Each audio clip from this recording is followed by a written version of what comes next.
Ladies and gentlemen, welcome to Logical, Plausible, Probable. I'm your host, John Maddox, and tonight we're having another stream you just won't want to miss. If you got what it takes, click that link, but prepare yourself, for this arena is not for the weak. Now, let the mental combat begin, but always make sure your arguments are LPP.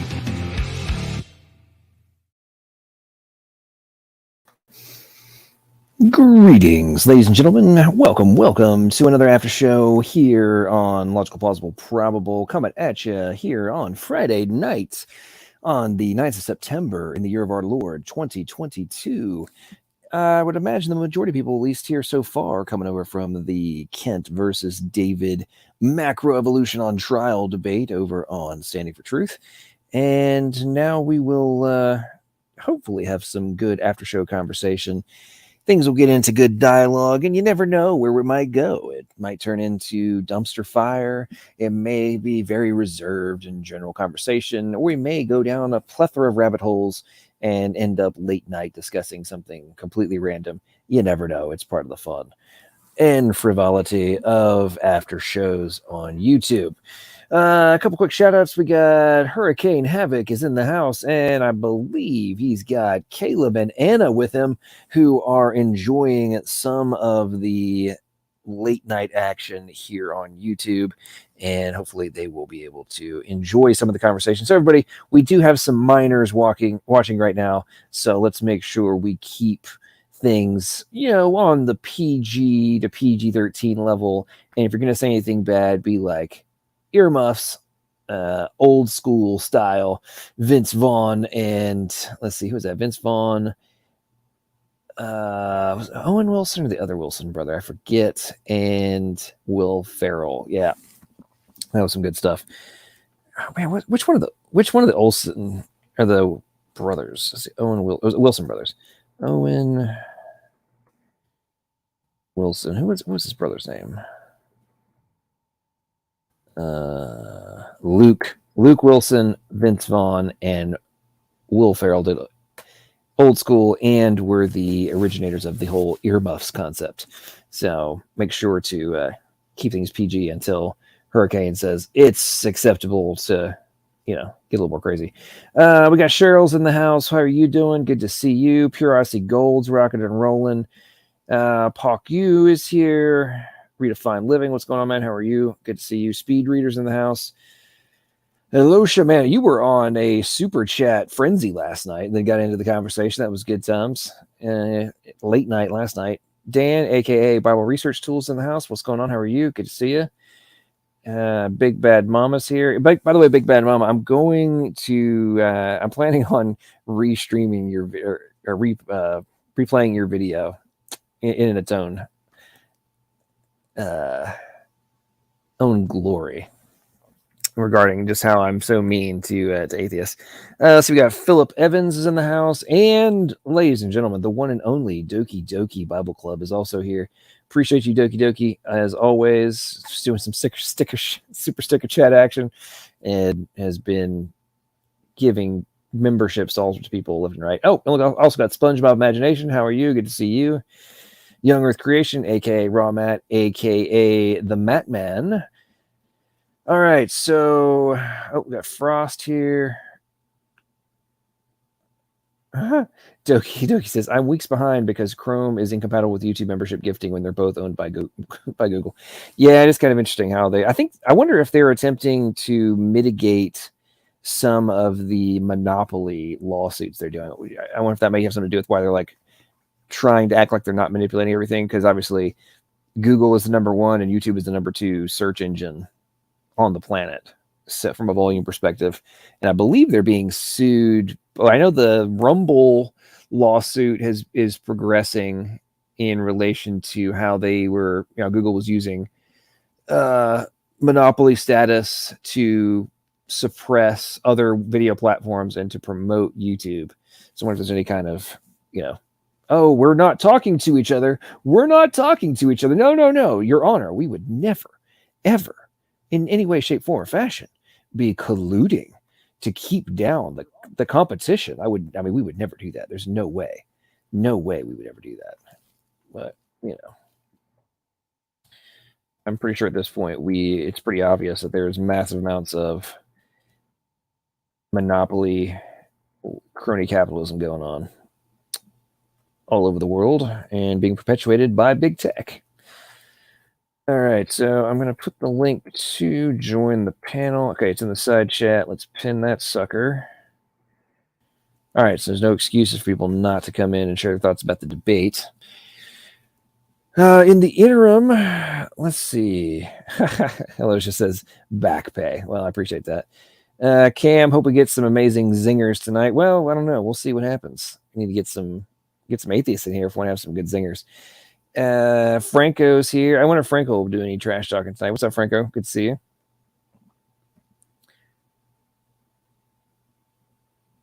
Okay, I'm not following. Purosity Gold says Cheryl odds LPP specific. That's why I keep using the what? Hang on.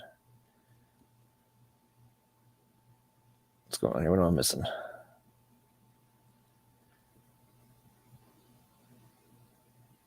I don't know. Anyway, okay. All right, so I'm hoping that right now here in Nashville, the 3-day weather forecast is showing that we're supposed to have rain all weekend, which is really annoying to me because that's exactly what happened last weekend. And it's like, really, we've had sunny weather all week. And then the 10-day forecast shows weather's supposed to be awesome from Monday on. Tuesday on. But the day I wanted to do the live stream from the park, it's supposed to rain. So I'm really hoping that tomorrow when I wake up, the weather will look much better and I can go and do a stream from the park in the middle of the day and kind of do like a little bit more Steven Crowder style, change my mind action. So like tomorrow it's saying it's supposed to be cloudy and rainy. And then, okay, well now it's saying that after 1 o'clock, it's only going to be cloudy. Weather forecast just sucks so bad. I mean, they claim it'll change. It's going to be totally different in the morning. They can't even, so obnoxious. Smoke to Go says T-Jump will catch all the drops for you. Don't even worry about that. Yeah. 100% chance of sprinklers. That is very true. But as long as I don't remain there past 10 o'clock, I think that's why they actually had the sprinklers come on then, because they want the clerk to close at that time and everybody to leave. So it's like, hey, we'll just open the floodgates on them, and that'll make them leave one way or the other. What's up, Dan? How you doing? Hey, John. How are you doing? Hey, John. Can you hear me? Yep, you're coming through. Am I loud or soft or what? No, sounds good. Oh, great. Did you watch the debate? I watched the first. Well, I watched the majority of it. There were a few bits and pieces I didn't catch, but I watched the majority of it. It was weird. Yeah, I hung on the whole time just to see what would happen, and well, nothing did. I feel sorry for the guy. I'm just one step away from that condition. And he really does not understand evolution at all. Well, it's kind of interesting. One of the points that he made was, I forget what exactly it was in reference to, but it was like, well, that I was taught that when I was young, but I know they don't teach that anymore. But I don't know what they're teaching the kids now. It's like, hold on. So you're claiming that your positions have been validated, but you don't know what's actually being taught. But you're claiming that it's true. Interesting. He's still. Oh, I'm sorry. Go ahead. No, I was just still promoting. He's still promoting horse evolution, which, gosh, 50 years ago or more, they decided that wasn't worth promoting. He's behind the times for sure. Well, it's an interesting trend, and it's kind of fascinating to me how across the YouTube Evo Atheist universe, it doesn't really matter too much the age of the individual who's advocating for it. They all are outdated in their talking points. It's truly fascinating. And part of my theory on this stems from pretty much everybody's taught the same thing, either in high school / first year of college, and it's not really being updated. They're just being taught so much surface level crap, and it's just being asserted to be as true from the person who has the authority figure credibility, i.e. the professor.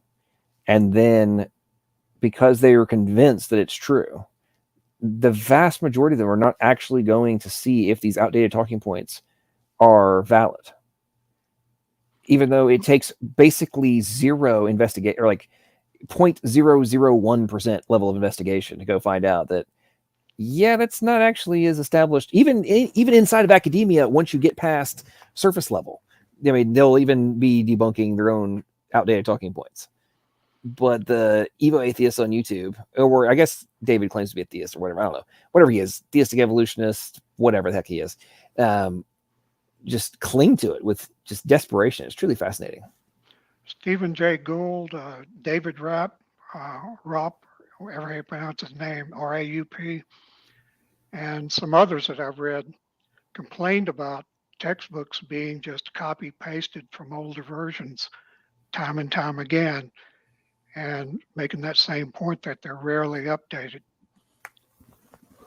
Yeah, well, some of that, I mean, a huge portion of that, in my opinion, stems from the ridiculous level of loan sharkness that has taken over academia. I mean, it's like, oh, no. The required textbook is XYZ. And it's going to be for this year is the one that's required. It's necessary for this one. And to your point, like, they didn't really update it much. It's mostly copy and pasted. They added like 3 pages so that the numbering is off. Like, no, turn to XYZ page, and if you have the one that's from the previous generation, you're like 2 pages off on the content, kind of thing. Oh wait, it's totally unique. We added a few new graphs and a few new pictures. 99.9% of the copy is the same, but no, it's new, and I don't know. It just gets me. I had to buy new textbooks every year. In the past, you could buy used ones in the bookstores, but somehow the authors got the notion of doing what you just mentioned, changing a few pages, and suddenly we had to buy new ones every year, and they were expensive when I was in college. I bet they're outrageous now.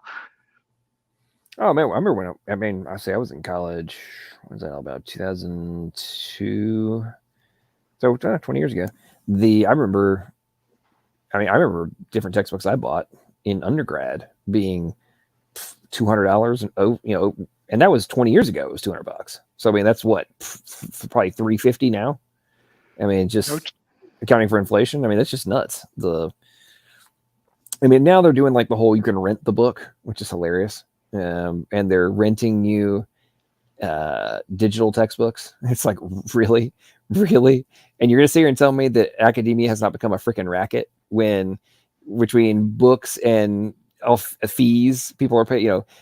Oh well, your tuition hasn't gone up more than tuition only went up 7%. Your fees went up $7,000, but your tuition's basically stayed the same. So okay, hang on. So the amount of money you're paying went almost doubled, but it was just the fees, not tuition.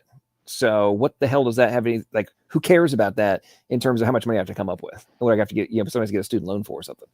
It's big business for sure. It's a con job. And it's really getting depressing to me in relation to how successful they've been in completely obliterating critical thinking skills. I mean, the fact that I was getting so irritated by this last night, just all these individuals who dogmatically claim that unless consensus agrees with you, then you are wrong by definition.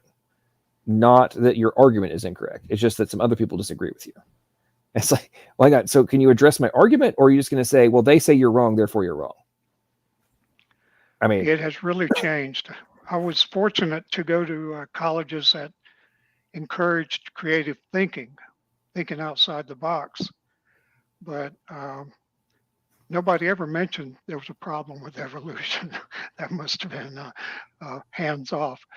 But I was very fortunate to always challenge my professors. I was encouraged to challenge my professors, and that was a long time ago. I don't see any of that happening now. The only way they challenge them is in using the correct pronouns.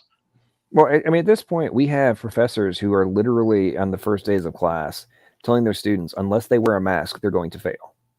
So the professor is going to fail you if you don't wear a mask. So what the flying F does that have to do with the merit of whether or not you can learn or not learn the information, and whether or not you have a comprehension of what is being taught?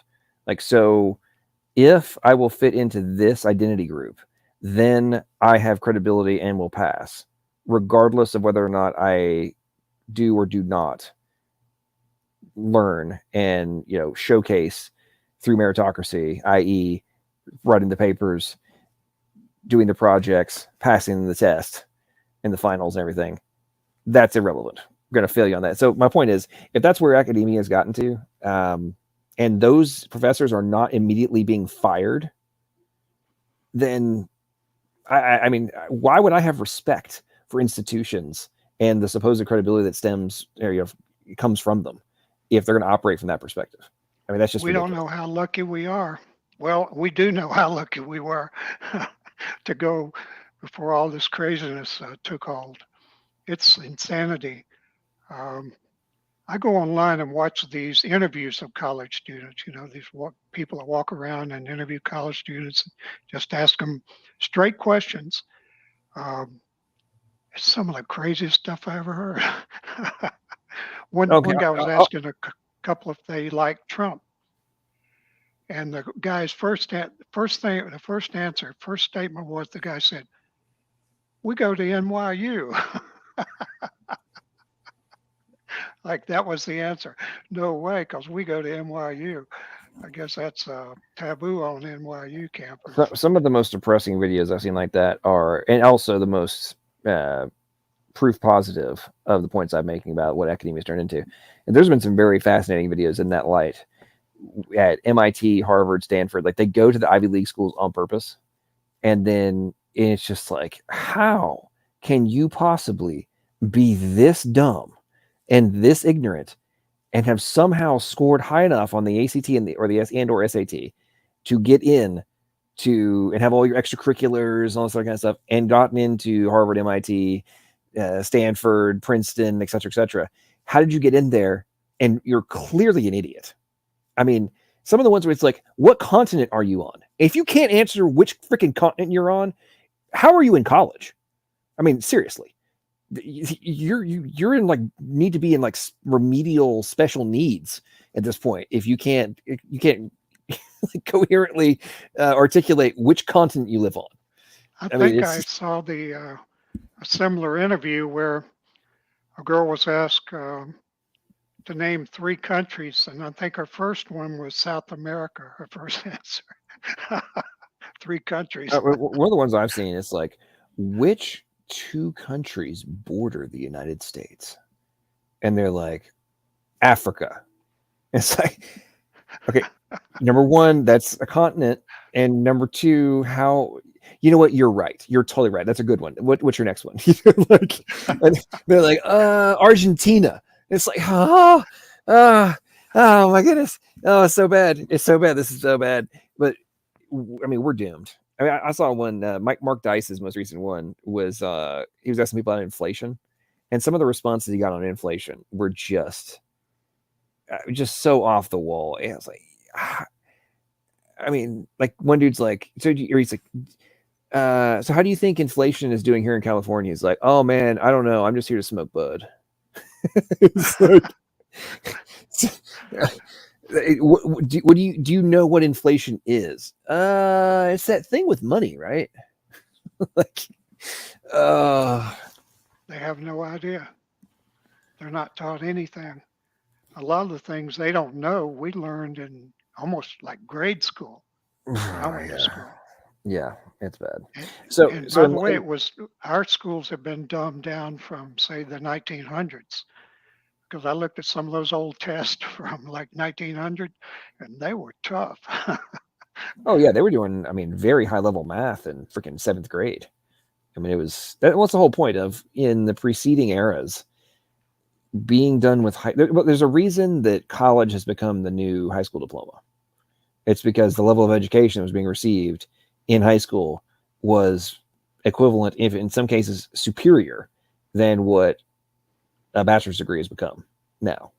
It's bad. So let's, before we go off on a political tangent and run everybody off, back in line with the debate.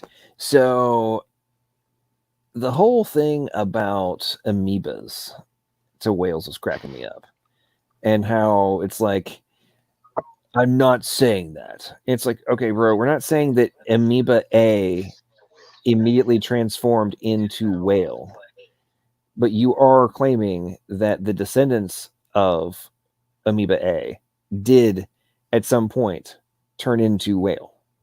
It's like, if you're not saying that, then you don't believe in evolution. That was like, half the debate. It's like, what are we? He would not let that go. No, I'm like, this is ultimately if you go down the rabbit hole far enough, that is what you're claiming, that the descendants of amoeba A, and I think that may be something that Kent needs to think about, is like just inserting into that thing. It's like the descendants of amoeba became a whale, like therefore it's related, correct? You know, something to that effect. And just is, I think inserting descendants would force the standard semantic bovine scatology that the Evos like to use. It would like flip the script back on them, you know? I agree. That would be a good change of pace to, right now, he just triggers them. They just go berserk. That would be a good idea. What's up, Steven? Welcome to the stream. What are your thoughts?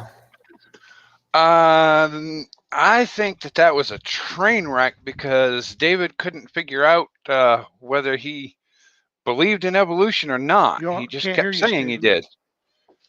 You can't hear me at all? I can hear you just fine. Coming through for me. You can hear him? Yep, he's coming through good, just fine for me. I can't hear him at all. I don't know what to tell you. Yeah, I don't even want to admit to watching that one, though. That was bad. Wow. No, I can't hear him. Yeah, why don't you hop out and come back in, Dan? Because he's definitely coming through. All right. I'm just that special, I guess. But I saw on the side they were talking about Mark Dice, and the other one that does those on the street videos that you might want to check out is Fleckus Talks. Oh yeah, I've seen him. He the fact that he is able to keep a straight face with some of those is hilarious. When the responses he gets are just too good. And he says yes, like they got it right. Yeah, he gives them great stuff there. What's up, Angela? Welcome to the stream. You're getting a little bit of feedback or a little buzz in the background. Yeah, that's You're coming in kind of muffled too. Is it better now? There you go. That's good. Okay. Yeah. Yeah, great. And you? Well, hang in there. So did I briefly was observing the JL versus whoever that other guy was. That little. Is that Christopher? Okay, whatever that little debacle was, and then you came onto his invited him to your StreamYard or something. I was cracking up on that. That whole deal was hilarious. Yeah, it was funny. I instructed him how to join my stream, and I had just the idea at the moment, and JL was desperate to having him on his channel, and I said to JL, "Hey, come to my channel if you want to talk to the guy," and he didn't come. I don't know why. Yeah, it was. JL is that guy is freaking. I think he's a nut job. I mean, he is a full. When I see him, the look in his eyes, it's like that guy is borderline psychotic. Is he the guy you and I debated, John? Me and you versus Team Skeptic and JL? Yes, that guy. That was fun. I think he is. I really think he's borderline psychotic. I mean, you can tell that I could definitely see him at some point as a mass murderer on TV, just snap at some point. Yeah, he snapped a couple times in our debate. He gets very aggressive, and I've rarely seen someone which is more anti-theist as he is. So, yeah. So, Donnie, what did you think about the debate? Oh, I mean, it was definitely entertaining. I mean, what a way to end the conference, our 10th show this week. But, I had a feeling it was going to go down this way because David Emery and Kent's first debate resulted in some really epic sound bites. One that Matt Powell uploaded on Kent's channel about David Emery appealing to time to take, your single-celled ancestor into a whale. And I think David recognized that. So he wanted to do everything he could to avoid any sound bites. But unfortunately, he was forced many times throughout the debate to admit that all life is related. But when directly asked, do you believe that you're related to a banana plant? He would say no. Or are you related to an octopus? He would say no. But then I had to jump in a couple of times just to clarify. It's like universal common ancestry teaches that, believe it or not, all life is universally related through common ancestry. Okay, so yes, you do believe that all life has descended from a single-celled ancestor, right? Because they want to say, well, it was a single-celled ancestor, but it was unlike any single-celled organisms that we see today. As if that, makes the story sound any more believable. Yeah, go ahead. But what I think is interesting? If you ask, well, let's suppose that there wouldn't be common ancestry. Would that mean that there is a God? Right. And if you ask this question, mostly they will say it doesn't make a difference. So the question is then, why is that so much in dispute? Well, here's the thing. If separate ancestry is true, and that's why I love sticking as close to home as possible. And what I mean by that is a lot of evolutionists, they'll criticize intelligent design advocates of only wanting to stick with, abiogenesis or the origin of eukaryotes. I say, no, let's stay as close to home as possible. You say our closest cousin is the chimpanzee, and, humans and chimpanzees share a common ancestor roughly 6 to 10 million years ago. I can show you countless ways why humans and chimpanzees aren't related, and therefore humans are separately created from all other forms of life. That alone destroys the universal phylogenetic tree. If you don't have universal ancestry, if you don't have humans on that universal tree of life, then you don't have common descent. And yeah, but this is hard. This is very, very hard debated. You know that, like Gotzik, Gibbon, Erica, and others, and they come out always with the retroviruses and chromosome 2. Oh, it's all easy to refute. I literally just wrote a 200-page book on ERVs. Easy to refute. Chromosome 2 fusion, there was no fusion. That so-called fusion site represents an active promoter for the overlapping DDX11L2 gene, the so-called telomeric-like repeats there. I keep encouraging creationists, get up to date on the technical literature, ERV sequences, ALU sequences, chromosome 2 fusion, pseudogenes. It's all so easy to refute, and it's been refuted by their own secular literature. And so when you destroy ape to man evolution, that's it. You don't even have to go to abiogenesis. if evolution's not true, if common descent's not true, then abiogenesis is definitely not true. You know what I mean? Yeah. But if you go to abiogenesis first, they can just concede and say, okay, sure, I'll give you the first life. I'll give you the first self-replicating molecule. But, that doesn't refute human to chimp ancestry. That doesn't refute, whale evolution. That doesn't refute the therapsids. So for me, I'd rather just destroy the entire tree by sticking as close to home as possible. Right here, humans and chimpanzees, going back to a common ancestor. If you prove that humans are separately created, this whole tree crumbles. And it's so easy to do. But the last thing I want to say, I was waiting to screen share on topic of the debate is, yes, universal common ancestry teaches that all life is related. So there's no way to advance the debate. And that's what I said as moderator. I said, David, you have to first admit that, yes, all life is related. You got bananas here, grasses here, you got green algae here, bacteria here, crustaceans, chimpanzees, humans, whales, cows. They're all connected to the tree. And the tree all goes back to what? A universal common ancestor. So yes, all life is related. All evolutionary biologists will admit to this. And only until that point, where just the basics of evolution are agreed upon and understood, can we actually progress in this discussion. And, it was a fun debate. It was entertaining. But David just did not want to agree to what this tree clearly teaches. I mean, that's what it's saying right here. He would not admit to it unless you sit there and gave him each step in the tree. Right. It's, to them, it's, natural selection, mutations, lots of time. It's a single-celled like ancestor into a whale indirectly, lots of time. And that's what Kent points out as well. Kent has said 1,000,000 times that he's not saying that the evolutionist believes a single-celled like ancestor evolved into a whale in one generation.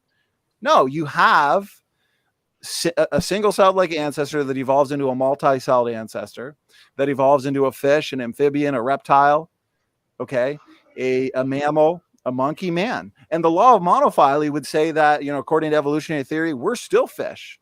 We're still synapsids. We're still, everything that is our ancestry, according to evolutionary theory. They have no problem admitting it. P.Z. Myers has no problem admitting we're fish. And it is silly, and a lot of evolutionists recognize that it's silly.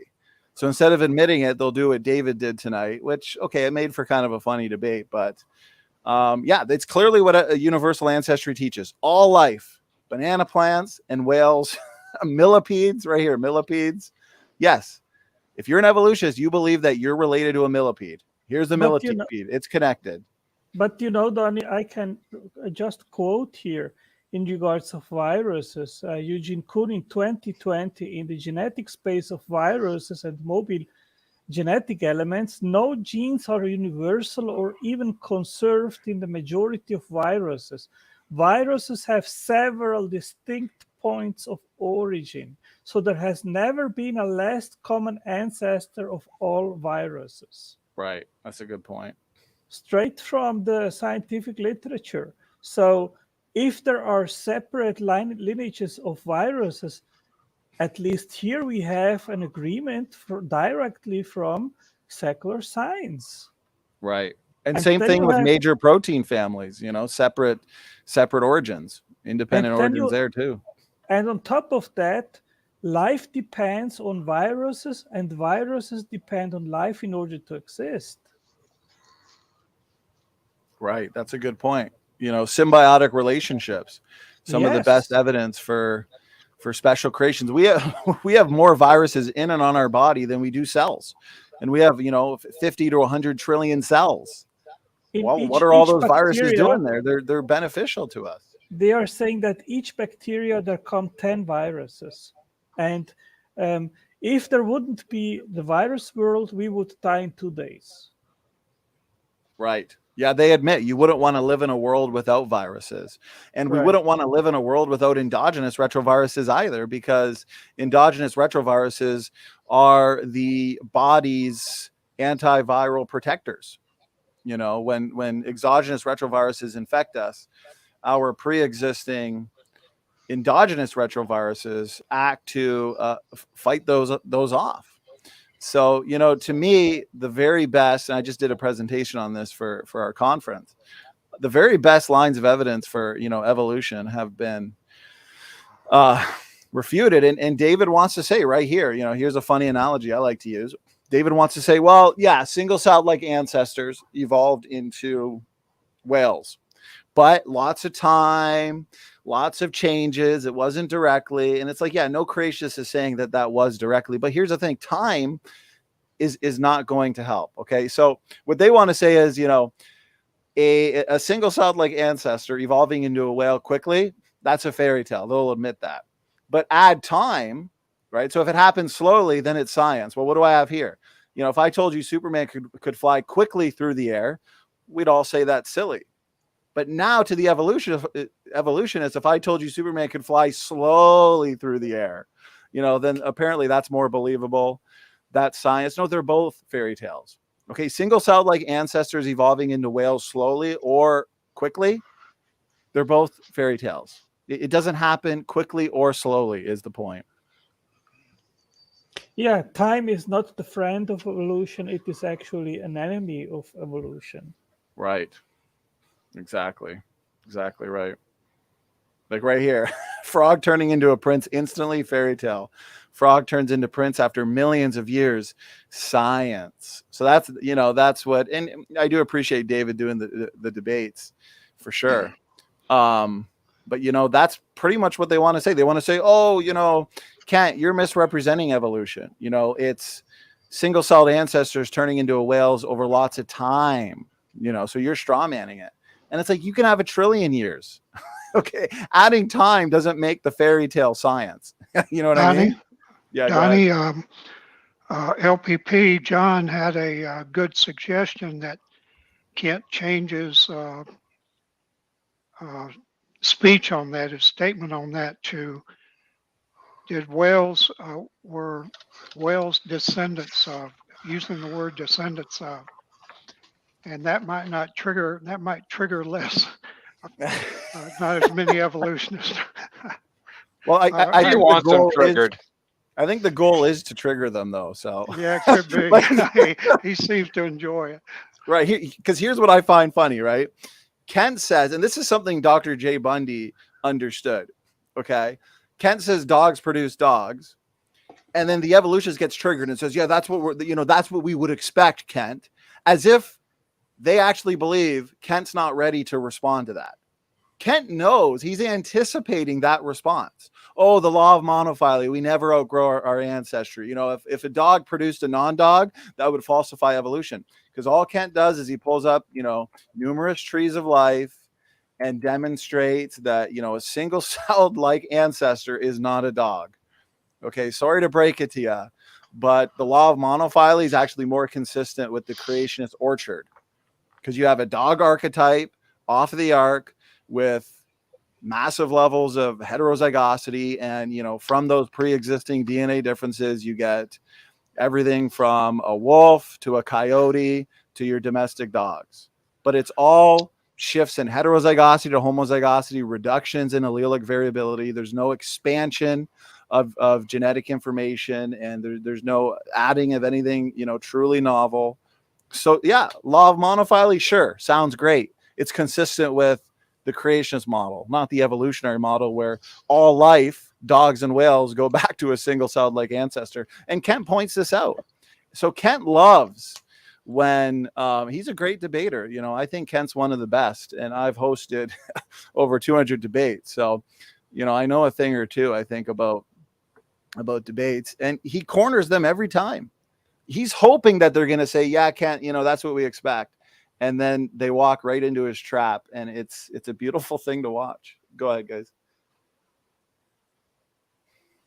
You know, it's kind of funny. Speaking of information, I think I told some of y'all that I'm writing a book on basically why the genetic code is a code. And I'm thinking about titling it something to the effect of dumbing things down for atheists.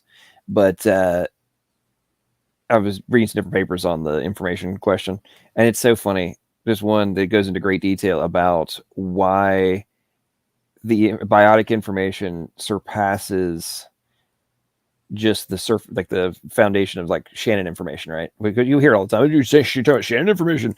It's like, yeah, so they're going into like a whole deal of why it's instructional information. And I'm like, okay, cool. And they're like, yeah, the Shannon information, or the Shannon definition of information, doesn't go far enough because the biotic information has clear meaning, and therefore we must just define it as instructional information. And it's like, we're still dealing with atheists on YouTube who are running around claiming it's not information. And there's all these different papers talking about like this, definitively talking about how it goes beyond just the raw Shannon information definition and all this stuff because it contains instructions. And when Otangelo, for example, talks about that all the time in conversations, they claim he doesn't know what the heck he's talking about. And it cracks me up to no end of how it's like, it's right here being defined, an entire paper on the topic, you know. But have you got a title yet? Oh, sorry. Go ahead, Steve. Oh. I was just wondering if you could title it something like the ABCs of DNA. Well, no, see, it's going to have to be very deliberative because we all know that the Evo atheists are going to they're going to freak out and they're going to try and play a bunch of semantic BS.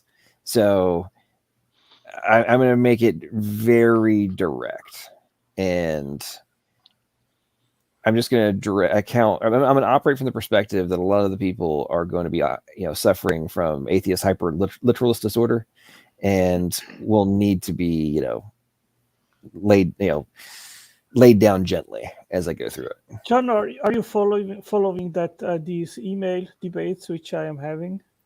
I have read through that thread. It's quite entertaining. Yeah. You've seen how Snake accuses me of lying by saying that there is no natural selection prior to DNA replication and life starting. Yeah, he's been in full scale, nitpick for sure. Denial. Yeah, he has gone to the point to claim that it has been demonstrated that natural selection acts in order to start life. Well, here's the thing. As you and I both know, a significant percentage of the individuals we deal with don't actually go and read this stuff for themselves from a big picture perspective. They sure as heck don't read anything that contradicts their position, and many of them seem incapable of differentiating between assumptions and or worldview inferences and what is actually shown to That's be the problem. And they seem really have a very hard time differentiating between the two. Yeah. And you see Speed and these folks, they accuse me that I cite the science in a science paper, but then I disagree with the philosophical inference from the author and then say that I misrepresent what the paper says. Yeah, you've been doing a great job in that thread, Otangelo, brother. That's a massive thread. I'm looking at it right now, actually. Sidebar, typing. Angela, how's your book coming? You almost done? Oh, yeah, I have almost 300 pages done, and also the part of information is done. I actually put it on Word and PDF today. I can send you a link, a copy, and you can have a look. Yeah, please do. Yeah. Something I just remembered from the debate. Do you remember the whole back and forth over whether science was a noun or a verb? Whether science is a noun or a verb? I mean, both, right? Well, yes, but the part, I mean, you could use it as a verb too, but depending on context. But I remember David saying like something like, "You probably just took that out of a dictionary," and it's like, yeah. So I googled it, and the dictionary is noun. The intellectual and practical activity encompassing the systematic study and structure of the structure and behavior of the physical and natural world through observation and experiment. It's like noun. So he was like, it's a verb. It's a verb. Nobody thinks it's a noun. It's a verb. And I'm like, well, are you saying that all the guys who wrote the freaking dictionary are wrong? They're all dumb, man. They don't know. Here's Merriam-Webster. Science, noun. Knowledge or a system of knowledge covering general truths or the operation of general laws, especially as obtained and tested through scientific method. It's like we science that theory.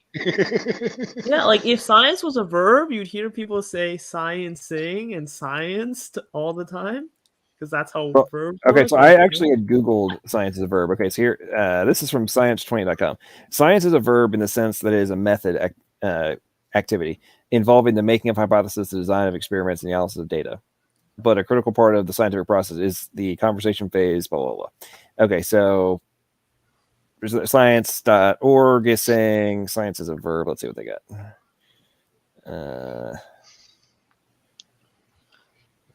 Yeah, we can talk about Donnie now. He left. Lol. Yeah, he says he's going to go really? leave. He never says anything and then leaves and then comes back like 3 hours later, the usual. Okay, what is this? Science is a verb. Okay. Michael Shermer of the Skeptic Society. So the atheist Michael Shermer. Let's see. Quote, "We've got to get past this idea that science is a thing. It isn't a thing like religion is a thing or a political party is a thing. It's true that scientists have clubs. They have banners and meetings and they drink beer together. But science is just a method, a way of answering questions. It is a verb, not a noun." Okay, so hang on, what? They're saying that faith is a verb, God is a verb. Hang on, how could God be a verb? Well, the word science is from Latin. It means sapere or knowing. So it is about knowing. That's what science does. It tries to unravel things in order that we can know what we still don't know. It's a method to investigate things, basically. No, here's the thing. Like, they say it's a method. If it's anything, it has to qualify as a noun. Because you can't have a followed by a verb, right? Like, a run. That doesn't really make sense. In most cases, a thing would have to be a noun, right? In that sense. If it were just a verb, it wouldn't even make sense linguistically. So you can say it has, like, they have pronouns ear now. Yeah, you could say it has like properties of a verb in sort of a metaphorical sense, but strictly linguistically, obviously we use science as a noun, not a verb. Well, Cheryl does have a very good point. Fauci is science, so I think that just proves beyond all doubt that it's a noun. I mean, let's just be honest. Well, I don't know. There's a lot of verbiage in science. I mean, at this point, it's like, what are we even arguing over? I mean, unless we're going to say that all of the dictionaries are incorrect on whether it's a verb, noun, adjective, adverb, I don't really know what the whole deal is. Yeah, like those websites you brought up, they're not using the term verb or noun linguistically. they're using it metaphorically, which is not the argument. Exactly. If I'm misinterpreting what they were attempting to relay to us. Yeah, a method, a process. Well, method is also a noun. Process is also a noun. Process can be a verb, obviously, but like, would you say methoding or methoded? No, it doesn't make sense.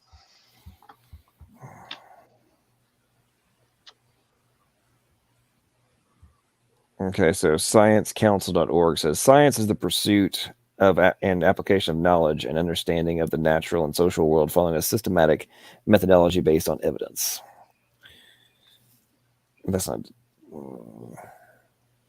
Let's see. Okay, why define science? In 2009, the Science Council agreed that it wanted it to be clear when it talked about sound science and science-based policy. The Science Council has quote-unquote science in its name, but has not previously clarified what this actually meant. In addition to developing a better understanding of what types of organizations might become members, blah, blah, blah, blah. Okay. Okay, so it's defining really what something needs to do in order to be considered scientific, seems to me, rather than what is science itself from a type. Well, scientific is an adjective. It still isn't a verb.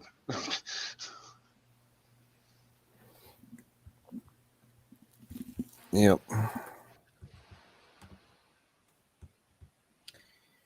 Okay, guys, I'm leaving, going to sleep. All right, good to see you, Angelo. Yeah, have a good one, guys. See you next time. Bye. See you. Night. Well, so far we've got no Evos.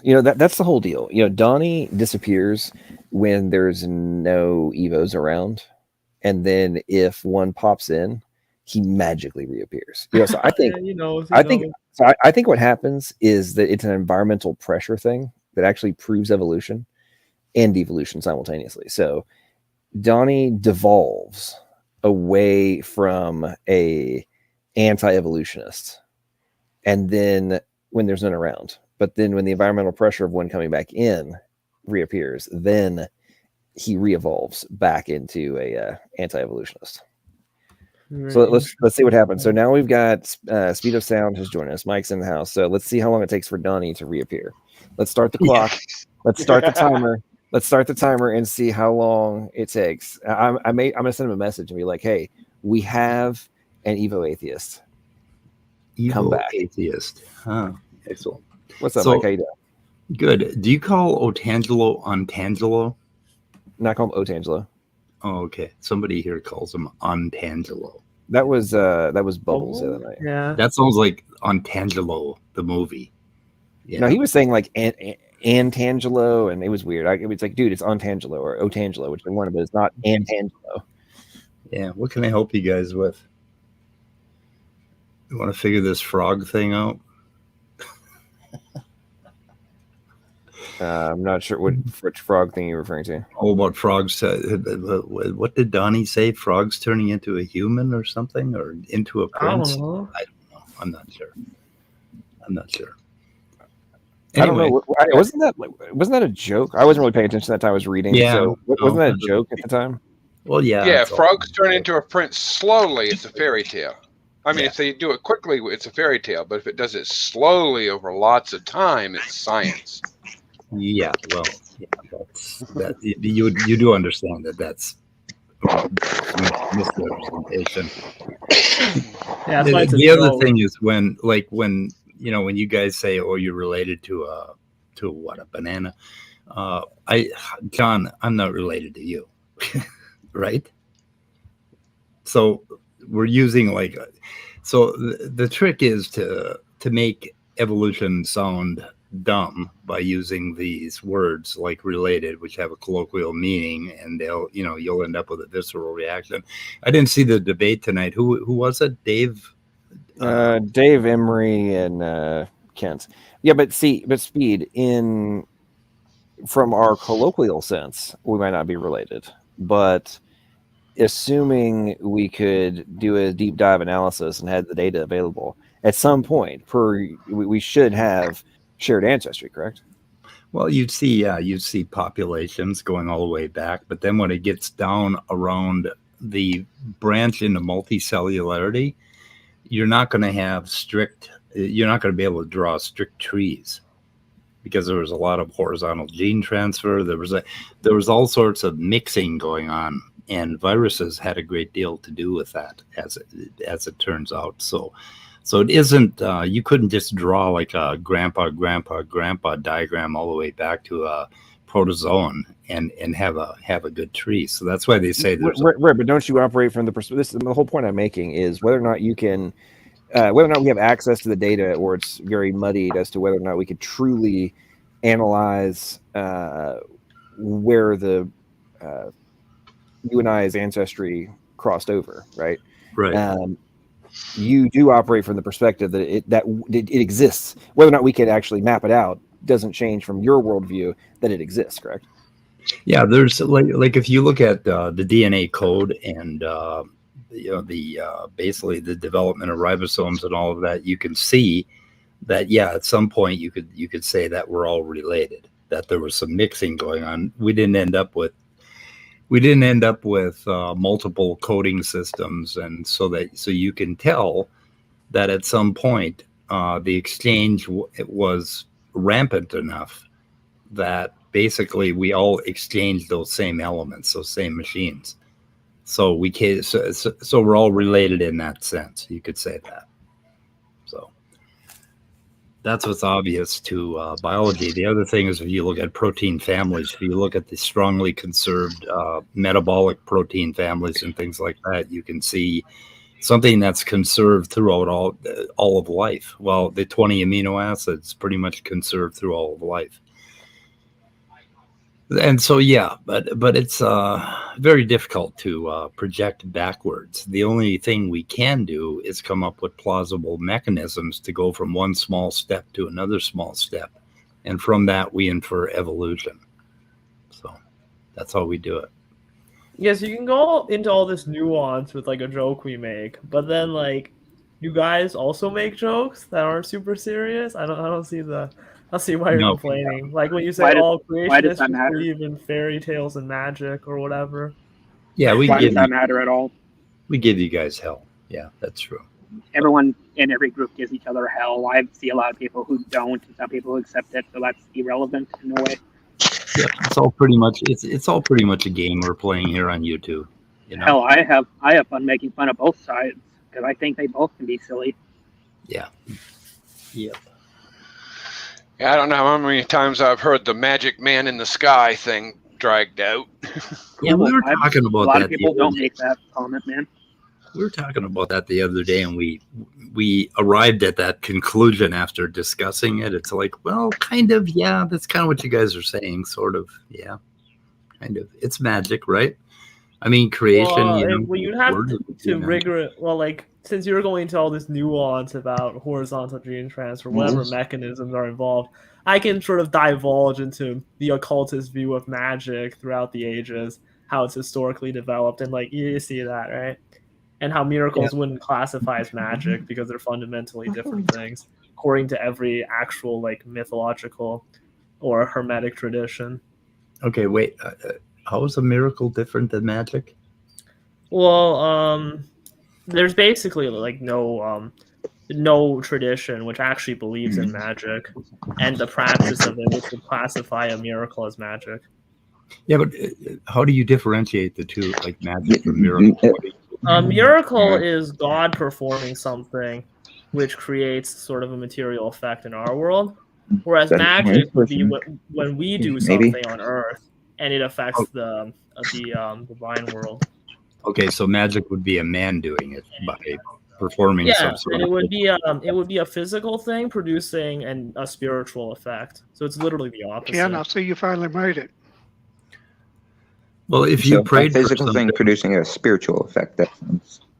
Okay, if you prayed for something and then God performed a miracle and made it happen, wouldn't you be doing magic? Prayer. No, it wouldn't be a magic.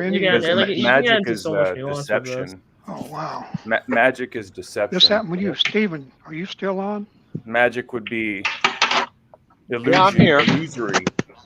I can hear you, but I can't hear these other guys. I think when magic was in. talking. Everybody's talking.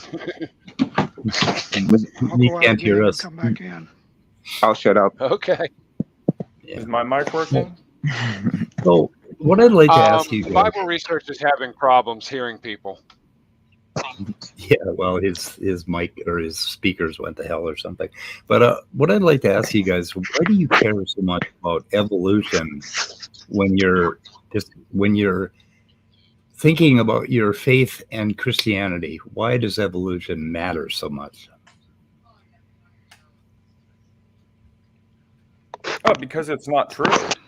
Well, why do you care about creationism? If you're like a secularist who doesn't even believe in God, why would that matter to you? Okay, so it would be the same reason. Because it's not true. Because Full that story isn't. then. Why are you asking? It's the same Well, reason. no, I'm just wondering why it becomes a religious discussion when you're talking about evolution. Why do you care how God did it? Because he tells us how he did it in the Bible. Okay, Well, you see, the problem there is you have to hang on. assume So repeat your question, Mike. Okay, I want to make sure I heard you. I want to make sure I heard you correctly. Why do you care how God did it, and why do you think you know how God did it? Why are you great enough to know how God created all of this diversity of life? How do you know that God didn't do it? Okay. So number one, I don't claim to know the exact process and mechanisms by which it was accomplished. Okay, so that's point number one. Number two, evolution. No, that's hang on. I'm addressing the primary point. Okay, so you asked why would I care to know? Right. And that doesn't make any sense, dude. Like, if I'm operating from the perspective that it was engineered by the ultimate intelligence and has created things that are vastly superior to our baseline understanding, and is something that it's going to take who knows how many centuries to truly understand, or even potentially thousand years to truly understand the intricacies. Why would I not want to figure that out? That's like saying somebody who comes across a downed technology, like something that's crashed in a freaking third world country, that people wouldn't try to figure out how to reverse engineer it. Like, this is really cool. I would love to have the thing that flies. Let me try and figure out how it works, so I can either fix it and make this one work or recreate something new. Like, why would I not want to figure that out? It does not make any sense to me. Okay, so you want to figure out how God did it, okay? That's what you're telling me. Well, that's what the yes, and I'm asking you why you're asking such a moronic question. Like, why? I mean, people have talked about this over and over again. Newton talks about this in Principia, right? Of how, like, going into and trying to understand the intricacies and the methods and the brilliance of the creator, right? Like, this has been the foundation of all sorts of scientific exploration and discovery. Has been operating from the perspective of wanting to know the methods by which God made things happen. So, and you're now asking people still, and I've heard you say that. I've heard you make this exact same sort of dialogue on your streams, Mike, which is why I'm like directly addressing you on this. I don't get it. Like, why do you think that we would not want to go do this, or that if we're operating from a creationist perspective, that somehow science would stop? Like, that's idiotic. I don't understand why that is an ongoing talking point in your camp. Please explain what, Mike, please respond and explain why you think that if we were ultimately created by God, that would stop scientific inquiry. Go. Okay, so what I'm confused about, I can't answer your question because I'm confused about what your position is. So if you want to know how God did it, okay, then tell me, well, let's start with something tangible. When did God do it? And where did God do it? And how did that look when God did it? So how are you thinking that God created? How are you thinking that God created? Hold on, Mike. To be fair, our position has no bearing on how you need to answer that question. Well, we could think that we could say that it is a colony of pixies, okay? But the question was posed to you. Why would science stop? That was the question. Well, science would have to stop looking back in history and trying to figure out what historically happened, right? If we were to just accept that God did it suppose God did it exactly 6,000 years ago, and there was you were standing there on a ball of earth, and then all of a sudden all of the animals appeared all at once, right? Okay, that's one possibility. I'm not saying you guys believe that, but I want to know what you believe. But anyway, that science would stop. We would stop trying to figure out basically how one thing evolved into another and what common ancestors look like. We'd stop looking for common ancestors between dogs and raccoons, for instance, right? But that doesn't mean that science would stop. We've already stopped looking. No, science wouldn't stop. Would it be okay if I say so? So the big problem with what, and I'll say this as somebody who believes in evolution, the big problem with what you're saying is they're not saying that science itself has to stop. They're just saying that they disagree with the current scientific conditions, and that there's another reason why stuff is the way it is. And that curiosity wouldn't stop science, if anything, even if it's wrong, would just further it. I am glad you admit, Mike, that evolution is a historical science, because everyone knows it has no real-world applications whatsoever. Zero. Well, so, no, that is really name false. One application. So cancer research, cancer. Name the application. Let me give an example. Let me give an example. Okay, so at one time, Mike, so you have two models. You have one model that says that we're in a process of evolution, obviously, and you have another model that says that God created us and we are complete. So one interpretation of the facts would lead us to believe that there are vestigial structures and organs and such that we can just remove without even knowing what they are. And that would be detrimental, wouldn't you say? Well, nobody would do that. Without considering. Okay, that has nothing to do with So we haven't removed things called vestigial organs on humans? We removed gallbladder. Okay, could I finish? I sound like O'Tangelo. Wow. I have to go to sleep. Anyway, okay, we removed appendixes because they got inflamed and they could burst and they almost killed people, and we still do that, right? And we did that because appendixes got inflamed. We didn't do that because we believed in evolution. We did that. Was like the tonsils. Like people used to just chop the tonsils off all the time. I mean, at one point, I believe there was 150 so-called vestigial organs, and now we can use that same line of reasoning when it comes to certain like cancer researches or the medical field. If you're viewing the genome as if it is junk, then you're going to be let's just say, for the sake of argument, okay, I know you don't believe this, but let's say that God created the genome and there's no junk, but on your side you're viewing it as it is junk and you're trying to figure something out. The way you're viewing that is actually going to hinder research, right? So no. your view, well, yes, it would. One view, well, because on one model God created everything perfect and it is devolving with time, right? And so that's going to increase the need for medical research because we're going to try to slow these things down. But on the other model, you have this is just a way that things evolve, right? So there are physical medical implications. There are also moral implications and spiritual implications. Yeah, so there's a lot of implications. Okay, we never removed any organ because we believed it evolved and that it was vestigial. We removed it because we found out that when we removed it, the patient was alive and the patient had less of some symptom, right? Like appendicitis. At one time, there was... I'm sorry. I didn't mean to interrupt you. Okay, that didn't have anything to do with evolution. So, but that's not. But anyway, moving on from that. What was that's not what my view. What I was saying, though, just to be more specific, is that one view you're going to be looking at these things as if they're disposable, and you're going to be more inclined to chop them off because they're just useless remnants of the past, as opposed to actually doing science and doing the research that it would take to, to try to salvage these things and make them work again. If your view is they're just useless junk, you're just going to cut it off.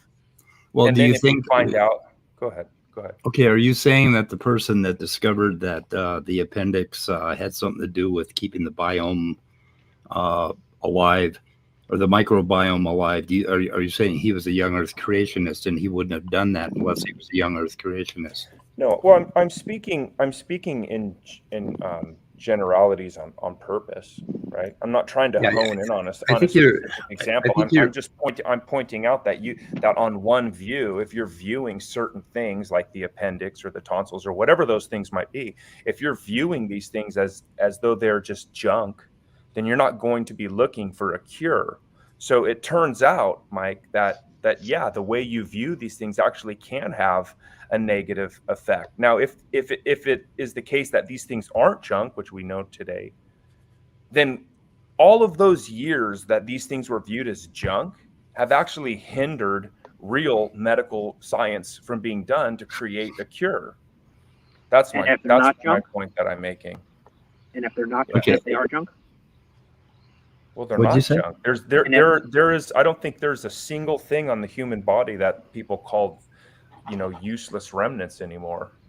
So you're aware about that the eye has a part in the corner of it, where some people are born with that completely covering their eye. It's or correctly, it's a third eyelid. It's completely useless to humans. You don't think that's useless? Well, I think you're missing the whole point. I think you're missing the whole point that I made.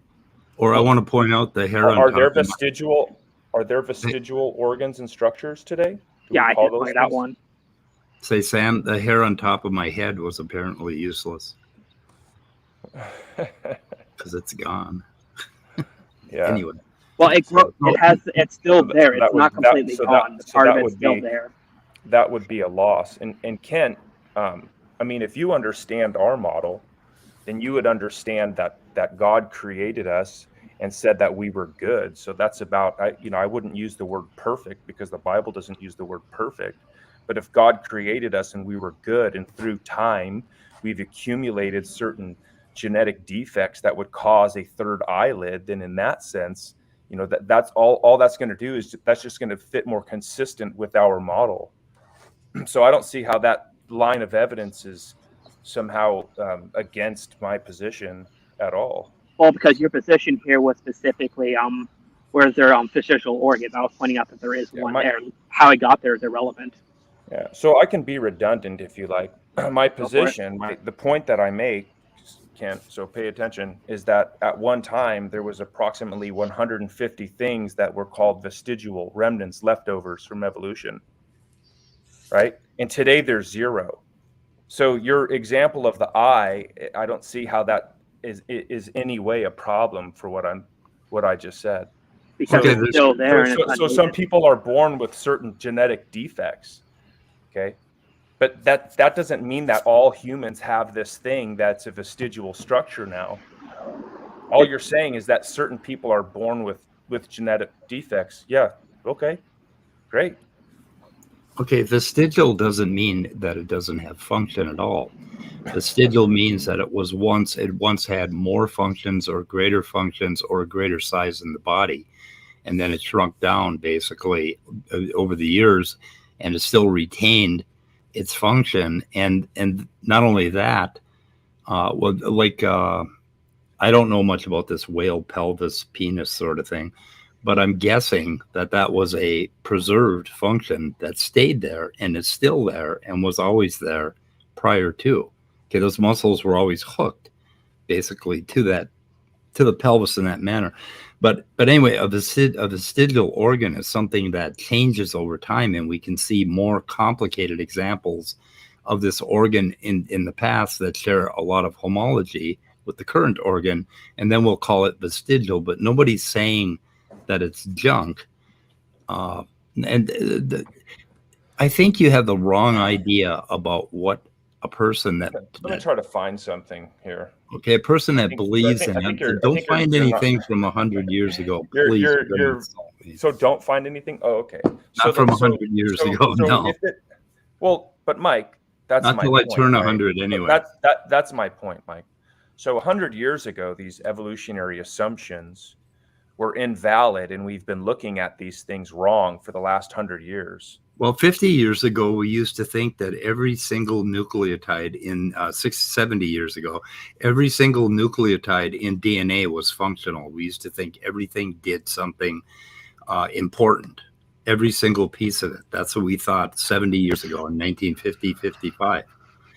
Then we started finding out that there was just protein coding genes, and we didn't really understand a whole lot of the other different brands that were in DNA, right? And then and then some people came up with the idea of junk DNA, but nobody took that as seriously as you guys think they did. Every single piece of DNA is going to have some effect on the phenotype. So Mike, all the books that were written and the dogmatic positions that were taken, they were the position until they weren't the position. And this is the whole point that's being made, is that that's not what we say now, therefore we never said it. Well, you can't go back. Don't go back 100 years to when they did say it. And it was considered the truth, because it's not the truth now. So it wasn't the truth then. Well, who cares what they thought when they were wrong, John? Okay, Mike.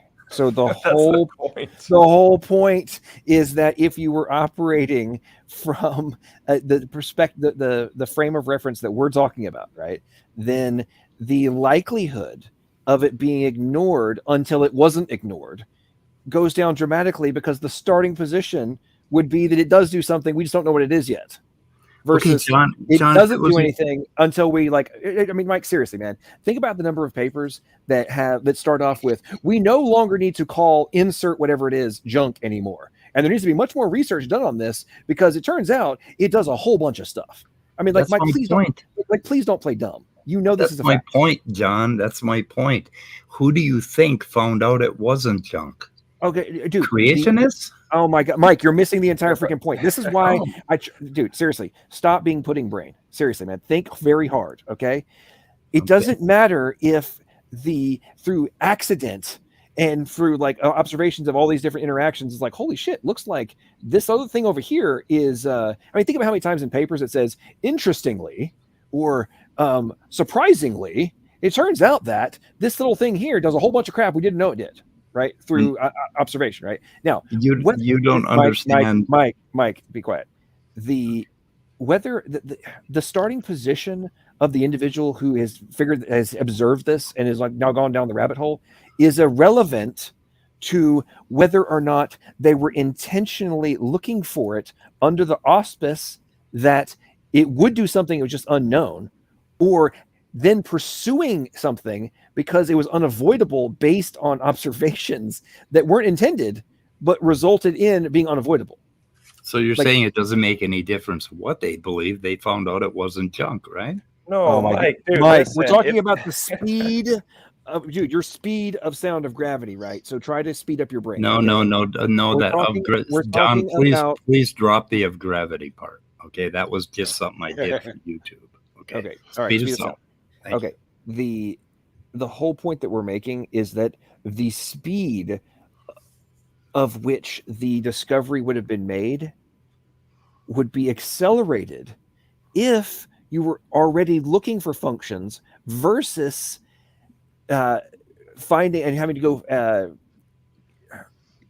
investigate a potential function in something that was unavoidable via other experiments that were done, and oh wait, it looks like this also interacts with it. We just don't know how yet. Let's go look.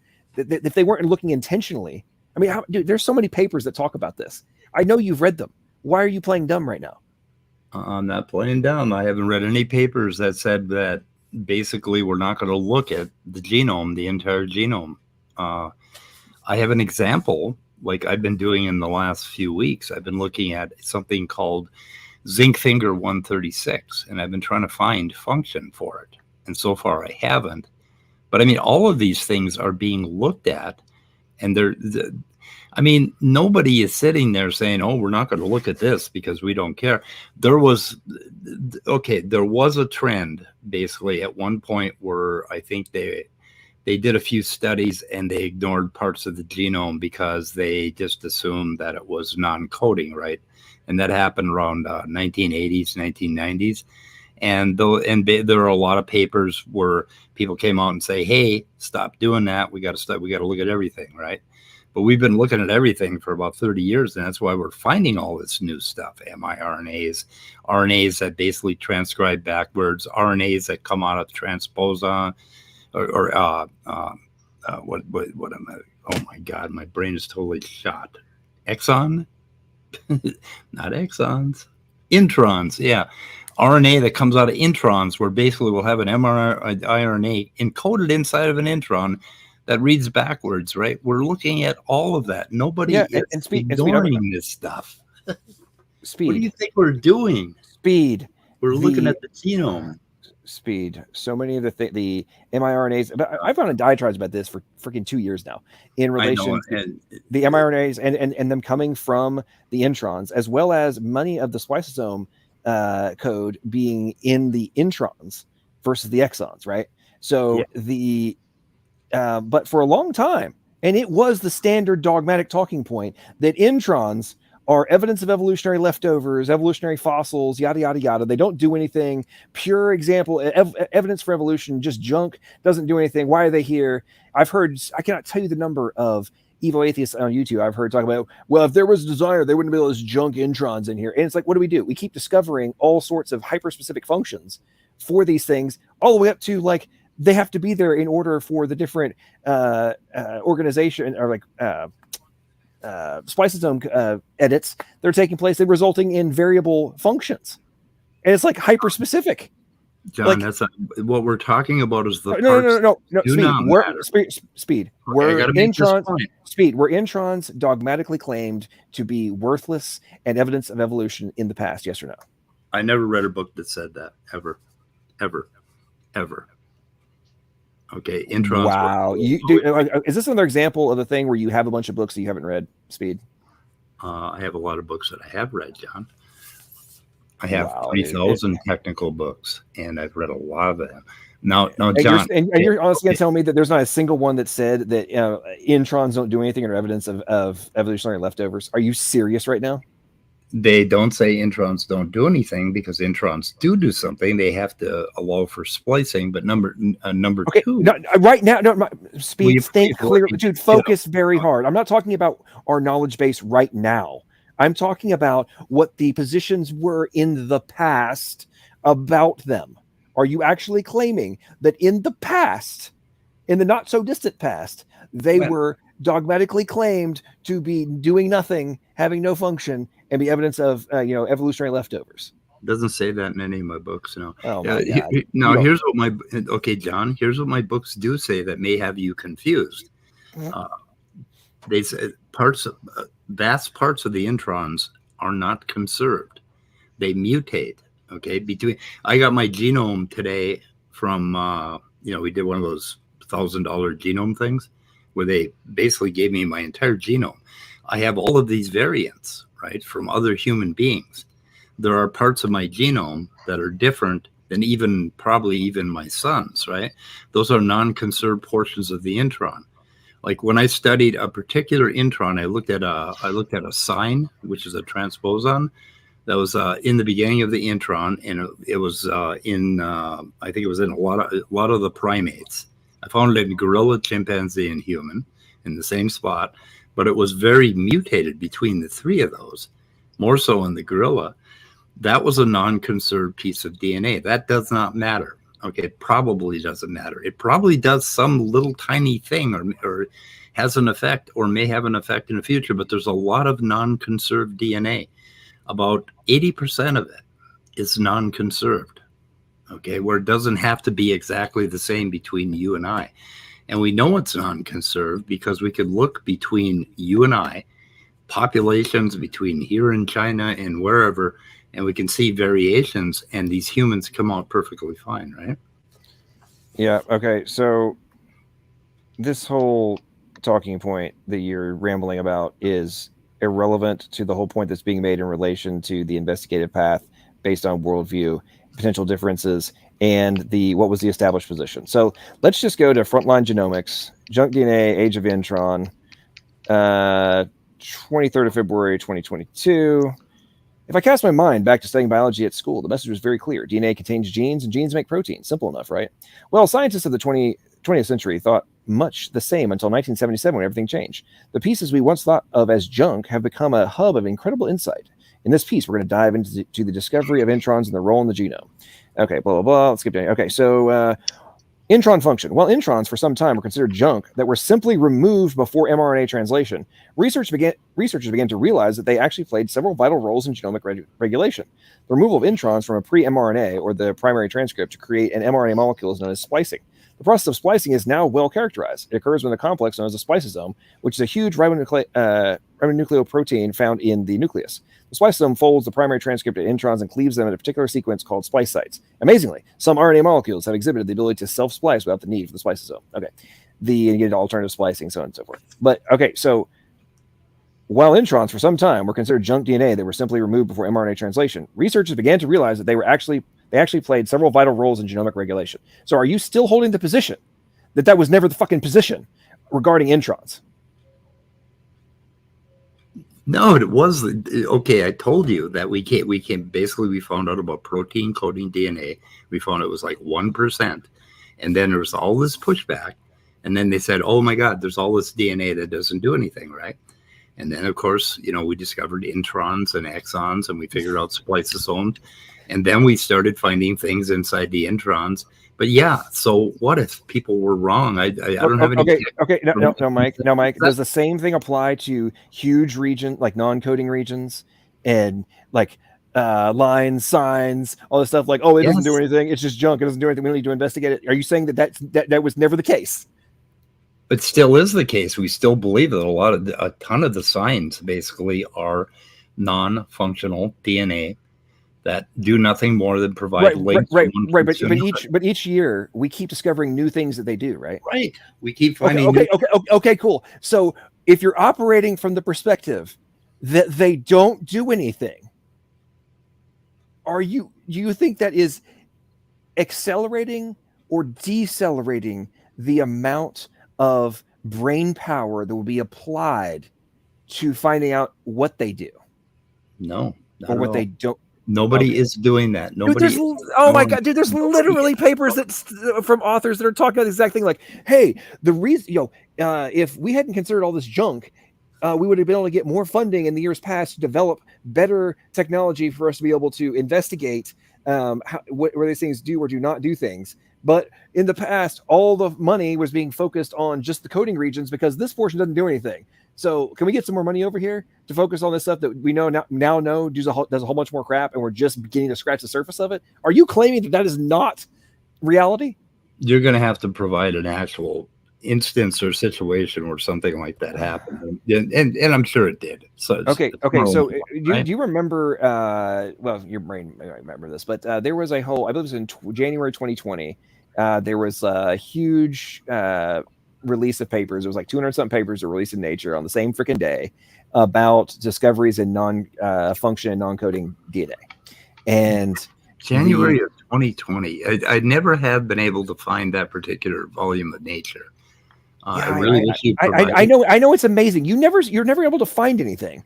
And just like you claimed a minute ago, you claimed that it wasn't the official position that introns didn't do jack diddly squat.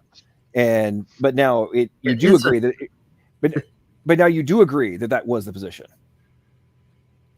It isn't now. We're looking at all DNA for these little tiny proteins, right? Mike is, ladies and gentlemen of the panel. Did I not already clarify this from the very freaking beginning of this thread of conversation? And the whole reason I went and looked this stuff up, did I not clarify the whole investigative pathway of this? I'm shocked. Hey, can I just share a video real quick? It's of one of the speed of sounds videos. So I don't think we're gonna get copyrighted. It's only 15 seconds long. So can I share that with the class?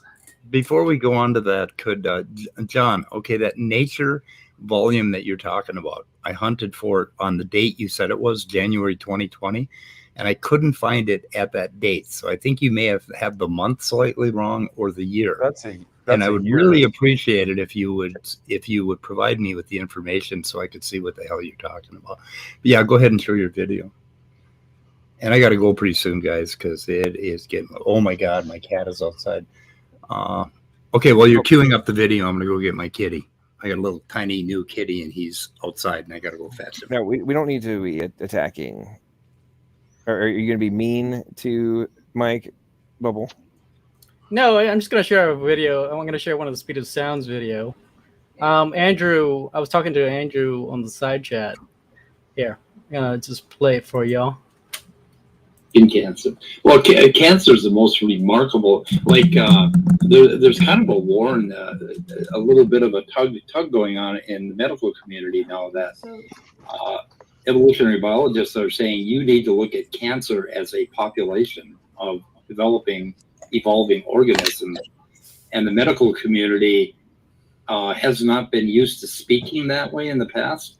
And as they adopt that, they can understand a hell of a lot more about cancer treatment and how to curtail this, because when you develop a cancer cell and it starts to multiply and mutate basically into a tumor, and it grows, it becomes its own evolving population inside of your body, and it has its own needs and its own direction that is obviously not the same direction that you're going. Right. point. That's why I had to break up with my ex, for example. Yeah, exactly. Thank you. That's a good point.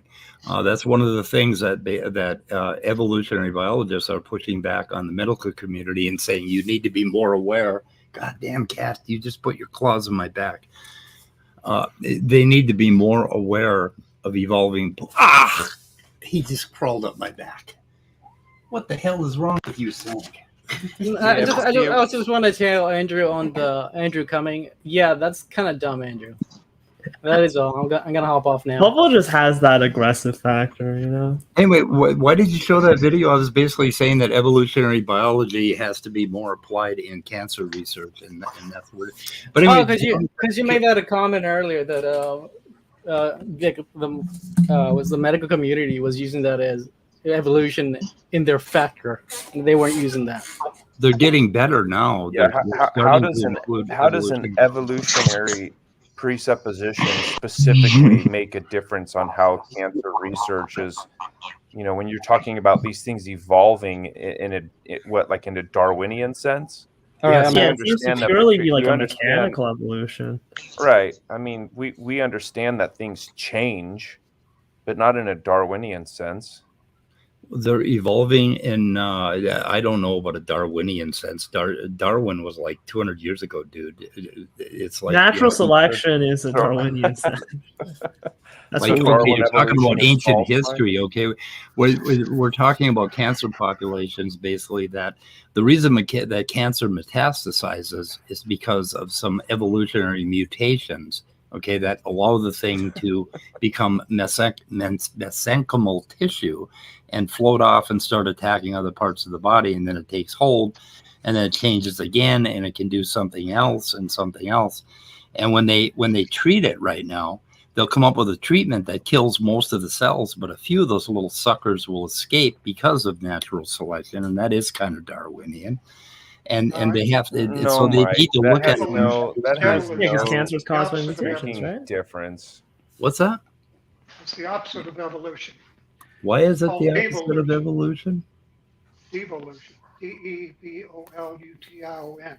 I've never heard of such a thing. I have no idea what you're talking about. I know it, but I think in the earliest I heard that term used was in a dictionary of human biology, human evolution, back around 2004. I think it was put out by Cambridge Press, and then, but it wasn't used too much until probably this past decade. But now it really speaks of a loss of genetic information. Now, for evolution to be successful, it has to gain information, gain new body parts, gain new something besides just color, And yeah, that's a whole other topic. Superficial things. And okay, I gotta go. They John? found out that everything is devolutionary. All mutations are devolutionary. Mike, up? can I ask Up, you Mike? one more Hang on, question? Mike says to go. What's up, Mike? Yeah, let's give him the last word. Okay, please try to find that nature date and the journal that you're talking about. I would like to have that. That's one thing. I've actually been the whole time you guys have been talking for the last 5 minutes. I've been googling it, trying to find it. That was coined in the realm 10, 15 years ago, and those of us were yelling our heads off, saying, "No, this is a bad prediction." And that's where, if I remember correctly, that's where you're 70% the same as a banana and 98% the same as a chimp, because all of this junk DNA was discounted. And so much to discuss. That was just where the discussion was, I don't know, 10, 15 years ago or so. It just seems odd that, I don't know, skip over that, or we were there. We were trying to argue about it. I mean, Mike, for example, there was a paper that was published, I think last year, on pseudogenes. And I remember in a interview that the author gave, she was talking, and you mentioned the paper too, but in the interview, she's like, we've got to stop using the term junk and non-functional on pseudogenes and broken, because we keep finding all this stuff that they do. And it's just yet another example of, okay, if the person who's doing research is trying to be like, listen, stop saying this doesn't freaking do anything. It does do something.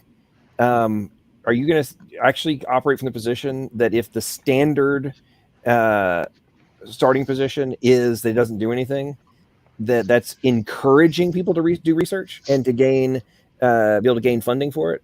Like, hey, investors, can I get capital on something that, according to the conventional paradigm, doesn't freaking do anything? I want to go investigate and see if it does do something.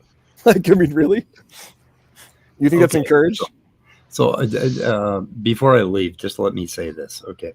So nobody that I know of, basically, and I don't personally attack it from the idea that I don't know, or I know that this doesn't have function, so I'm not going to look at it, right? I am most interested in non-conserved parts of the DNA. Okay. So, and scientists are human beings. And you're going to have scientists picking on other scientists saying, you're doing it wrong, and you should do it this way, and you should put more emphasis on this, and we need extended evolution, and no, we don't. We already covered that. And you're going to run into all this stuff, and you're going to cherry pick a whole hell of a lot of scientists disagreeing with each other. It doesn't mean diddly squat. Everybody is, like, right now in bioinformatics, they are looking at the entire genome, and they are hunting. They're just hunting for function and what it does exactly. And but anyway, God, if you guys would have earlier streams, I'd stop in more often. But maybe I'll try to stop in more. I'm going to try to change my sleep schedule. But hey, Mike, I put that definition in the side chat if you want to see it. It's 2005. I was off a year. Yeah, the problem I have with devolution, and of course this might be my personal opinion, is let me get a copy of this. Is that it implies that evolution has a direction, and it doesn't. And to do the opposite of to say there is an opposite of evolution is to imply evolution has a direction. And I really am. Could you be wrong about that, Mike? Okay, you're saying this, but like Bible Research has actually cited a real paper in the Cambridge Dictionary of Human Biology, or not paper, but in the Cambridge Dictionary of Human Biology and Evolution. So maybe you should check out his source before making your claim. Yeah, could this just be another example of your worldview interfering with the actual reality? No, it's it's basically my understanding of evolution that I totally disagree with the word devolution. That's what I just because of your worldview, it won't allow it. Hey, Mike, so before you leave, a couple weeks ago, I was listening to one of your streams, and I forget the exact number, but you guys were talking about, the genome, and I forget the exact number, but it was something to the effect of it. Well, at least 50-60% of the genome doesn't do anything. Do you still hold that position? Yeah, I don't think it does. Okay, so I think it's more like 70 or 80. Oh, okay, cool. So I didn't want to go too high and be wrong. So you think that 70 to 80% doesn't do anything, correct? Doesn't, well, when you say doesn't do anything, we have to qualify that. It doesn't do anything that depends on the particular nucleotide sequence, right? That's Okay. So do you think that up to 70 to 80% of the What do you genome could be by doing deleted something? and you could still live? Yeah, you could change all those nucleotides. You couldn't cut it out. You couldn't cut it out because you need that length, right? So that's really important. That has to do with the 4D nucleus. Oh my God. Okay. So hang on. So, hang on, Mike. Hang on. Be quiet. Not you, Speed. So you're saying that you need the length in order to have the 3-dimensional, it's all 3 and 4-dimensional folds and whatnot to take place, and everything to be lined up correctly. But their part that makes that happen isn't functional. I wouldn't say. I'd be real careful using the word functional. Okay, functional is a gradient. Okay, there isn't. It doesn't go from totally. It goes from totally functional in steps all the way down to doesn't matter at all, and you can cut it out. Right? There are some pieces that don't matter. The length doesn't matter. You can cut it out, and that happens all the time. You end up with insertions and deletions. You have a different length genome than I do. Absolutely. We know that for a fact, that your genome is going to be slightly different in length than mine is because of insertions and deletions. We're talking about conserved DNA. And when you're talking about function, you have to be very careful because function can sometimes just be the fact that it has to be a string of a certain length that can loop between two of those nucleosomes, and fold properly. In order to perform a function. Okay, so if the length isn't correct, does the fold become incorrect, and then not always, but very often result in degradation of gene expression, if not, or just outright blocking it, or overexpression, whatever, and result in disease? It could, yeah, or it could just result in just a slight difference in muscle tone, or how strong you are, how long you can hold your breath. I mean, it's a real complex gradient. Well, no, okay. So the point, I think you're missing the point. I'm not saying there's not a gradient of what can still work. Okay, what we're talking about whether or not if you didn't have it, or if the errors get too big, that you have a major problem. Yeah, there's one kind of really bad birth defect where if you end up with more like 10 more duplications than the average person has, you'll end up I don't know, with some horrendous birth defect, right? I mean, that can happen, but it's just all over the place and it's very complicated. And you make a point all the time about how complicated it is, right? It's complicated all the way down, but I'm misfiring on all cylinders, and we should probably talk about ERVs next time and how functional they are. Well, okay, so Mike, I know this is a deflection right now because that where I'm going with this is pinning down your whole position. Would you agree or disagree that there is a optimal length of things and arrangement that would be optimal? I don't know if I'd put it that way. So we know that things can be non-optimal, but if something is not, it can be inferior to something else, right? So wouldn't that mean that there is something that would ultimately be the optimal arrangement? No, because say you had one that was like just the perfect length, right?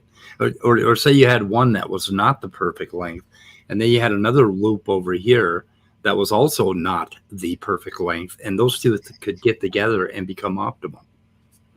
We're talking holistically, and let's just say we pick a specific environment which doesn't change. Real subject we should be talking about is how I'm going to leave now and go and watch some dumb TV and get a nap.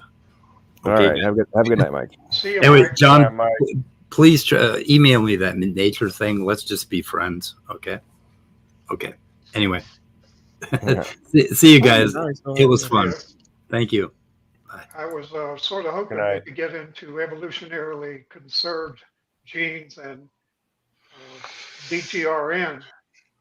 Eric Davison talked about that a lot. He said canalization of the developmental processes and I don't know how you say this, eumentazoan lineages means that the responsible upper level subcircuits, that's of the developmental gene regulatory network, will be evolutionarily conserved in all descendants of the ancestor of that lineage.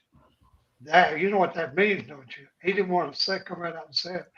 But what he's telling us is that you start out with an ancestral type and all of his descendants are the same, pretty much. I mean, they start out with the same genes and it's evolutionarily conserved. He says that in other papers too, but pretty much the same thing. He said in another one, I don't remember it off the top of my head, but something like the descendants, the embryos of all species and of a lineage, the embryos of a lineage are fixed. In other words, they can't change. Now there are supposedly things that can change the what do you call that, the germ line. Well, he doesn't really think so because he says every time you have every time they found a mutation in the DGRN or in the early stages of the embryo, it was always catastrophic. Either a very poor embryo or a dead one.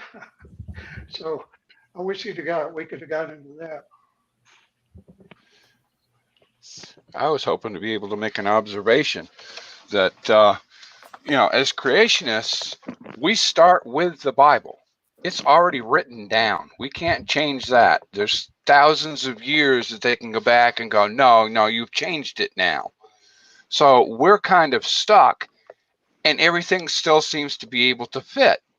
Whereas evolutionists, it reminds me of like an inner tube, the old tire inner tubes, that they keep constantly having to patch it because it's leaking all the time. But eventually, when do you just go ahead and replace the inner tube? Well, I think the evolutionary theory has been sort of replaced in different ways. Right. The version they have now has some similarities with how it was in the past, but it also has very major differences with the way it's conceived, the way it's structured. Did you hear one of the things that he was saying is that, well, don't listen to what they said 50 to 100 years ago because that back then it was wrong, but now it's right. Well, 50 to 100 years ago, they were saying we're right. So if 100 years ago they were saying they're right, and now they're saying, no, 100 years ago they were wrong, but now we're right.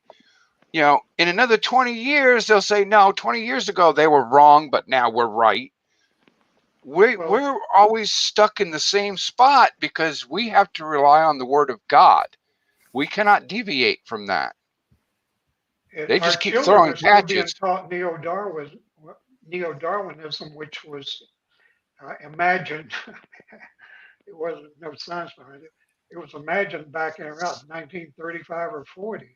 They're still being taught that, but some of the major biologists, evolutionary biologists, are moving away from that, like Eric Davidson. He sort of, I got in a big argument with Mark a few weeks ago on this, but he tried to read something in the Davidson paper that wasn't really there, or he read a small excerpt and pretended that was the whole paper. But Davidson pretty much said natural selection and random mutation, natural selection just doesn't work. That's really what he said. Yeah, and I think this gets at sort of a deeper sociological point, which is basically that when you have this progressive mindset where things have to get better, you can't accept that there is sort of a perfect ideal that actually exists historically and traditionally that hasn't been challenged, that can't be defeated, that can't be overcome because it is perfect.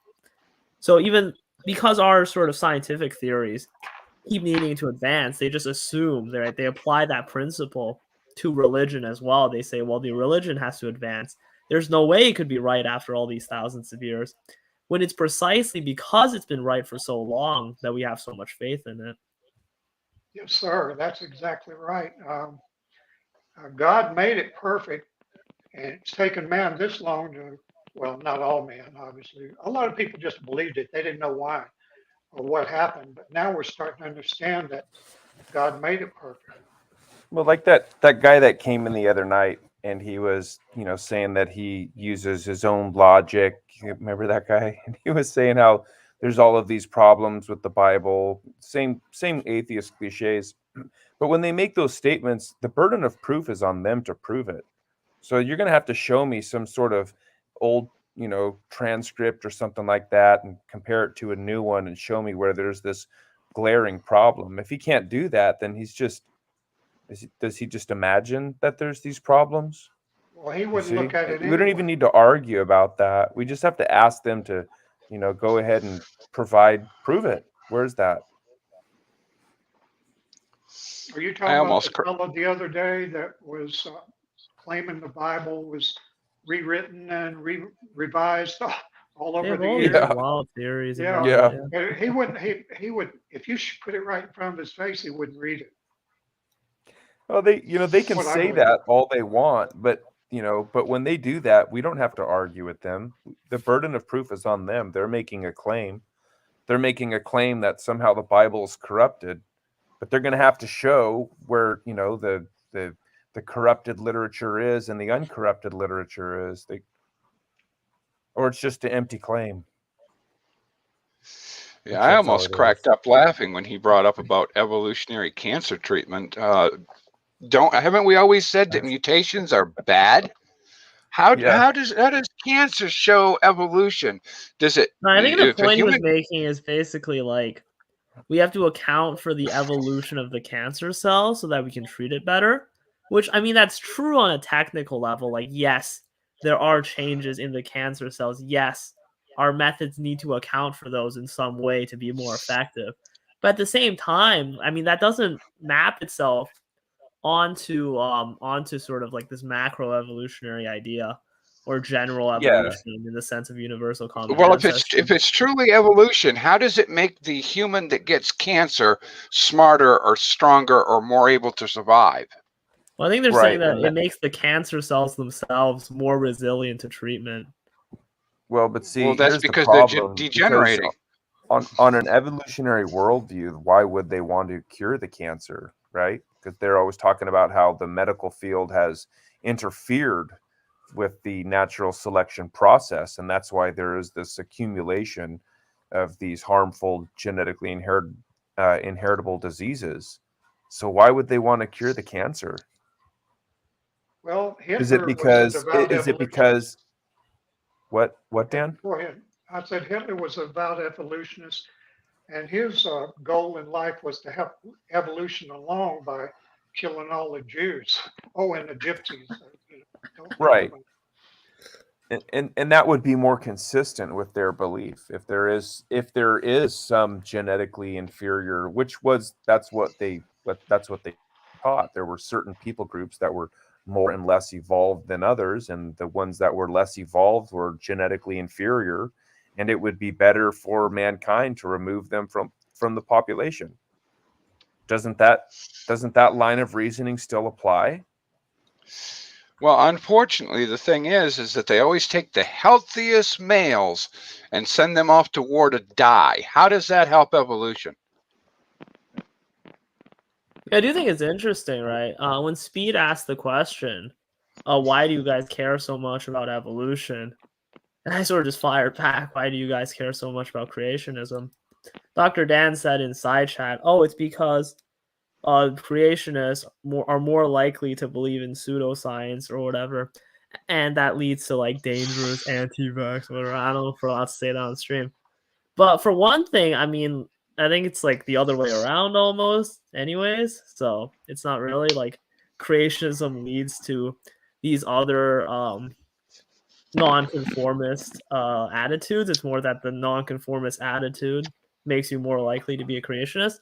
But even absent that, I think it's very interesting that he makes this sociological point as to like what's wrong with creationism, right? Not that he cares about sort of that the belief is wrong, but that the sociological implications are to him morally reprehensible. And I think we can apply the same thing to evolutionary theory, where we can say that an evolutionist who staunchly believes in survival of the fittest, let's say someone who's both an evolutionist and has psychopathy or narcissism or whatever, would be likely to support a eugenicism or an ethnostatism, for example. And that is a negative sociological implication.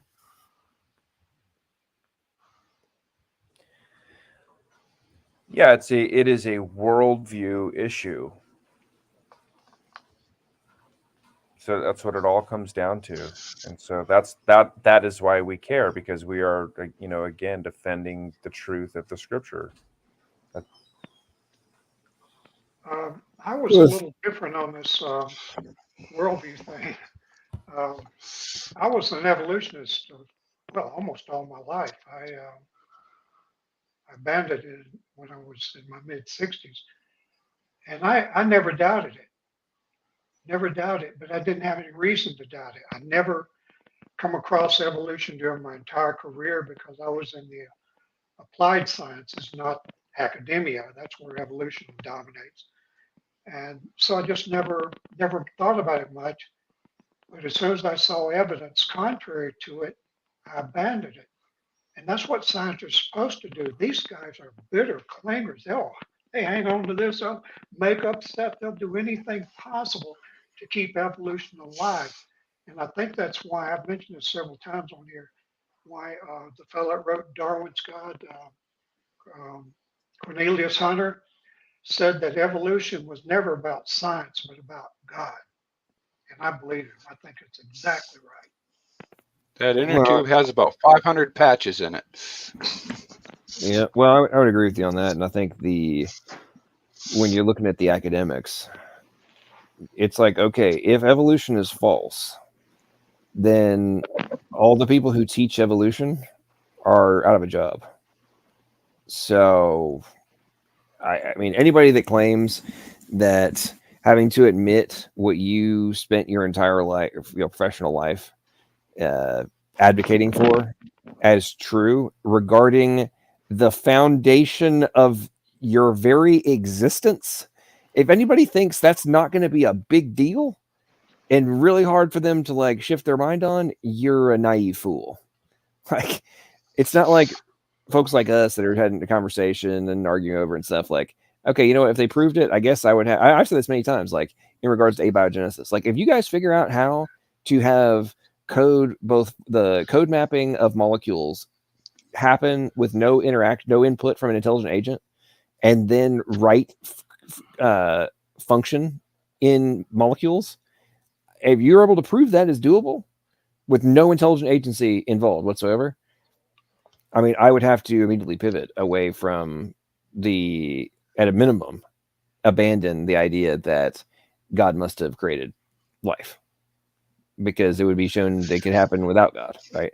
That's falsifiable. And that's why I would say that they talk about, it's like, your position isn't falsifiable. I'm like, yeah, it is actually. Like, I think that God created life and is necessary to create life. If you show me how life can be created without an intelligent agent, then that defeats my position, right? If you just like shove a camera into the ocean and you show life spontaneously generate in sort of the pre-Pasteurian way, then yeah, that would invalidate my position. So here's one of my favorite dumbasses, Beamsy. It says, Bio research tools, you would know anything scientific even if it bit you in the ass. I'm assuming what he actually meant was you wouldn't know anything scientific even if it bit you on the ass. But we have to give him the benefit of the doubt on that one. I'll give him a break on that one. That's my line, actually. I tell evolutionists they wouldn't know science if it whopped them upside the head. So maybe he heard me say that one time, or saw me write that one time. Well, Beamsy, maybe they did, but Beamsy does not have everything going on upstairs. There's definitely a few missing nuts and bolts, because for anybody who has seen my review of their ridiculous video of supposedly defeating me on the code argument, explaining how I didn't understand what I was talking about. And then it's so funny, in a stream with Speed of Pudding, actually, after my review, he literally gets contradicted by other people on Speed of Pudding's channel on the things that he said I didn't understand. It's like, Big brain. Hang on, wait, let me get this straight. So they said that you were wrong, but I'm the one that's wrong. Wow. Okay, got it. Hey, Grimsbar, I don't understand your point. It doesn't defeat your position. Let's see what else he say. You know just as well that religious folks would claim, "Wow, isn't good smart for using? Oh, isn't God smart? I'm guessing for using this technique to make life. The post will get moved again." Well, no, because the Bible doesn't claim that God is sort of generating life over time, and that through a natural process, right? It would have to be a supernatural process involving intelligence. So if you can demonstrate that's a process based on just principles that exist in physics without an intelligent input, say in an ocean or whatever, then it would invalidate the position. Is the link still pinned in the chat? I mean, yeah, can these keyboard warriors just come on in and have a conversation? Now, of course, I could invent a new position and try to hold on to my religious views. Even under that, it would just be a different, like sort of different premises. But a secular scientist can do the same thing and sort of adopt the theory of evolution through something that may have falsified a prior version of it. So it's not like only a religious person could do this, right? So a paradigm can shift sort of in a minor way without completely upending itself by reformation, which isn't uncommon at all. It actually happens all the time.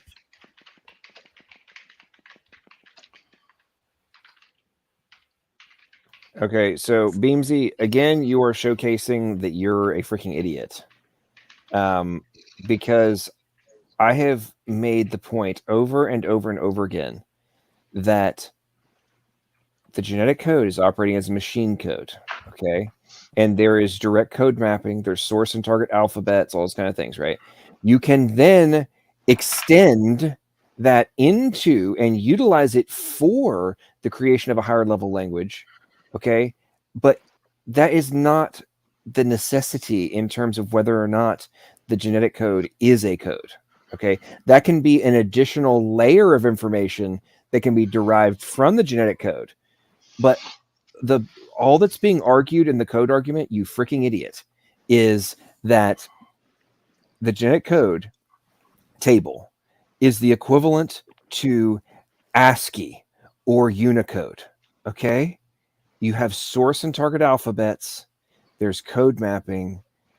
I've done multiple presentations on this, and I've laughed at idiots like you over and over again who seem incapable of grasping the differentiation between just what constitutes root machine code and what would constitute a higher level language and how it's built upon them. I mean, I really don't understand how you have such a hard time grasping this. Like the word code that's used now for like, oh, I'm going to go code in PHP, C++, Objective-C, C#, whichever one you're using. That's a higher level language. Now, is it encoded? Does it have code? Yes. Is it translated into machine code? Yes. Ultimately, it is. And for the dumbasses like Jason Torn, who think that interpreted versus compiled languages don't both ultimately end up in freaking machine code, it's just the stage at which it is, are also idiots. I mean, it really blows my mind how this is like such a... Yeah, PhD Jason Torn, the climatologist weather guy, he literally got into it with me one time and claimed that he caught me, right, on Python being an interpreted language, right, and not ultimately being compiled. And I'm like, dude, it's called just-in-time compiler, you freaking idiot. Like, the first compiler was interpreted. That was Microsoft Basic. Do you remember that one, John? I'm aware. Yeah, but not from actually using it on my side. I mean, that was the first one on the IBM computer, should I say? Right. Yeah. And I think, but I think Atari had another type of compiler, maybe that preceded them. So maybe I'm wrong. But the first programming language that I know of that was on the PCs was interpreted BASIC. And then later they came up with Compile Basic, course, assembly language was there all along, but I'm pretty sure it was interpreted basic. I don't remember exactly. It had a name for it. I don't remember exactly what it was called. Right, but the point is that whether it's interpreted or a compile, or like a compiled on the front end, or interpreted and then just in time compiled, based on the portion of it that's being executed. Either way, ultimately, the higher level language has to be translated into machine code. There's no way around this. Exactly. Like, because all coded this is unavoidable. This is unavoidable. At the root, when your computer is actually doing the computation, it is doing it in machine code. Period. Like, there is no ifs, ands, or buts about this. It's amazing. Yeah, and their whole idea, like, oh, it's just a physical arrangement. Literally every code, every piece of information we interact with ever is just physical information. Is just like physical things, right? A book is just an arrangement of ink on paper. That doesn't somehow diminish the significance of what's written on it and make it no longer require an intelligence. So it's like you have a chapter in a math textbook which contains a lot of true mathematical premises, and it has like praxis problems and all of that. Ultimately, all that's required physically is, say, a bottle of ink, a pen, a motor that can write with it, and a piece of paper. But without the intelligence agent of the person telling, let's say, the motor how to move the pen in order to apply the ink to the paper in a specific arrangement, you wouldn't have the chapter, obviously. Code is abstract. It's not. It exists only in the mind. It's like music or mathematics. It's abstract. Until you put it into a storage mechanism, it's really unusable. Beamsy, you are so dumb, dude. You are so dumb. Whoa! So because you have said it makes it right, even though the papers you quote do not say it. In the conclusion, Hubert P. Yockey even made a response, saying people like you are misrepresenting him. Beamsy, you raging idiot. Okay. He is arguing that there's not the necessity of the intelligent agent. However, both his book and the entire paper are about why the genetic code is a code. And the machine code type that I am referring to, and on the root level, he's not arguing it's a higher level language, genius. He's arguing that it is code in that sense. Okay. That's the entire paper. Okay. Like, I have stated multiple times on many occasions prior to you even coming around that one of the reasons I love quoting Yockey is because he was against intelligent agency. He was an atheist against intelligent design. However, when it comes to code, that's what it is. And it's an unavoidable fact. You geniuses are running around claiming that that's not what he said. It's amazing. He was definitely an evolutionist, and he said the genetic code proved evolution, which I don't know where he pulled that out of. Yockey, he was smart. He just was hung up on evolution. Well, see, that's what I don't understand, and I bring up about the spare tire thing. Is every time that we come out with something that absolutely blows evolution apart, they'll throw a patch over the hole and go, that thing that you say disproves evolution, that's exactly what proves it. And we're like, how? It doesn't matter. It just does. This is a Yockey quote in the side chat here. The private chat. That's what I was just saying. He believed it proved evolution. It just the opposite. I guess he's trying to make the point that, like, because it's so shared, therefore it proves evolution. But that would imply sort of that this code has to exist in our like last universal common ancestor, in that single-celled organism, which should be really simple and which split off into all forms of life, and that there are no life forms which don't have the same code, right? That the code did not develop any time after any splits that have carried on to this day, but rather must have already been present at the root, which I think is in all fairness, in all fairness, Yaki wrote this book before we really knew a lot about the code. You know, it really wasn't on 2012 that ENCODE released that report that just set the diehards like Dan Grauer, I think is how it turned him into a raging lunatic. He had a speech in Houston where he said, if ENCODE is true, then evolution is false. And he set out trying to prove ENCODE false. And I think he's still trying. All right, so I'm gonna have to once again read this to Beamsy because he's too dumb to actually grasp it. Okay. It's so obnoxious. I have to do this over and over again with the same idiots, and they claim to read the paper and that I'm misinterpreting it. So, audience, I'm going to read this, and please tell me if I am somehow misinterpreting this. Okay. The source alphabet of the genetic code is the 4 nucleotides of DNA and mRNA. Thus, each nucleotide has a 2-bit byte. The first extension of that quaternary alphabet has 16 letters. This is not sufficient to code the canonical 20 amino acids that are transcribed in protein. Accordingly, nature has gone to the second extension 64-letter alphabet. Thus, the genetic code has a 6-bit byte, usually called a codon. Sometimes the codon is called a word, but clearly this is inappropriate. The codon is a letter in the second extension of the mRNA alphabet. The protein is a word. The genetic code, shown in Table 2, shares a number of the properties with the postal zip+4 code and the ASCII computer codes. The genetic code is a block code because all codons are triplets. The genetic code is distinct and uniquely decodable because the single methionine codon AUG and sometimes the leucine codons UUG and CUG serve as a starting signal for the protein sequence and perform the same function as the long frame bar at the beginning of the postal message in the zip+4 code. The nonsense codons UGA, UAA, and UAG stop the translation of the protein from the mRNA and initiate the release of the protein sequence from the mRNA. They perform the same function as the long frame bar at the end of the postal bar code message. I mean, I don't really know how much more this can be clearly delineated. And then, like, here we go. We've got mapping out zip+4 codes. Yeah, let's Table 1. Where's Table 2? There's Table 2.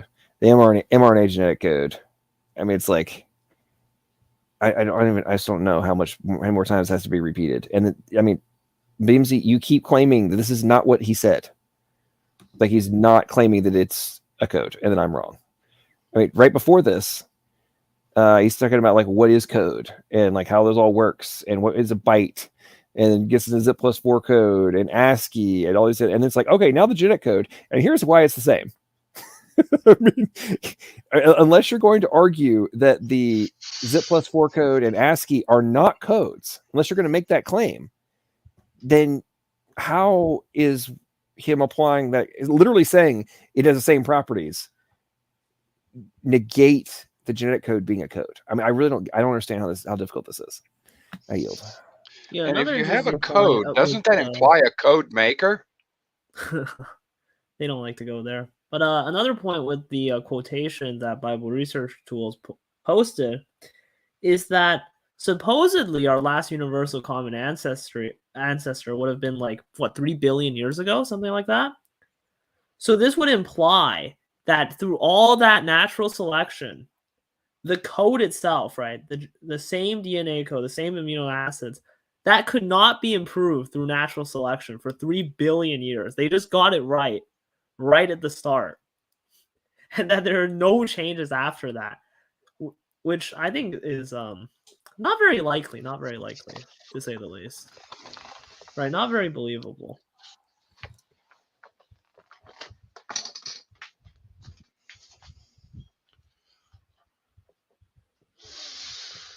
Yeah, they say life is left-handed. How come we don't have any right-handed life that came into being?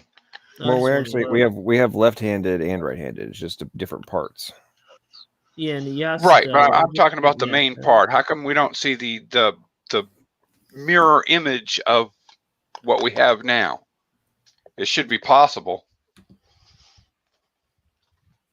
evolutionarily. So what I'm saying is about chirality. Right. What I was saying is that we have left-handed chirality with amino acids, right? we have right-handed with nucleotides. That's the irony. Yeah, I think that's what it was. But they're not the same thing. Right, but I'm saying the life should be able to exist if you reverse that.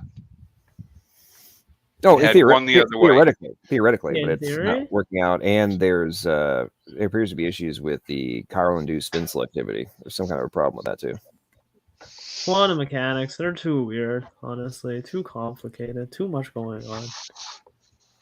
But that must have evolved through purely natural processes. It just got it. Okay, Gleep Glorp says genetic code describes reality, just like sand dunes communicate the process that made them. Anything that communicates objective information is a code, nothing requiring intelligence. Wow. Okay, so is a book.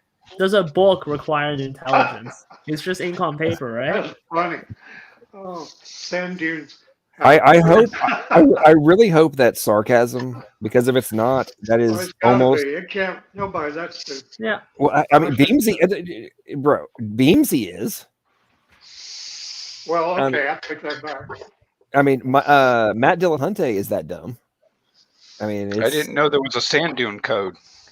Matt So the information in Super Mario Bros. Is the exact same as the information in Sand Dune, you see? It conveys objective information about reality.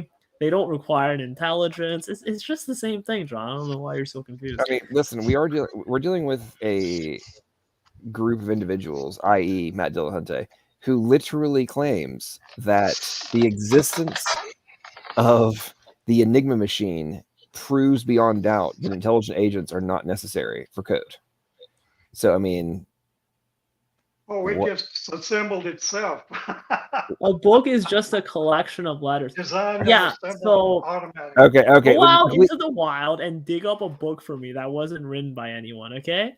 Go out and find a book with, like, legible, correct information about any topic, history, math, science, whatever, that was created entirely by natural processes with a language that's consistent with other things. Go ahead. Yeah, alphabet soup is a collection of letters. Evolution, books on The evolution book are a collection is of letters. specified. No I really need intelligence required. I really need to download that that little clip of Dilla Bloviator. I mean, that was just when he said that, I was flipping out. You know, John, black holes are actually the most information dense things, you see. They have the most bits of Shannon information. Because that's what matters, right? That's what we're talking about. That's true. I need to go search for that, because I did a review of it. I need to see where I did that on my channel. I hope I titled that something that will be obvious when I'm rolling through there. Go ahead. I'm going to be searching for a video real quick. I just want to ask if that was Dillahunty you were talking about that said that. Oh, it was Dillahunty, yeah. I have two things that defeat you. Enigma machine. It's saying that that's what explains freaking code existing.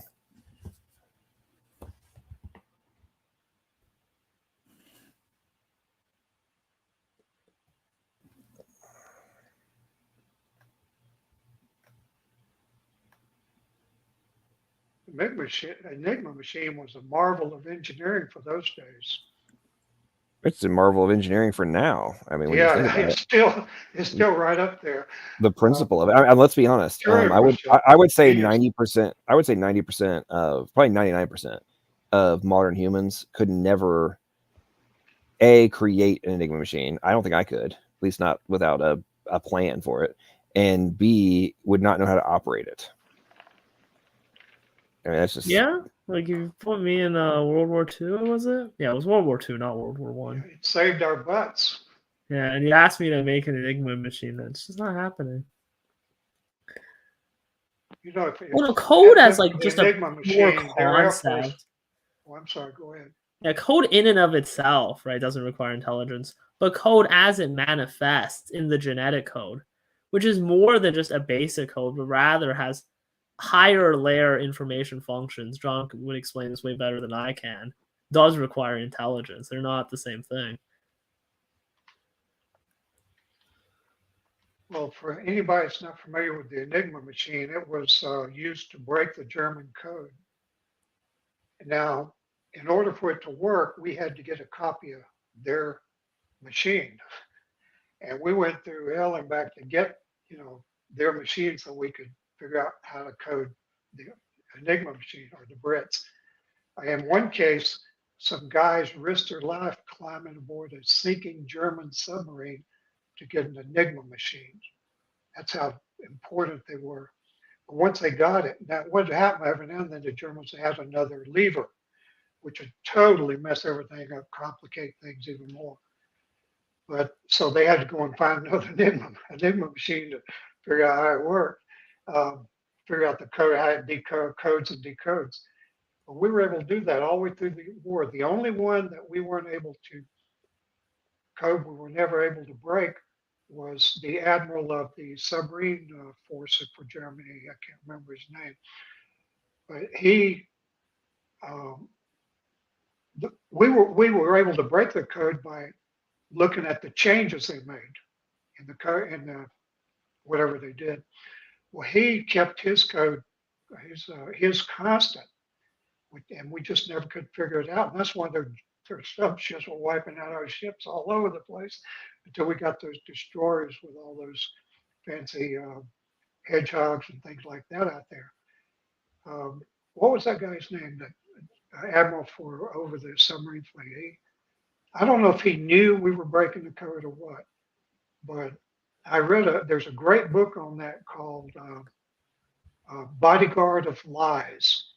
And there's a quote in there by Churchill that says, in wartime, the truth is so precious, it must be protected by a bodyguard of lies. And that's the title of the book. Fantastic book. I think it came out in the 70s or 80s. I still have a copy somewhere around here.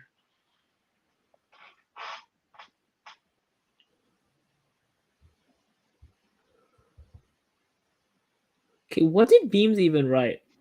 He says, you only need one thing to discredit LPP and his stupidity. The 2005 response by Hubert Yockey to FTW, where he points out he was using like not is I know, LPP will never read it. Does that make any sense to anyone?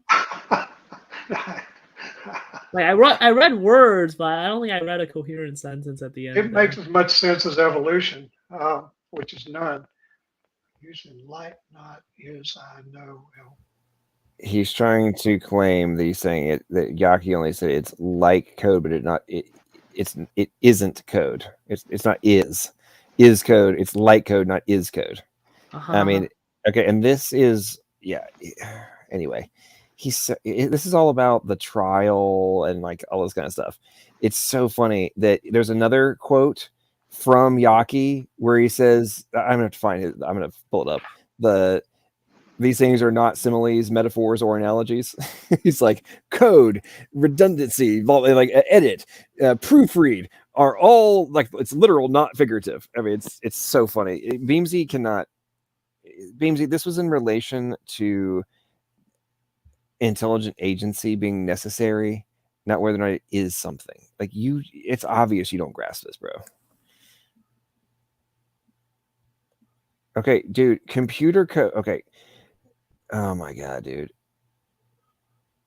Yeah, no, the DNA code is not literally a computer code. It has some differences. Cool. It has the root properties of what makes it a code. Okay. It's a code.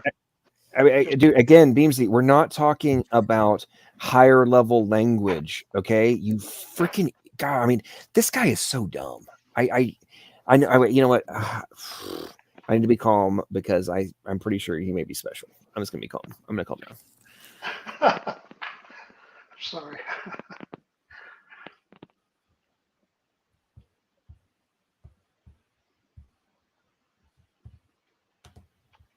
John, to change the subject a little bit, did I tell you about my experience with my first computer course in engineering school?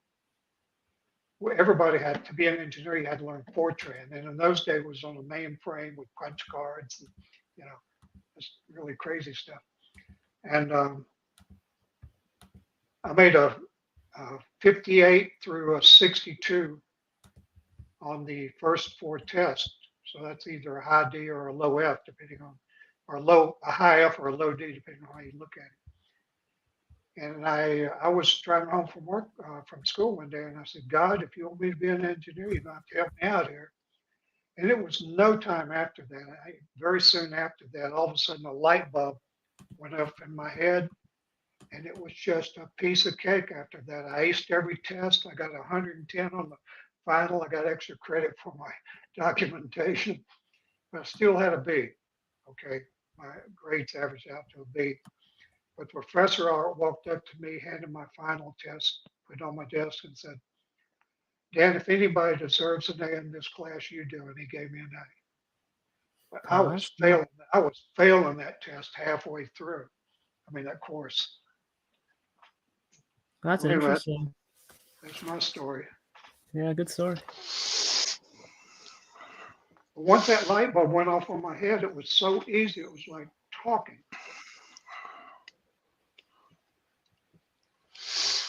All right, so two things. One, we're going to listen to Dilla Bloviator on the Enigma machine. Two, what's funny is I Googled the Yaki thing. So I'd read this a while back, but it kind of cracked me up. So the very first point is their citation on page 15 of their brief of my 1981 paper. Okay. So let's just think about this for a second. So he said 1981 paper, right? So their paper I've been reading from was received 22nd of December, 1998 and accepted 8th of May, 1999. So you're referring to him being pissy about something from his 1981 paper when I'm referring to one from 1999. Yeah. So there's that. And then, point one. The leaders of FTE, including Charles Saxon, clearly do not understand my 1981 article. Well, again, so I'm talking about the 1999 paper, and he's pissed off about it being misquoted in 1981 from his 1981 paper. Wow, that's kind of interesting. Huh. Interesting. Okay, so then he's talking about the mathematical treatment of these biological message texts is not identical to that of human written language. Okay, cool. So that's not the claim that's being made about it being code. Okay. Let's see. Oh, wait, in this paper, information, this is him. Information can be measured in all sequences that are digital, segregated, and linear. Digital means expressed in digits or letters, blah, blah, blah. Wait. In the genome, the codons, UUG, UUC, etc. So he's literally saying it is digital. Interesting. Okay, cool. Let's continue on here. I wonder what other interesting things would be here.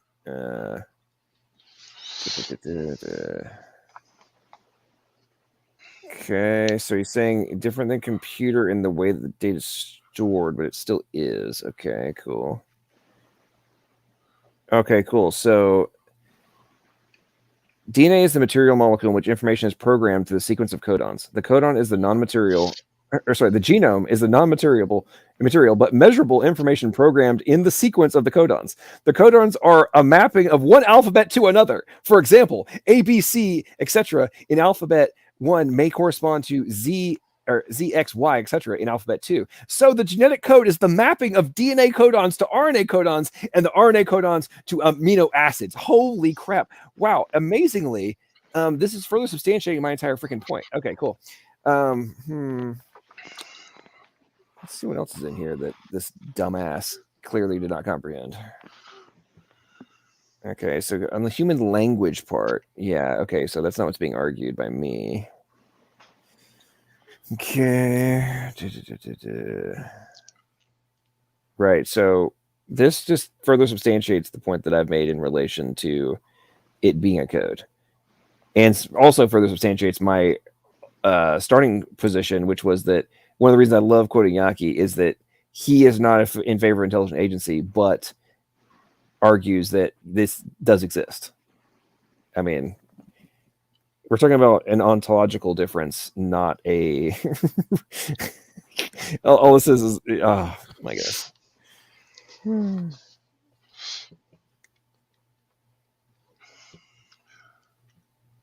for what I read, would you say that panel, would you guys say that like defeats what I've said, or just substantiates my position? Yeah, John, you've been destroyed. I don't know what to say. Your whole argument just got John. Oh, they just kicked eviscerated. your butt. Yeah, he has a point here. Okay. Oh, that's funny. Okay, let's get some humor from Dilobliviator real quick. There we go. All right, and as a special treat for my friend J Mike, and thanks for him being here this week, I'm going to play a game of chess while you talk to Otangelo. Welcome, Otangelo. How you doing? Yes, hello, Matt. Hello, J Mike. How are you guys doing? Okay, here is my argument. Creating a translation dictionary, for example, of English to Chinese requires always a translator that understands both languages. Do you agree with that? Yeah, but I already know what you're probably going to do. I don't read minds like Matt doesn't either, but I've heard this already, and it's not going to be analogous from my perspective, but continue. Yes, it is analogous. That is analogous to what we see in biology, where the ribosome translates the words of the genetic language composed of 64 codon words to the language of proteins composed of 20 amino acids. Let me stop you there so we can have a dialogue. A ribosome has somewhere around like 82 parts, essential part being an RNA molecule. So given that, the particular core of the ribosome, which is self-replicating ribosome, is it relevant before you continue? No, I'm not talking about the ribosome. I am talking about the fact. I'm gonna interject here. I wasn't going to, but I'm going to interject because J Mike's completely correct. This is not analogous, and I can prove that it's analogous with 2 words: Enigma machine. An entirely mechanical process where the translation does not understand, the translator doesn't understand anything. When you have a chemical process, it is following a mechanical process, similar to the Enigma machine, which you enter your information and a mechanical process that does not understand it, and the person entering the information does not necessarily have to understand it, and the person decoding does not necessarily understand it. The translation machine follows a mechanical process that translates one set of instructions into another that can then be decoded by another Enigma machine that also does not understand it. So, Otangelo, thank you for ending the show with a demonstration that you are going to come up with analogies that are not analogous, because this is the problem when you look at biology as if it's a code that requires an intelligence to translate. Yep. You are debunked by 2 words: Enigma machine.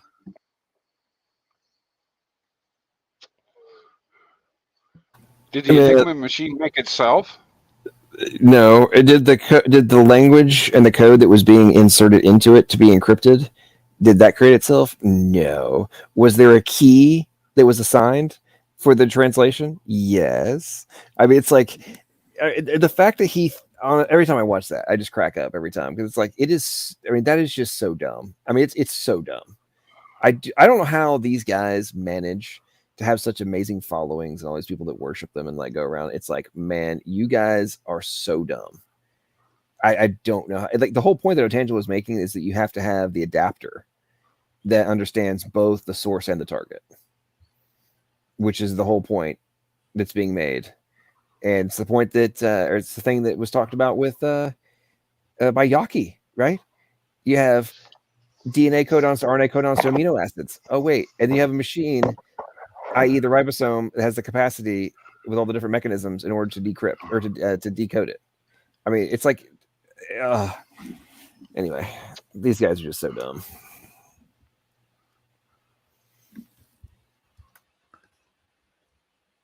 Yeah, Hillary's emails is the biologist from the other debate, right? Or am I mixing things up? He's got Hunter's emails or Hunter's laptops or something like that. Oh, I see. Hunter's laptops. It's like a similar idea, but they're different. I see. Okay.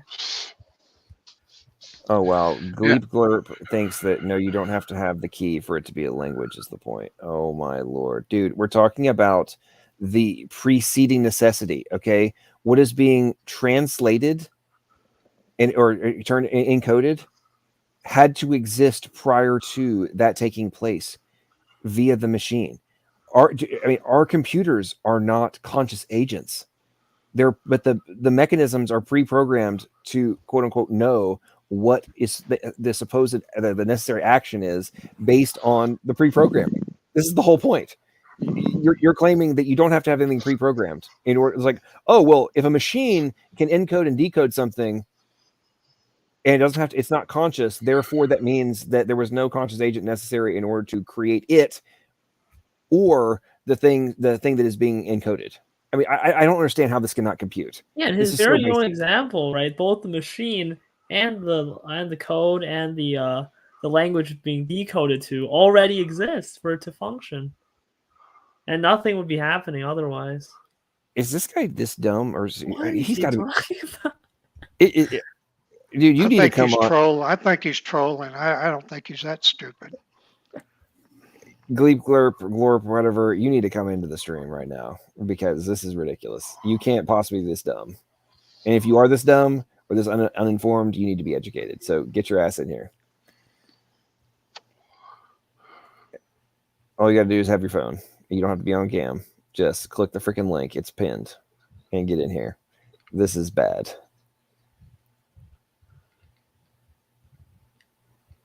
I don't understand how these people can take themselves seriously. Except for T-Jump. I mean, like, there's some others, okay, that we have to interact with who are on that level. You know, it could be like, it just reminded me of this. I don't know why I didn't think of it before, but you remember a few minutes ago I was talking about that book by, the book about the Enigma called, and about the secret war, bodyguard of lies. You know, maybe they're at war with us. Maybe evolutionists are at war with us, and that's why they don't have any qualms about lying all the time. Well, considering the fact that evolution got its start to strip science away from Moses and the Bible to begin with, there were scientists, you know, that were Christians that were just fine. But now the goal is to sit there and try to pervert science to make it so that it's anti-biblical. So yes, it is a war. Just dawned on me. You know, I've been wondering, why do they lie all the time? What's wrong with these people? And it's like in politics, the same thing. They're always lying about everything. It's a war. And that's their secret, is to put a bodyguard around the secrets, a bodyguard of lies around the secrets. And what are the secrets? Well, I'm not sure exactly what their secret is other than trying to maintain power, which is the same thing in politics too. Maybe that's the only way they figure they can maintain power, is just to put out so many lies out there that everybody gives up and goes home. That's an interesting point. It's an interesting analysis. It's a twofold agenda. You're getting timed out. I'm sorry. Like, it's a twofold agenda. It's to maintain power and to strip God from the public. No one has to see that. That's just. What's up, P-Town? Welcome to the stream. What's on your mind? Hey guys, how you doing? No, I just came to hang out. I wanted to see if that link worked. So you think I would have like pinned a link that didn't do anything? Yeah, it's pretty nifty these days. John. Yeah, how do you think we got in? Just got lucky, you know? Typed it in by chance. Good night, Dan. Hope you have a day. Hope you sleep well, brother. SFT, they're all gone because we're gone for like 3 hours. Yeah, SFT always whines that there's no. Well, no, P-Town, you're not an atheist, are you? Or are you? No, I'm a Christian man. I used to be an atheist. I grew up an atheist. Oh, gotcha. Yeah. So I appreciate what you do. Oh, appreciate it. Thank you. Hey, oh, here we go, Dan. Okay, here we go. Yeah, SFT, get your butt back in here, man. I don't want to hear any whining about there's no Evos, no atheists. There were atheists here, and then you were just off mainlining coffee again. We're just gonna keep that long-running joke going, yeah. Listen, I say it in humor, but I actually think it may be true. I'm pretty sure that I don't think he was doing it beforehand, but when I started making that joke, his coffee addiction was like, that might actually be a good way to do this. Be faster and easier. So he just like has an ongoing IV connector. Hey, Standing for Truth was busy sitting there going through my PowerPoint that I sent him. Okay, it's one of those self-fulfilling prophecies. See this all the time, where eventually, if you say something enough times, it actually does become true. That's why you shouldn't be too ironic. If you're ironic for long enough, you'll actually do it for real. Yeah, Standing, you missed a good... I don't know, how long was Mike here? Maybe 15 minutes, 20 minutes? More than that, right? Like 30-ish? Maybe 30? Okay. I don't know. It flew by. I tell you what, with Mike, it always fascinates me how the contradictions that are in almost every interaction, and then the 180 pivots, or like, no, that's not what it is, or that's how it was, but it's not how it is now. But I said it never was like it was until it was now, like it wasn't like it is now. And I can only imagine what kind of entertainment I'm going to get tomorrow, or their next weather report, where they're guaranteed to like watch 30 seconds of this and then go on an exposition about how, we just went completely wrong. He reads so deep into it. It's incredible.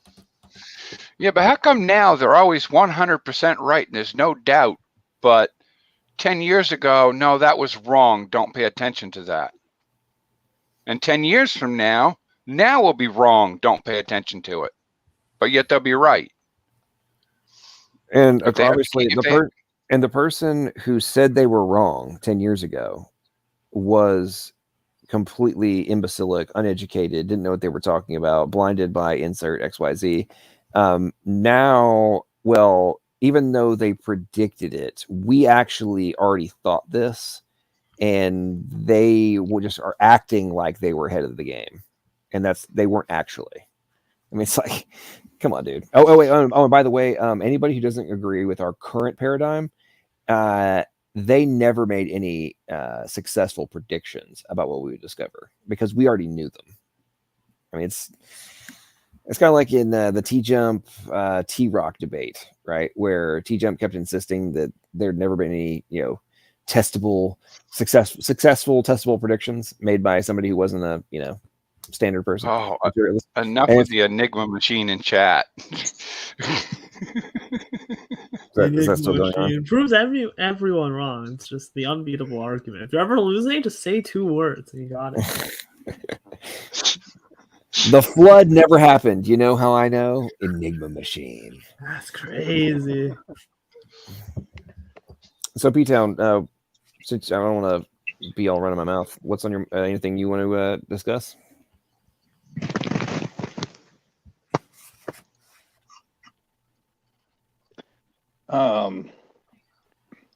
I like the discussion about codes. Well, I guess, are you, have you read a lot of Chuck Missler stuff? Are you a fan? I haven't, if I'm thinking Chuck, we're talking about the guy, he's got the, I'm subscribed to his channel. He's What's that?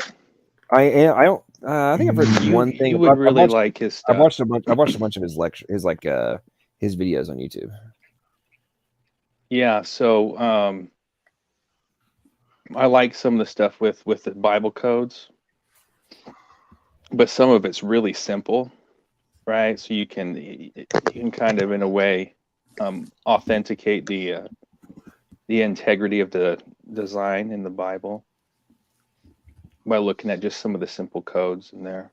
Right. Cool. His channel is on YouTube. Of course, he's dead now, but it's like, I can never pronounce it. It's like Neo House or something. It's a tough one. Yeah. I'm subscribed to it. I get notifications all the time. I watch different videos from them. Yeah. I've never been able to pronounce that word, the name of it. I'm like, really? Why did you guys come up with such a hard to pronounce word? But yeah, they called it Q House, because no one could pronounce that.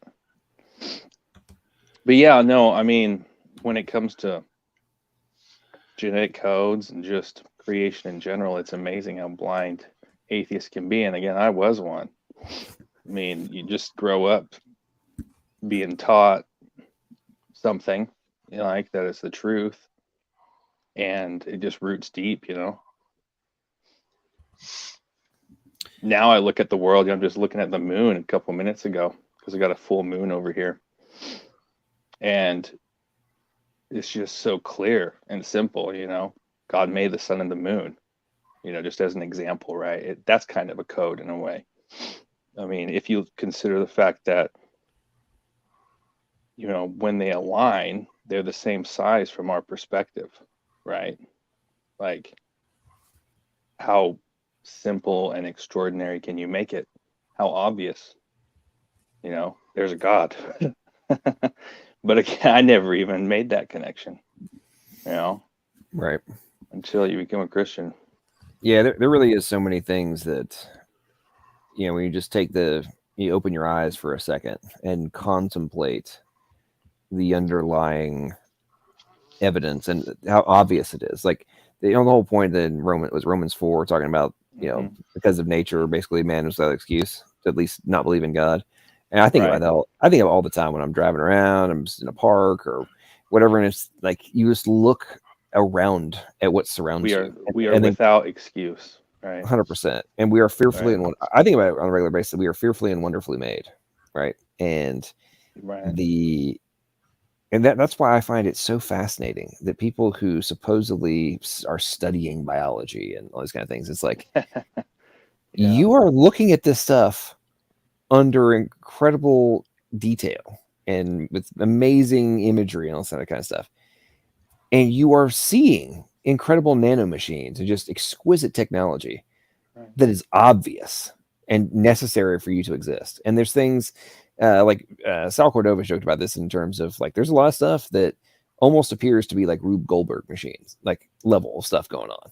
Right. And what fascinates me about that in relation to the Evos, they're like, oh, it's more complicated than it would have to be. Therefore, it must have evolved. It's like brain, high energy, right? It's like, wait a minute. So it's got more layers than it would need theoretically.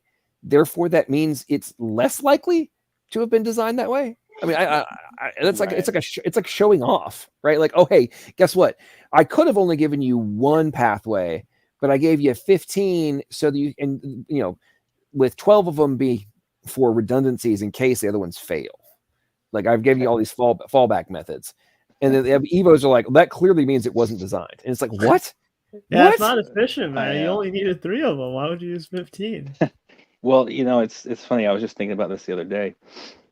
You know, I'm not like a real spiritual kind of guy. I'm about spiritual as a rock, right? Not mystical, I guess. Maybe that's a better word. But sometimes I just think there's demons out there that just perpetuate something so ridiculous and are just laughing their butts off at us, right? Like just with your example there, they look at something that so clearly points against what they believe, and yet it's twisted to something that they believe. The world is definitely getting darker. Right. Hey, gentlemen, I found us an evolutionist to debate. Can whales and pine trees rock? He was here earlier, wasn't he? How do you know my secret middle name? Well, I figured, you know, you're so adamant in your belief that whales and pine trees are related. It was just the appropriate middle name for you, Ken. How you doing? Oh, I'm good. I got spaghetti. So what'd you think of the debate tonight? I didn't get a chance to watch it just yet. I was distracted dealing with a bunch of side stuff with bills and all that. With what? Taking care of bill stuff and all that. You know, the fun adult stuff that people have to do. Yeah. I was trying to watch it in a little bit.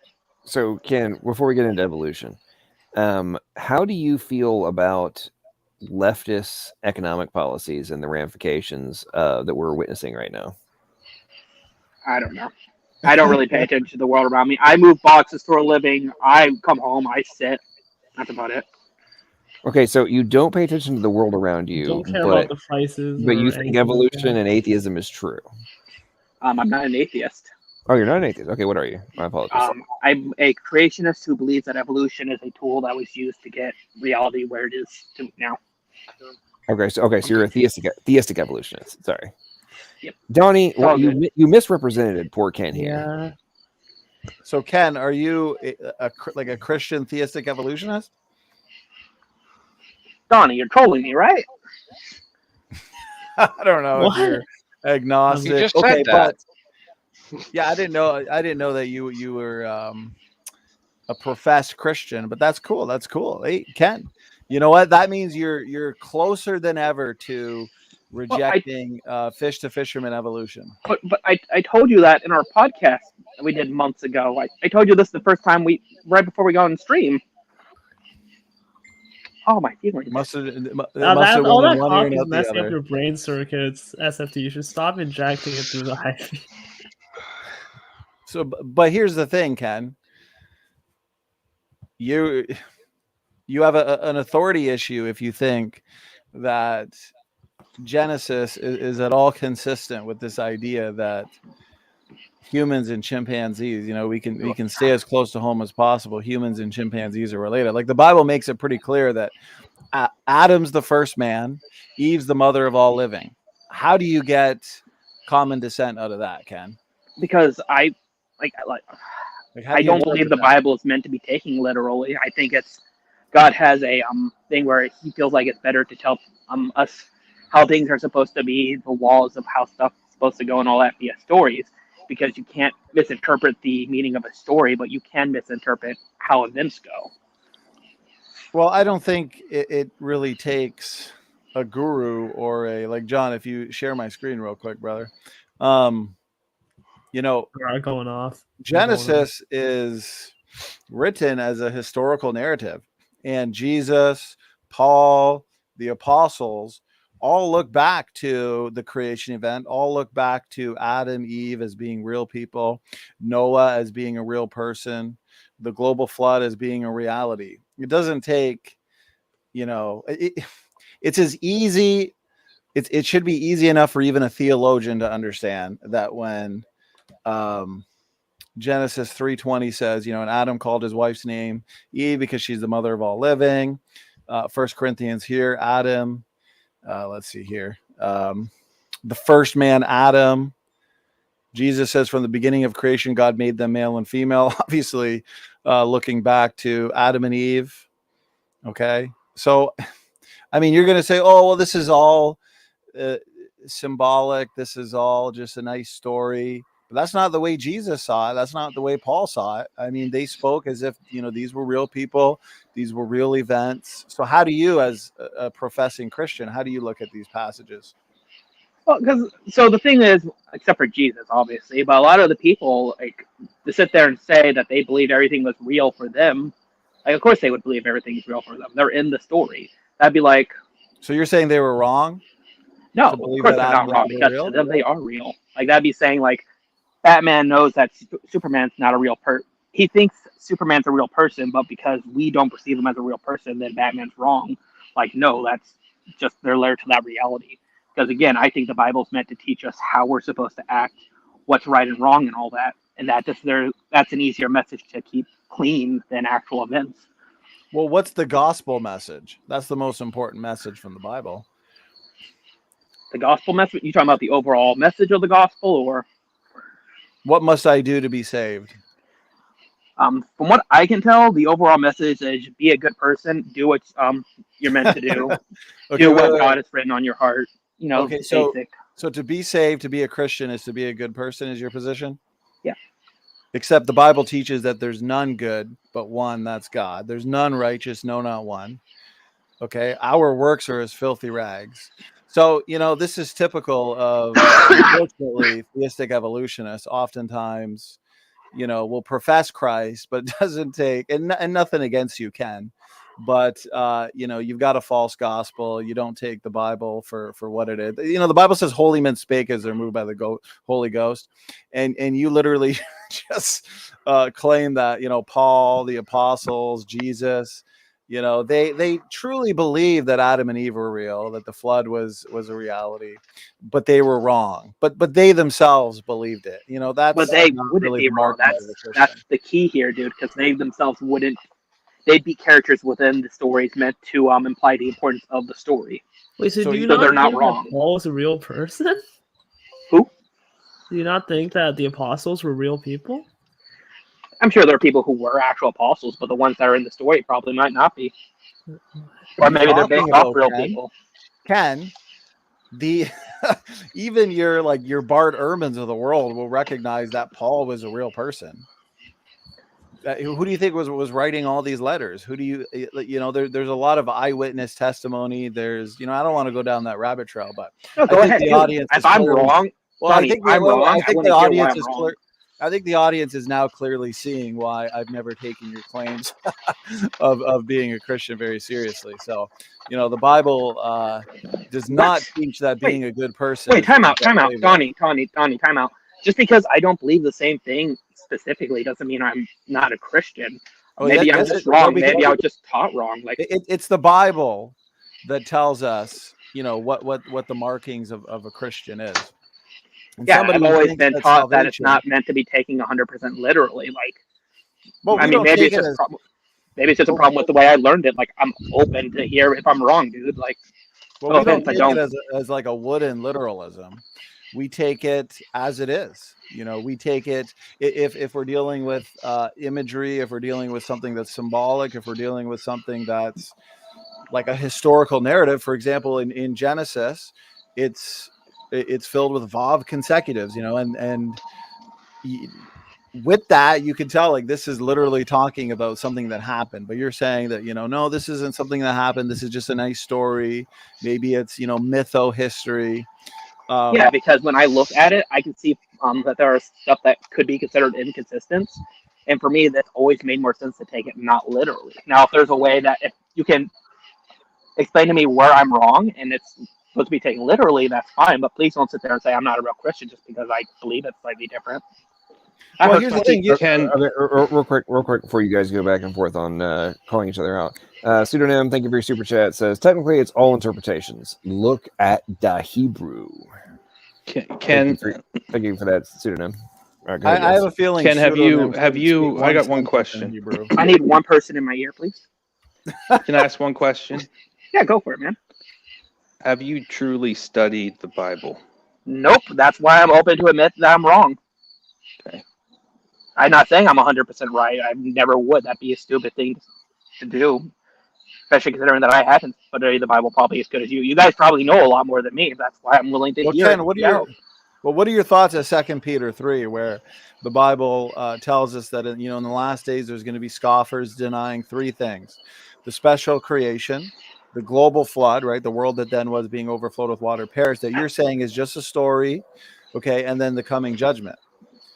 And yet this is exactly what we're arguing about today, is whether or not there was a worldwide flood. You'd say there wasn't. We'd say there were. But the Bible that you claim to believe in is actually calling you out on that. So, but I believe the other two. So how does that work out? You don't believe? Okay, no, I do believe the other two. I believe that there will be scoffers, and I do believe there are people who are going to deny. Do you believe that Jesus will come back and judge the world by fire, as per Revelation? Yeah, Jesus seems like that metal. Seems like he'd be that metal, to be honest. Pardon? Can you repeat the last sentence? Yeah, sorry. I have spaghetti right now. Yeah, I believe Jesus would definitely do that. He seems like the type of person who would be in that metal. That he'll be in that metal? He'd be that cool. Be that cool. So do you literally believe Jesus will come back, okay, after the rapture and judge this world by fire? The coming judgment by fire. Do you believe that that's going to happen? Okay, I'm going to give a real answer this time. So I think when I read that and hear it, I think it means the world's going to be judged by chaos, because chaos is one of the purest ways to get out what's going on people. Chaos is generally where you'll see people at their most true.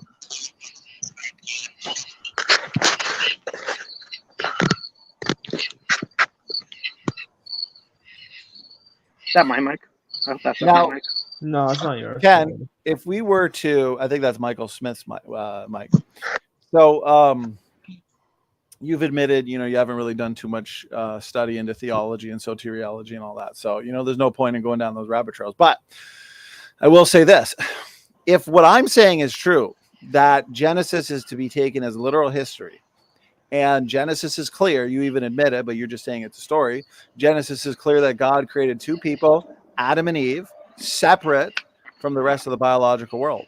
Why is it then that all modern scientific data actually correlate on that fact. I could go over 20 different reasons, but I'll just go over one and a more basic one. I'd be curious as to your thoughts. Okay. This is one of my favorite ones. Every single human being, we are all 99.999% the same. Okay, we all have incredibly low variation. Now that's expected, because if 6,000 years ago God creates two people, right off the bat that restricts genetic diversity. Lo and behold, today we all have extremely low diversity. To the evolutionary community, this was a surprise. Okay, because the evolutionary model would predict what? Obviously high levels of genetic diversity. If we've been evolving for millions of years, from Australopithecine-like ancestors to Homo habilis to Erectus, and then eventually into Homo sapiens, to where we spread out into all parts of the globe from Africa. Well, that's a lot of mutations accumulating over millions of years. We can even just take it back 200,000 years to Africa, in the out of Africa scenario. So why is it then that we have incredibly low variation, more consistent with the biblical model that claims God created two people, Adam and Eve, just thousands of years ago, rather than the evolutionary story? And take your time, Ken. How do you explain that? What are your thoughts on that? Would you laugh if I told you to dumb it down? Yeah. Well, okay. Well, comments are laughing. I know that much. No, that's okay, Ken. I appreciate you being willing to engage. Would you agree that mutations add diversity? Repeat one last time. Would you agree that mutations add genetic diversity? For the sake of this, I'll say it is, but I feel like I'd have to look into it for me to give a specific answer. I feel like it could. I feel like it's not necessary. Okay, well, here's a better question. How do you as an evolutionist explain the origin of genetic variation? Where do you get the genetic material that natural selection can act upon? The combination of the codes and DNA within a creature being combined to create something slightly new. The DNA differences that separate me from a dog or a chimpanzee, what are those the result of? I'm not sure. Okay, fine. I'm trying. It's the same question basically 4 times. Mutations. Okay. Evolutionists explain the majority, if not all, genetic variation or diversity or DNA differences, okay, as being the result of mutation. Mutations add something that was not previously there. Therefore, they are adding genetic diversity. Do they always have to add? What's that? Do they always have to add? Well, if you're accumulating 100 new mutations per person per generation from your parents, you are now more diverse than your parents. Correct? Yeah, but why can't you lose mutations? Well, you can have. I mean, you could lose. You could have a deletion, right? But is that making you more diverse than the previous generation? Because now you're missing. It could. Okay. Yeah, well, it does exactly. Right. So either way, mutations. It's actually just basic. So I'm not going to argue over this. Okay. Mutation. Well, you asked me the question, which was if it's addition. Like, yes, we just proven that it does, but you also just admitted that it could also be a takeaway as well. Which even if we say there's an add, the takeaway could also equal it out to make it relatively the same number. Okay, if you have a gene, you're not getting it. You're not getting it. So diversity just means like any differences. So like, is it making you more different from the other people around? That's all that. I know. I'm well aware of that. Yeah, but if you delete something, you're still becoming more diverse, right? Yeah, you're still admitting you have that. The sequence AAAAB and then the sequence AAA. Even though all you did was delete a B, you effectively gain diversity because you have a new sequence. Yeah. See, here's the thing, Ken. Take 2 books that are identical, and then copy them and introduce typographical errors each time, even delete sentences. So whether deleting or substituting one letter for another, one word for another, either way, your next generation books are becoming different than the previous generations. Okay. But anyways, I don't want to go down this too much. So the point is mutations add diversity. The creationists would say it's not beneficial diversity. It's the type of diversity that you get on your car with your dings, your rust spots, your you know, your dents. Okay, your car is more diverse than what it was when it came off the line, but it's not more diverse in a better way. It's actually, it's worse off, you know? Okay, so the point is millions of years. No tires.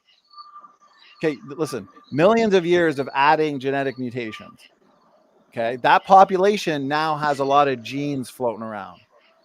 Okay, that population would be diverse. And so humans today should be diverse. If we go back 200,000 years to millions of years with the Australopithecine-like ancestors. But it turns out, and you can just Google it. I'm not going to share a screen for sake of time. I've done it a million times before. Just send it to me via text at some point. I'm interested to read it.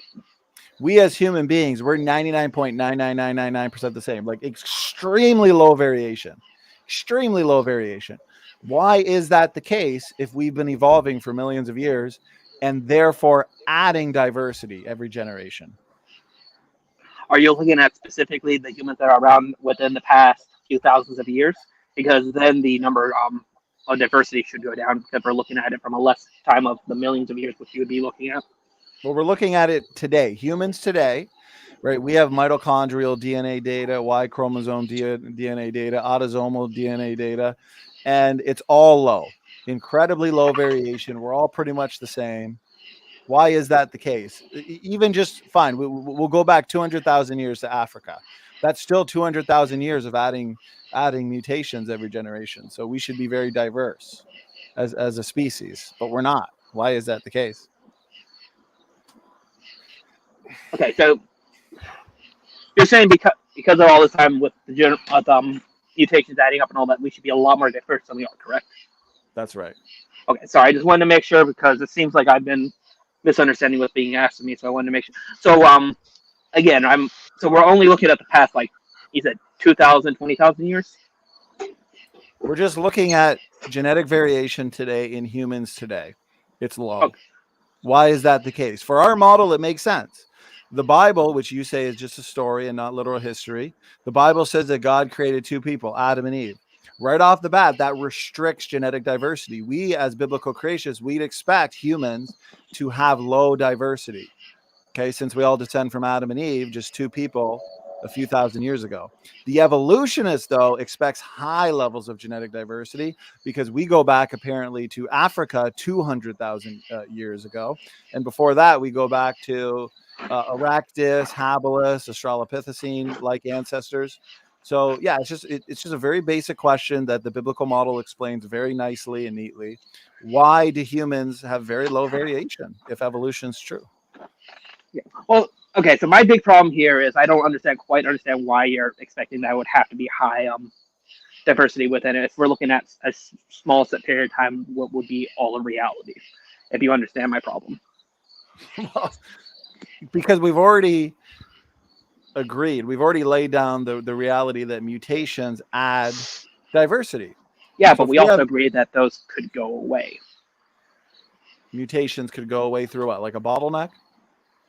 I don't know that, but you agree to. I asked if they can come. Can they go? You said yes. Well, you can lose genetic variation. I don't think Ken's understanding diversity. What we mean by diversity is the different changes between groups of people. Even if you remove a mutation, if the rest of the group or others in the group still have the mutation, that is still diversity because it's different. Yes, but they would become, if you gain a mutation and then the next generation were to lose that mutation, then it becomes similar to the generation that was two back. So it wouldn't be as diverse as if the third generation had a completely new generation, a mutation added on.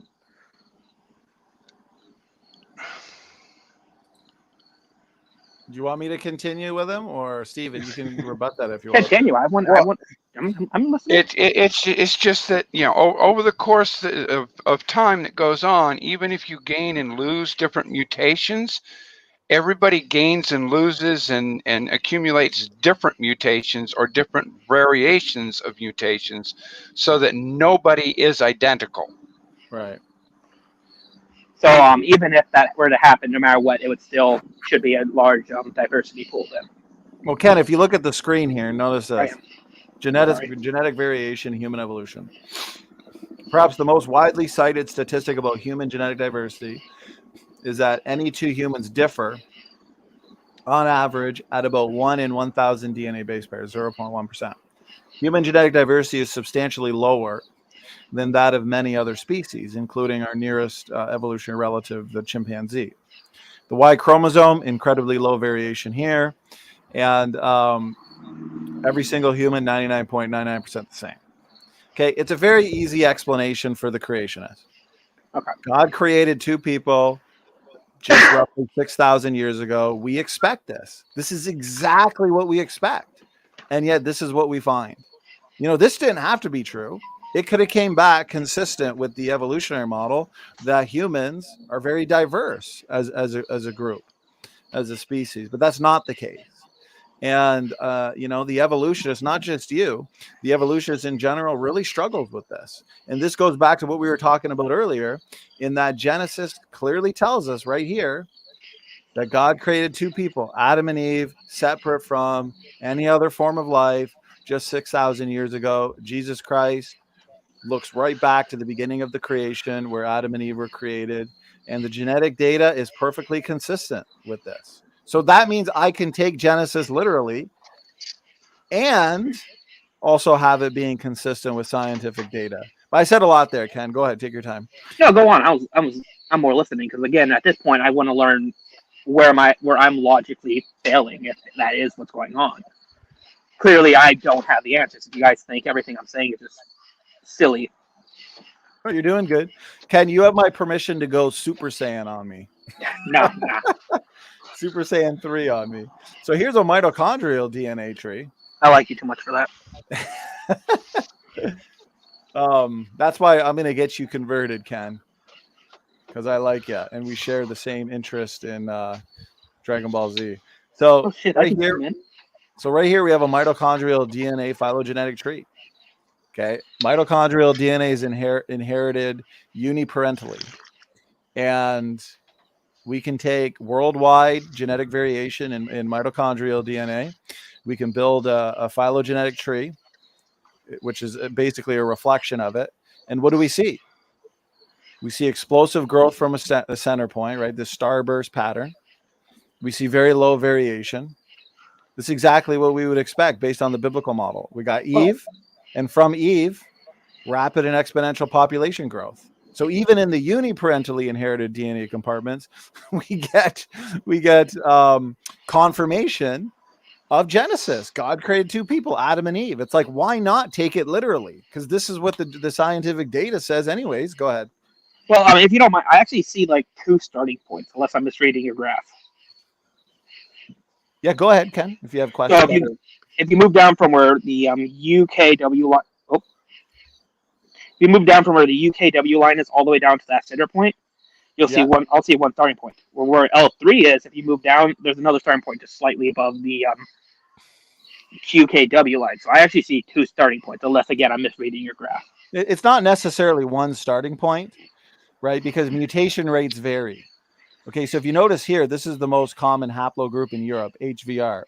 Notice the differing size branches, okay?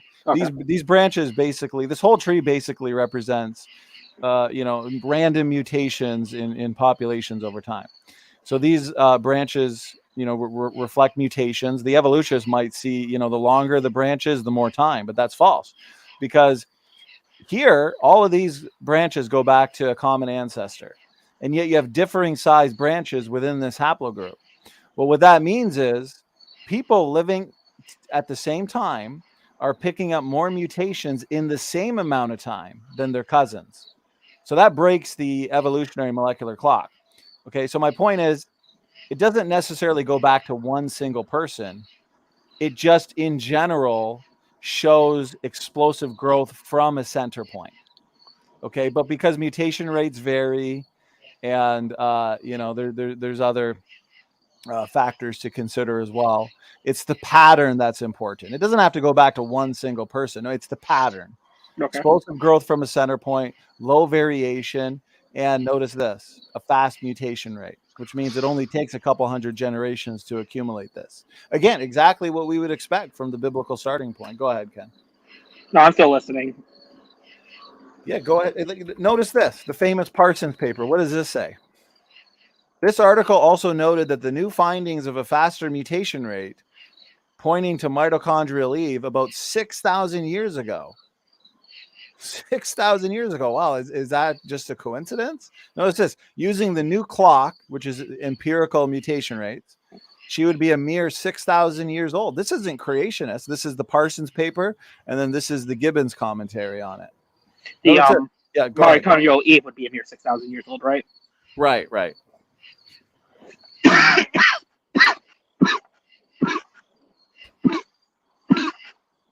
Now, so my whole point is I'm just showing the contradiction and like inspiring. I would love to get inspiring philosophy in a debate on this. The scientific evidence for Adam and Eve, because you know what? People like inspiring philosophy. They want to just play semantics all day with the biblical text. But you know what? I want to show you that no, we can take it as straightforward history. God created two people. Examine the scientific data, and it correlates. To me, it shows how inconsistent and how ad hoc theistic evolution is. Because why are you holding to a theistic evolution position? You don't need to. When you take what the Bible says at face value and compare it to the scientific data, it correlates. But if you want to be a theistic evolutionist, now you got to invoke rescue devices. Oh, the reason why humans have such low diversity is because there was a near extinction event in Africa 70,000 to 200,000 years ago.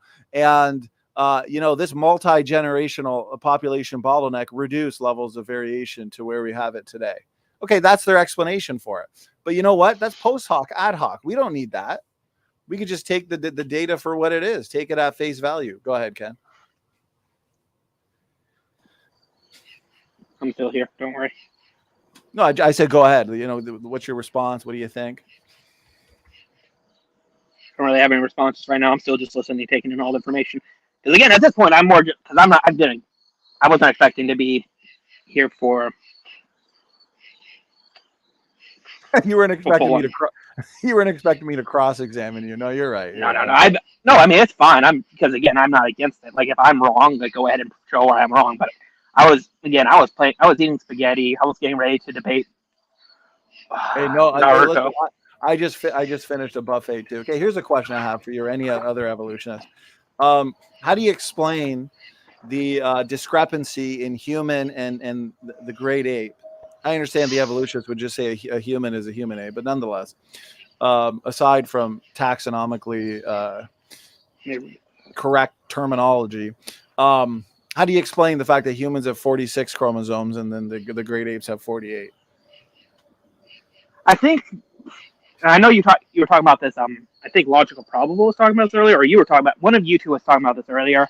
One of the common reasons for that is two of the chromosomes are fused together, but that doesn't make any sense because the fused chromosome has its own purpose outside of what those two would have been individually, if I remember correctly.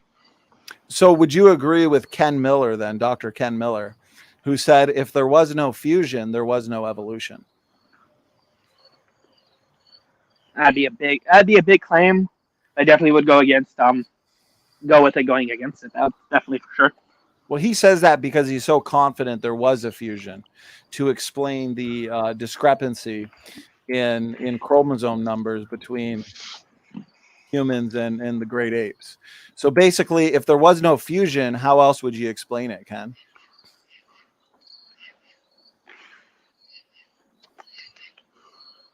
Maybe they were just never separate. Maybe humans just evolved to the point where, like, for chimps, it defused and not necessarily that it was fused with humans. But again, if the Bible is to be taken literally, which you say it's not, and it clearly says Adam and Eve were created separate from any other form of life, doesn't it make sense then that there'd be this discrepancy that humans have 46 chromosomes and then the chimpanzee has 48? Yeah, I'll give you that. Okay, so now we have mitochondrial DNA, we have autosomal DNA confirmation, Y chromosome DNA confirmation. We have confirmation when it comes to chromosome numbers, because again, Ken Miller said if there was no fusion, there was no evolution. And what do we know? That this so-called fusion site is not a fusion site at all. It represents an active promoter inside a highly functional gene. We have a paper here, the Ventura paper in 2012. Notice this. I'm screen sharing if it's still there. I'm Chimpanzee and gorilla chromosomes differ from human chromosomes by the presence of large blocks of subterminal heterochromatin thought to be composed primarily of arrays of tandem satellite sequence. Okay, so in other words, there should be this very distinctive type of DNA sequences, okay, at the ends of these chromosomes, but yet we don't find them in humans. You know, they're just not there. They're absent in the region surrounding the reputed fusion site. Well, where in the heck did those sequences go? You know, people like Gutsy Gibbon or your PhD biologist say, oh, they were lost over time. Oh, how convenient. You know, so just again, put it in the distant past. So my point is, because I'm talking to a theistic evolutionist here, and I'm just trying to point out that if you're going to claim to be a Christian but not take the Bible literally, you have no reason not to take it literally, because all this scientific data is confirming exactly what the Bible is saying, that God created two people, Adam and Eve. So to me, that's pretty fascinating. You know, I don't know if it is to you, but to me it is. No, it's definitely interesting. Again, like I told you, however long ago it was, like the reason why I believe what I believe is because I haven't had the chance to look into it as much. It's why I was excited to be onto your show as much as I am. It's why I jumped on the opportunity to do this. I'm willing to hear what I haven't had the chance to look into.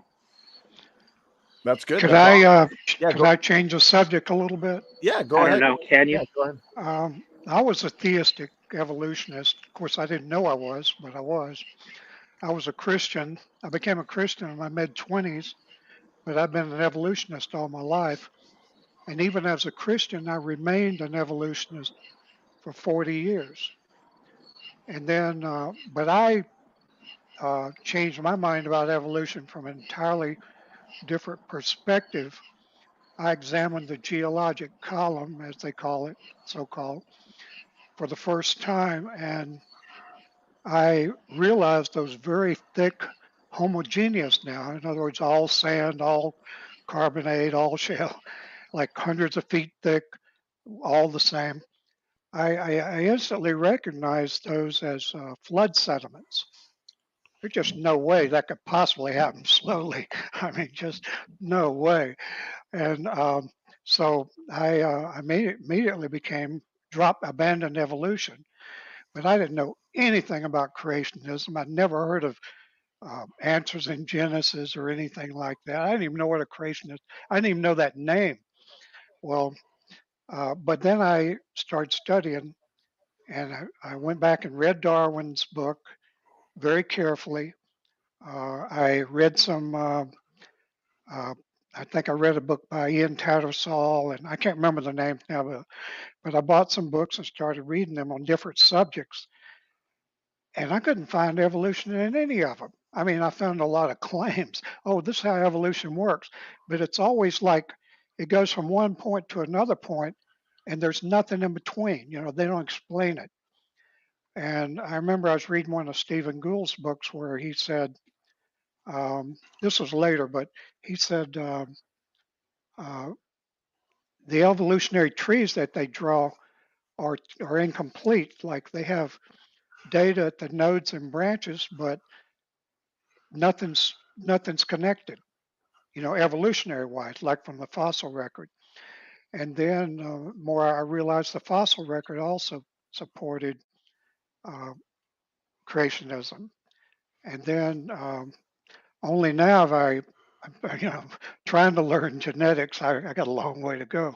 But every time I read a paper, it's either nonsense, like the ones on ERVs, they say, oh, these are remnants of ancient retroviruses. I must have 25 papers in my library on ERVs, and there's no proof. They all just parrot it. Like some guy said it, and everybody said, okay, that sounds good. But there's no evidence. And then I was reading some books by Stephen Meyer and Michael Behe, and they're brilliant scientists. Oh, and also read a book recommended by Behe by Michael Denton called Evolution, a Theory in Crisis. There's a revised version now called Evolution Still in Crisis. Well, anyway, they're both great books. But anyway, I started looking up their references, which I sort of trained to do, you know, never never try to understand it without looking up the references, because sometimes I interpret it wrong, but other times it gives you more details.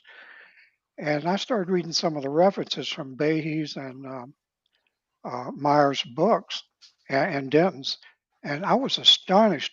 And these were evolutionists primarily that I was reading papers on, and they were just totally debunking everything I'd ever learned about evolution, natural selection, random mutation, that kind of stuff.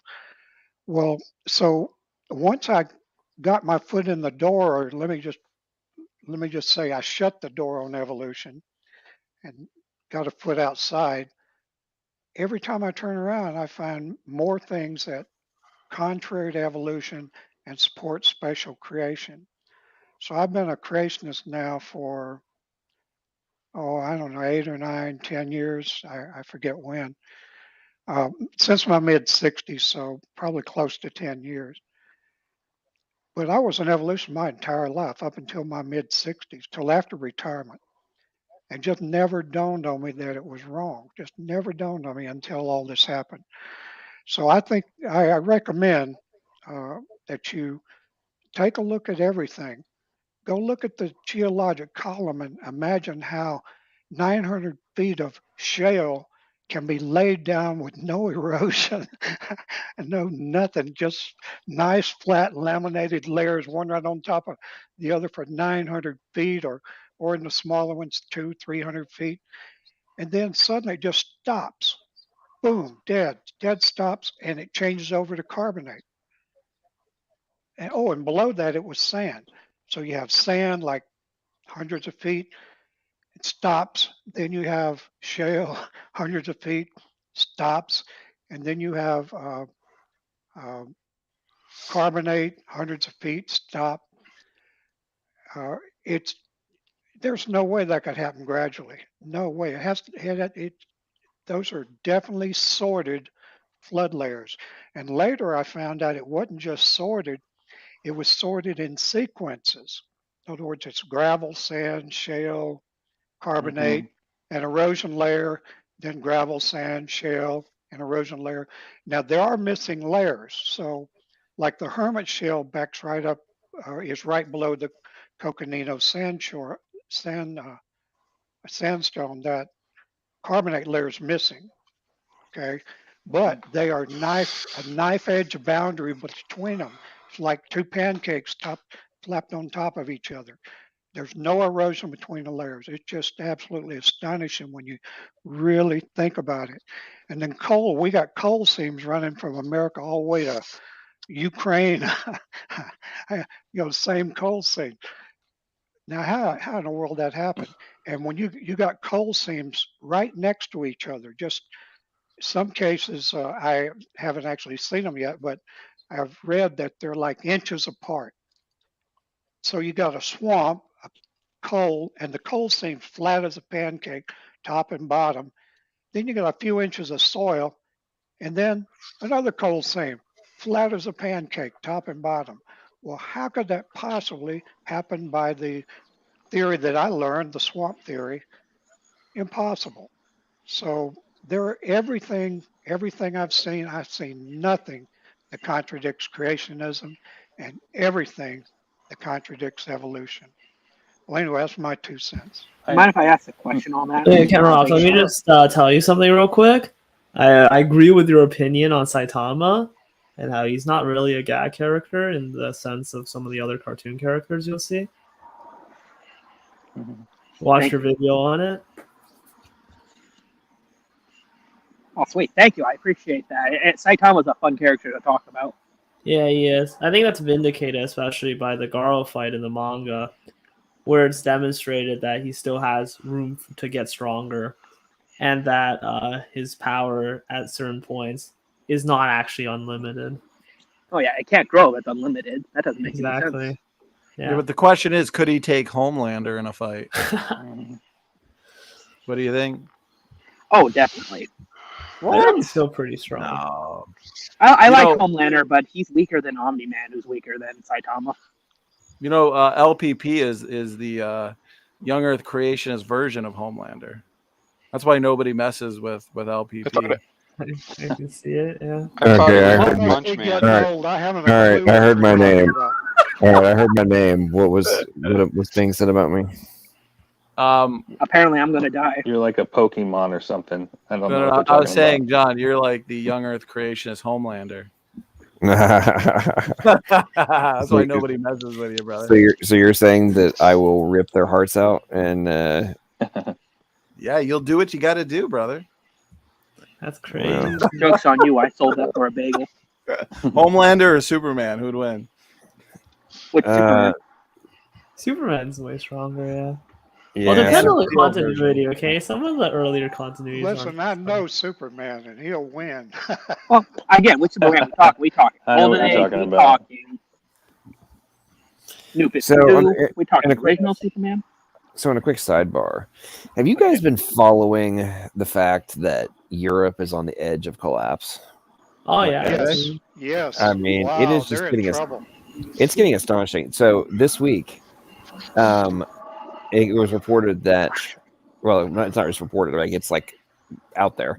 The energy sector has had $1.5 trillion in margin calls.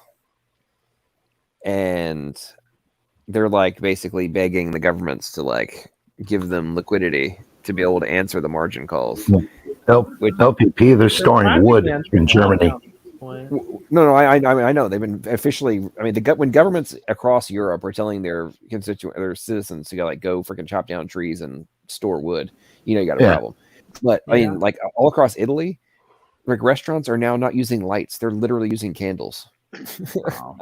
I mean, it's like nothing to see here, folks. Nothing to worry about. We're totally fine. You Those probably need sanctions, to working super well. You need to get ready to like freeze to death this winter. But and it's like don't take hot showers. Oh, and by the way, get this.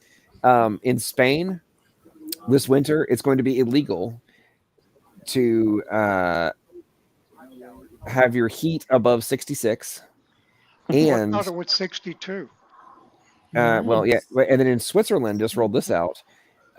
You can't have it above, I think it's 15 degrees centigrade, whatever that is, and you're not allowed to have your water heated above 60 degrees Fahrenheit, 60 degrees Fahrenheit, and it is a criminal offense. You can go up to jail for up to 3 years for having your heat up too high. Well, all those meters they're all linked up. All right, get your thermometers ready. John, Well, did you all read the that meters article they of can Belgium? shut your power off in Europe. They can shut it right off. Wait, The pubs in Europe right now, well, in Great Britain, 300. What is it? $75 a month to run a pub, just in the electricity and the utilities. 75,000 pounds. That's what? Is that double United States? Yeah, that's right. France is they're paying a dollar. They're paying. Let's see. In France, they're paying about 8.5 times what we're paying right now in the States for power. Yeah, and there's all sorts of.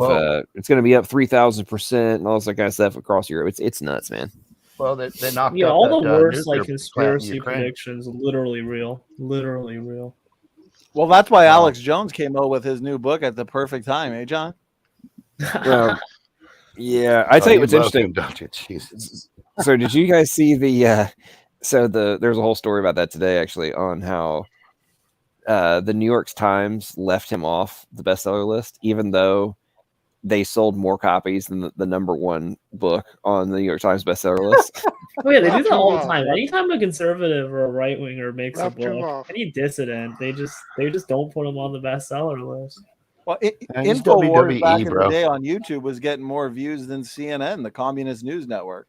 Well, it doesn't take much to get more views than CNN. In No, I fairness, know. like, Isn't it hilarious how everybody just LPP recognizes gets more watches than CNN now.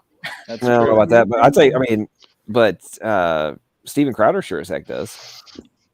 Yeah, Crowder's kind That's of a like name I haven't heard in a long while.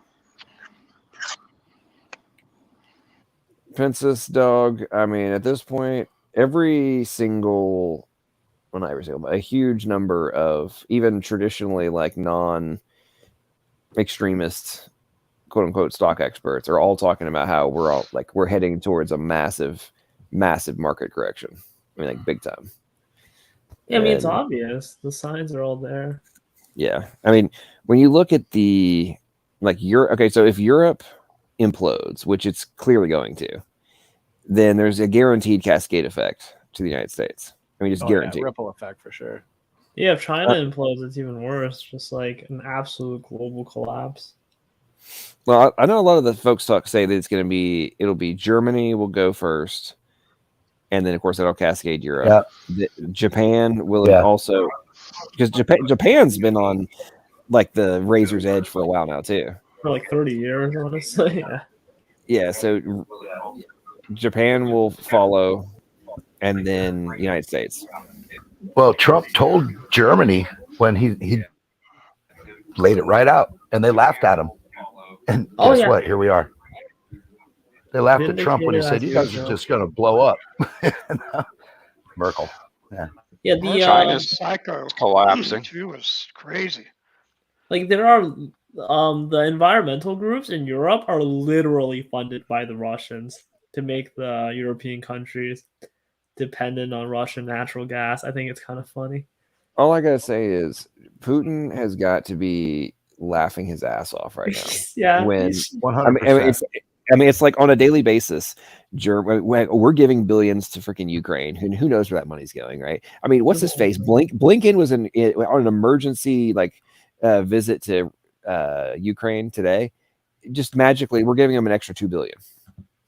It's like, where's this money going? I mean, we've now given $100 billion to Ukraine this year. $100 billion printed. What's that doing to our economy? In the south of France. Excuse me. Princess, let's just say I don't have any stocks right now. I think it's about to. Well, this is where the global community comes in because it's just not going to be sustainable. But in no way, shape, form, or fashion am hang on. In no way, shape, form, or fashion am I a financial advisor. I'm just saying that it appears that we are heading towards the SHFT, and things are prepared. Oh, okay. Here's the thing that has me the most freaked out, to be honest. Thankfully, I'm not going to have to worry about this personally. But are you guys familiar with the freaking bail-in concept? What in the world? That doesn't even Okay. So do you remember bailouts, right? Yeah, 2008. Okay. So the bailout is where the government takes taxpayer money and gives it to the banks and stuff to keep them from imploding, right? Well, the bail-in concept is where the bank is legally allowed to take the money of the depositors and give you an IOU in order to maintain the liquidity. Oh, that's literally worse. Yeah. Don't they basically do that anyway? Well, this is legally protected now, and this has actually been tested. This has already been done in multiple countries around the world. But under the Dodd-Frank Act, which I loathe for a whole other reason, but under the Dodd-Frank Act, the banks are now allowed to seize the unsecured assets of depositors. Okay, in order to solve their debt equity problem. Okay, so right, so they could just straight up steal money from the people that just happen to be there. Correct, and write you an IOU. Now, in the context of theoretical protections, right? Supposedly, they're only allowed to take money that exceeds $250,000. So, which $250,000 is the limit for the FDIC insurance. So basically, if you happen to have enough money that you're above that mark, they're allowed to take it from you and give you an IOU. So you think about all the people, their retirements, all that kind of stuff. We can just, you've been saving all this money. Well, we can just take it and listen, you'll get it back at some point. We're going to give you an IOU. We owe you this, but they can just seize your capital. Well, okay, so let's think about this. Let's say that the bank still fails after they took your money. How do you get it back?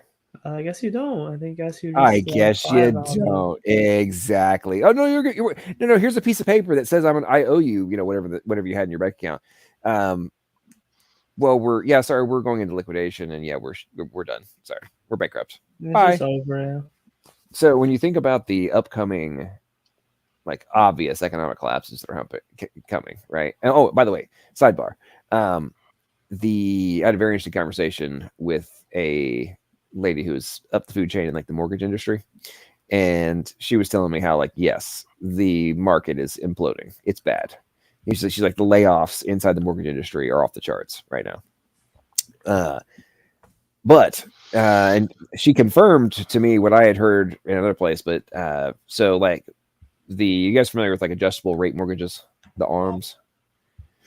Well, there's just Bank of America has just over 1 million ARM mortgages about to come due to be readjusted based on the new interest rates, which means a boatload of people are about to be totally screwed. Okay.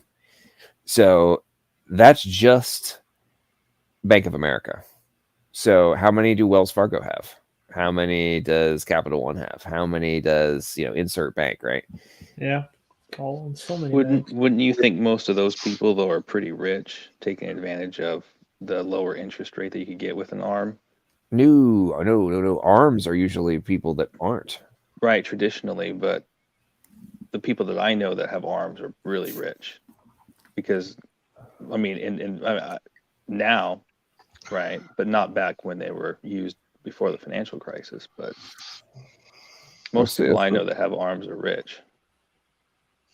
Because why? Because if you can just, if you can reinvest or just, get a 2% mortgage or 1.5%. I have a buddy who has a 1% mortgage because he did an ARM. He can pay off his home with just moving some money around if he wanted to. Right. Right. I don't know. I'm biased now because I just took on a huge mortgage. So, I want to believe that it's, and when it comes to most of the people getting laid off from the mortgage industry, that's just because there's going to be fewer mortgages. There's just not enough homes built for people. So there's not enough, and there's not going to be as many refis with rates going up. That's why there's layoffs in the mortgage industry. It's not because of defaults. Well, no. I agree with you on the defaults right now. I'm saying that the defaults are coming, and there's quite. I think it's something ridiculous. Like, what was that number? I'm drawing a brain freeze on, but it was a huge number of people that are on the edge. They're like one payment away from foreclosure. Really? Wow. Yeah, the economy is just not doing well. They're trying to patch it up with freaking like tape, but the whole ship is sinking. That's not going to work. Well, and you also have to remember too that the labor force participation rate is like at an all-time low. So they're claiming that we're at a 3.6% unemployment rate. This is amazing. We're doing fantastic. And it's like, yeah, but you're no longer calculating the number of people who just decided to stop, to just not even look for a job. You're no longer calculating them into the total number. So if you put them back, also the fact that work itself is just like not as productive as it was before, like with all these stay-at-home work things. They're just not as efficient. Yeah, so like if you go back to the let's see what it is right now. Is that right? Oh wow. So they're saying I'm looking at Shadow Stats right now. They're saying if you were doing it under the old calculation, then the unemployment rate would actually be right at 25%. 25? Yeah. That's so the official number is down there at the 3.6, but if you calculate on the old model, it would be right at 24.6. That is an obscene amount, isn't it? Usually, like yes, that's insane, and it's probably worse than that if you add in all the illegals that are drawing government paychecks. I don't think they're counted on the rolls. So if they're unemployed and drawing government checks, I doubt if they're counted. Yeah, of course not, right? Nobody that's been out of work for a while is counted anyway. They just forget about them. But it's my wife and I talk about this all the time, and in Europe already, they're freezing bank accounts where they just freeze it. You can't take your money out. You can't do anything. She was just talking about that the other day. I don't remember all the details, but it's just going crazy everywhere. And I think that's really what they wanted. John, I got to go, but I really had a good time, and I appreciate everybody. And thank you very much, and we'll see y'all later. Have a good one. Appreciate you, Dan. Yeah, okay, so, okay, yeah. Okay, August 22nd, shadow stats alternative unemployment rose to 24.6 for 24.2 on top of the U.S. rising, or the U6 rising, okay, 6.97 to 6.73, okay. And then okay, so that's the broadest unemployment measure. Okay, so the broadest one has a 6.73, but then the other official one is 3.6. Because Ken Rock is stuck in the back. What? I don't see him. He says help. Well, he's still in private chat, but he's not out with us here. Well, I don't even see him to bring him back in. This guy is glitched the Matrix. Yeah, Ken, you might have to sit there and hop out and then come back in again.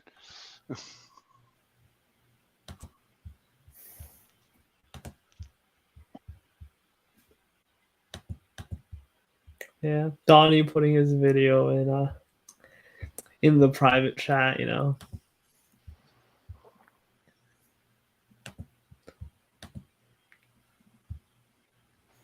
There's Ken.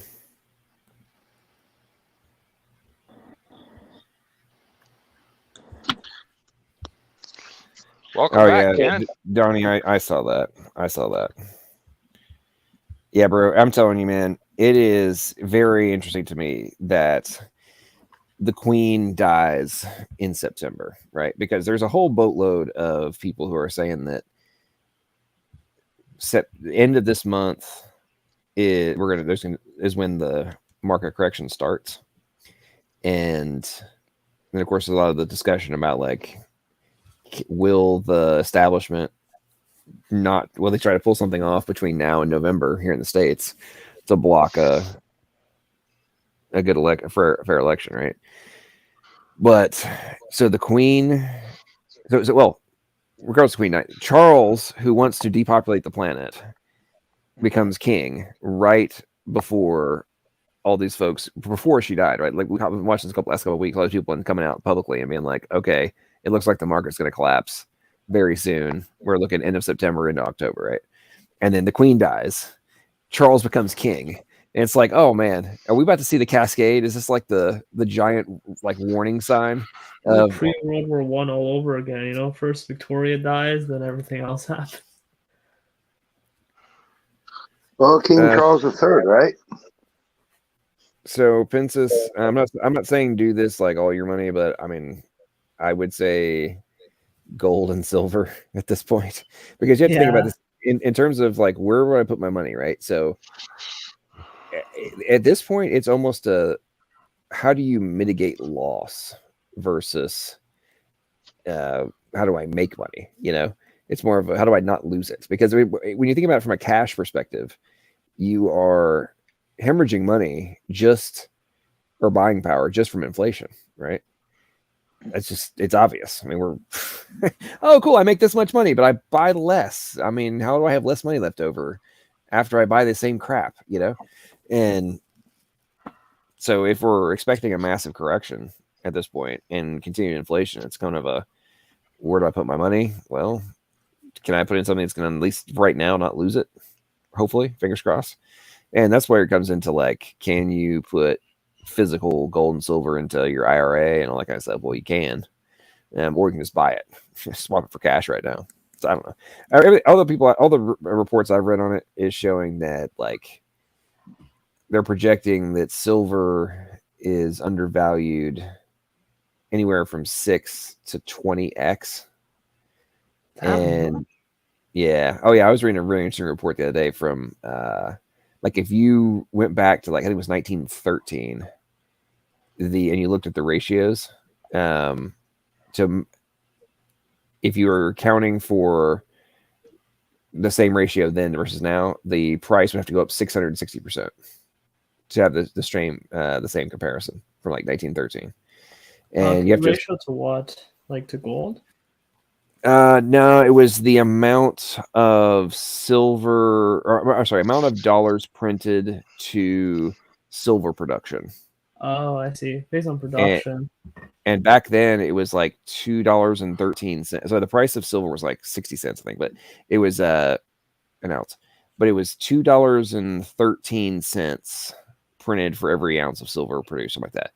Fast forward to now, it's $3,000 an ounce to an ounce ratio. So $2.13 now 3,000.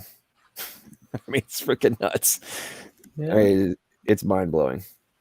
I know in China they used to use silver as the main currency because it was a geographic area with not very much silver. And they found the Americas were mostly silver. China's been hoarding gold. Oh yeah, dude. You should. What's the guy's name? He's from Mitchell something. I'll have to look it up again. He did a fascinating exposition on the what's going on in the gold and silver markets. So, a couple things. Number one, Russia, China, India, and basically all the countries in the Middle East or in the Eastern Europe have been buying gold out the freaking wazoo. And all the nationalist countries. I mean, like big time. Okay, but here's where it's getting really interesting. So, in the last couple of months, and really accelerating this past like month and a half, there has been massive gold and silver withdrawals from like the main, like the metals exchange in London, all this kind of stuff, right? So, I think it was last month. There was 64 million ounces of silver withdrawn from the metals exchange of London. Okay. And 170 something million ounces of gold. We're just like, yeah, we're for this from banks around the world. Like all the people who had like deposited it there and were holding it for them. They're like, yeah, we'll take it. We'd like to extract it. We'll hold on to this for ourselves. So it's like, where the heck are all these rich people doing with their gold? Like they're saying, I'm going to take the gold out of the bank and I'm going to go put it in my own personal vault somewhere. Like that's weird. And then get this. This goes back to the whole like, is the shit about to hit the fan in September? I'm having a brain freeze on the name, but I didn't know this either until recently. The Bank of the Vatican, it's not the name. That's not its name, but it's what it is. They issued an order on a global level for all Catholic institutions have to transfer their assets from whatever banks they're in right now to the Bank of the fucking Vatican by the end of September, by September 30th. What the heck is going on, folks? That's a precaution. I mean, the Pope is coming out and being like, "Hey guys, yeah, your local banks, we're sending all the money home right now, like right now. We don't trust them. You have 30 days to get it, like right now." And so all I gotta say, that's a red flag to me. Like, so we got the rich folks are grabbing their gold and silver. The Vatican is saying send it all here, and then for like the last 3 years, Russia, China, and all these and India, all these European countries have been Eastern European countries, not the Western, been like hoarding gold out the wazoo. I mean, when I say hoarding, I mean they've like quintupled their gold acquisitions. It's crazy. But that mean like Hungary, Poland, Belarus, those types of countries, right? Yep. Yeah. I mean, just buying it like crazy.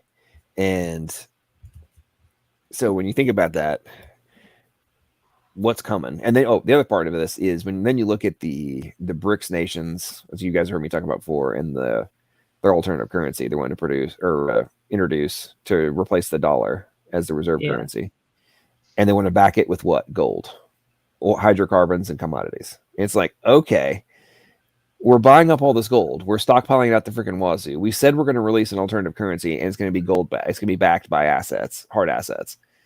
I mean, and then you have all these rich people who are grabbing all their gold, or both buying gold as well as withdrawing what they already own. I mean, what does that tell you?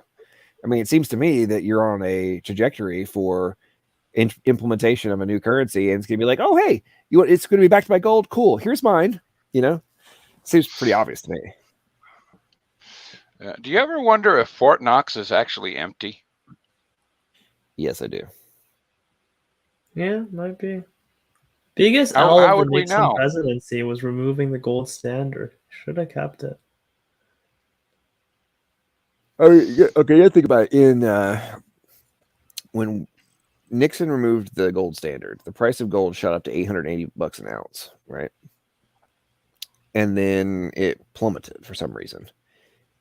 And then fast forward to now, it's only worth. I mean, right yesterday it was trading for like 17.20, I think, an ounce. And it's like, okay, our rate of inflation has been dramatically greater than, doubling from way greater. the Nixon era, right? So if theoretically the gold is supposed to correlate directly with the value of the dollar, but the value of the dollar has deflated exponentially since then. Obviously, there's artificial manipulation on the price of gold. I mean, it's obvious. I mean, they control it pretty well. There's not that much gold in the world. Right, but they're also, they're artificially suppressing the price. And it plummeted. It was like 2,000 an ounce a couple months ago. Now it's dropped down. It got down to like 16, 15 a couple days, like last week. Anyway, my point is, as like the price plummets, and then all these guys are making massive acquisitions, and right at the same time as all the warning signs saying the economies are about to implode. Seems to be a little bit too coincidental, if you ask me. No, they can just do whatever they want, basically, because they control the entire system. Yeah, I've been ranting That about is this for a while, so interesting. I'll shut up and let you guys talk. Reading too much. Man. It's interesting to think about, but yeah, like in the next maybe like year or two, all this is gonna come tumbling down. Well, I posted a couple videos on my channel with Jordan Peterson talking to the guys in Europe about this whole collapse. It's going to happen quick.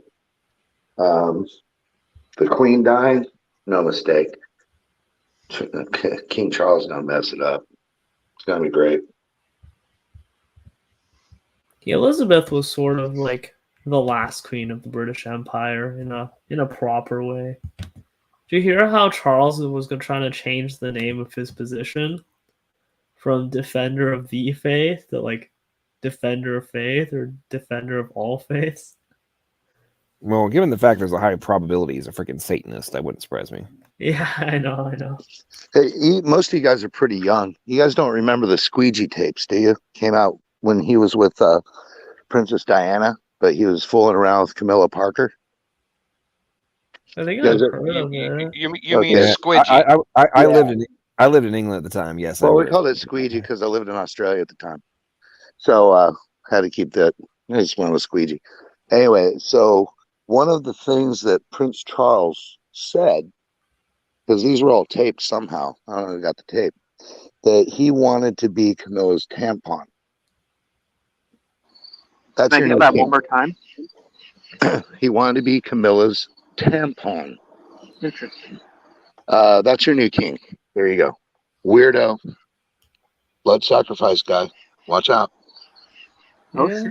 Well, I would say are it's you- pretty obvious that Diana was assassinated. Let's just be honest. It's pretty obvious. He wanted to get rid of her, so he She could was get- leaving. She was trying to get out, but she was going to spin the whole thing. You're right, LPP. She was totally assassinated. LOP, where were you at in England? I grew up in East Anglia, just outside of Cambridge. Were you on a base? Yeah. Which one? Well, I was at 3rd Air Force headquarters. There's a cluster of 3 there, but it's Gotcha. Okay. Lakenheath, Mildenhall, and Feltwell were the 3 there. Gotcha. I was over there at the same time. Oh yeah. Where were you at? Harrogate, though, north, so not the Air Force base. Yeah. Gotcha. I was down south though, at one of those. I can't remember. I haven't studied up on the geography either, but I was down there for a few years too, where you were at. Probably about the same time. Oh, that's cool. Anyway, just random. That's up. Is it in Yorkshire? Yeah, I think it's just a little north of Yorkshire. Speaking of that, if you're a tea drinker, the best black teas from there. I order it. It's cheap too on Amazon. Oh, really? Yeah. Interesting. At one time, wasn't Charles removed from the royal lineage? No. I think so. That was the No. whole thing with the Camilla thing. Yeah, They were there was thinking of it. Yeah, it was a whole. There was a whole push back and forth that he needed to be banned from being the king and all this kind of stuff because he was with a divorced woman. All that kind of. After he married her, it was like a huge scandal there for a while, and then progressivism was taken over. And I think for the most part, well, either the media claimed that nobody cared, or people just changed over time and decided to accept him because you're not supposed to be. I thought for a while he's not supposed to be able to be the head of the Church of England if he's divorced. Right. I thought for a while he was. Yeah, I thought for a while he was removed, and it was supposed to be William that was next in line. That was discussed, but never implemented. But yeah, there was it's like Game of Thrones. But now William is second in line. Yeah, he's now officially the Prince of Wales and the Prince of Wales. Yeah. So let me grab my corncob pipe here.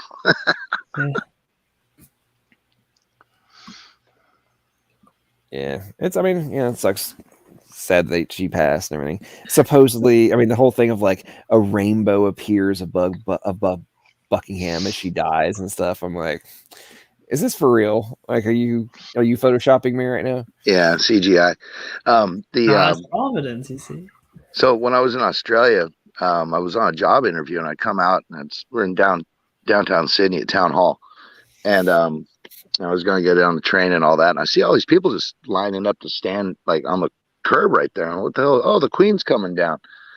And so I got to see her do the little microwave as she came through and all that stuff. And I'm like, just shaking my head. I mean, I get it. They're part of the Commonwealth. I totally get it. They respect Queen Elizabeth and all this other stuff. But I just I never grew up that way. It was like, this whole royalty thing. But I think she did keep it together. That was the one thing. At the East of England show one time when I was like 6 or 7, maybe. So the Queen would always come up to the East of England show and every year. And Prince, what was her husband's name? I'm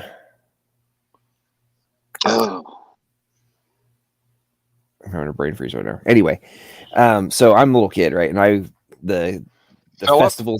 the festival's going on. Yeah, Prince Philip, yeah. And festival going on. I had to go to the bathroom. So I run around. Well, there's security. I remember walking around. There's, security and stuff everywhere. I wasn't really thinking about it because I was like 6 or 7. Anyway, I run into the bathroom and I'm standing there taking a piss in the urinal. And it turned out that I was taking a piss next to him. We're not. Wow. Yeah, so I come out. I come out of the thing, and I run over to see my parents, and they're like looking at me like, "Do you know what was he in there with you?" I was like, "Who?" And he's like, They point, and I was like, "Oh yeah, he was next to me."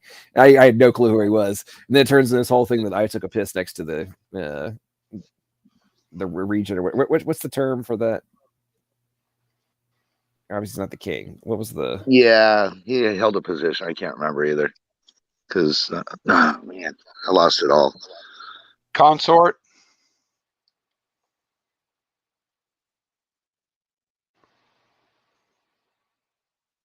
Let's see. What's her husband's title? Duke of Edinburgh. Prince Philip, Duke of Edinburgh. And he served as the consort of the British monarch. Oh, well, he was the longest serving royal consort in history. Hey, gentlemen, I'm going to go ahead and dip real fast. Thanks for having me on. And sorry if I was rude at all. Very good, man. Have a great night. Yeah, don't worry about it, Ken Rock. Yeah, get into the Bible, man. That's the key. Don't listen to messed up philosophy guy either. Don't listen to that guy at all. He's a Michael Heiser disciple. And he goes off on all these tangents with the Babylonian stuff. He used to hang out with Dave Wood, Mike Winger, and a couple other of those guys. And I sent emails to all of them, and they looked into him, and he no longer hangs out with them. You said who? Mike who? David Wood and Mike Winger. You don't know who he is? He's runs a church right down the street in Bellflower, California. Been there a couple of times. He's a nice guy. He has a show. Does 20 questions, very, very, very biblical. He just goes through it. It's very calm, cool, collected. He doesn't really do debates or anything like that. He just preaches. But you know who David Wood is, right? He had to close down his. Okay, he was Nabil Qureshi's roommate in college, and he brought Nabil Qureshi to Jesus from Islam, and he was a great defender. He got wrapped up in the Ravi thing, so he was preaching with Ravi, while Ravi was doing his massage parlor stuff.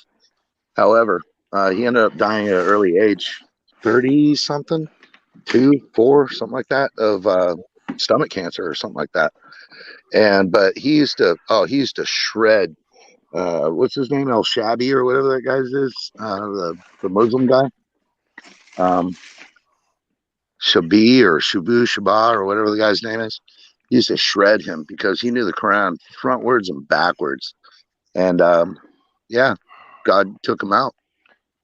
And it was just basically one of those things. This guy really, really strong with Jesus Christ, and he had a great testimony, and he converted a lot of Muslims to Christianity.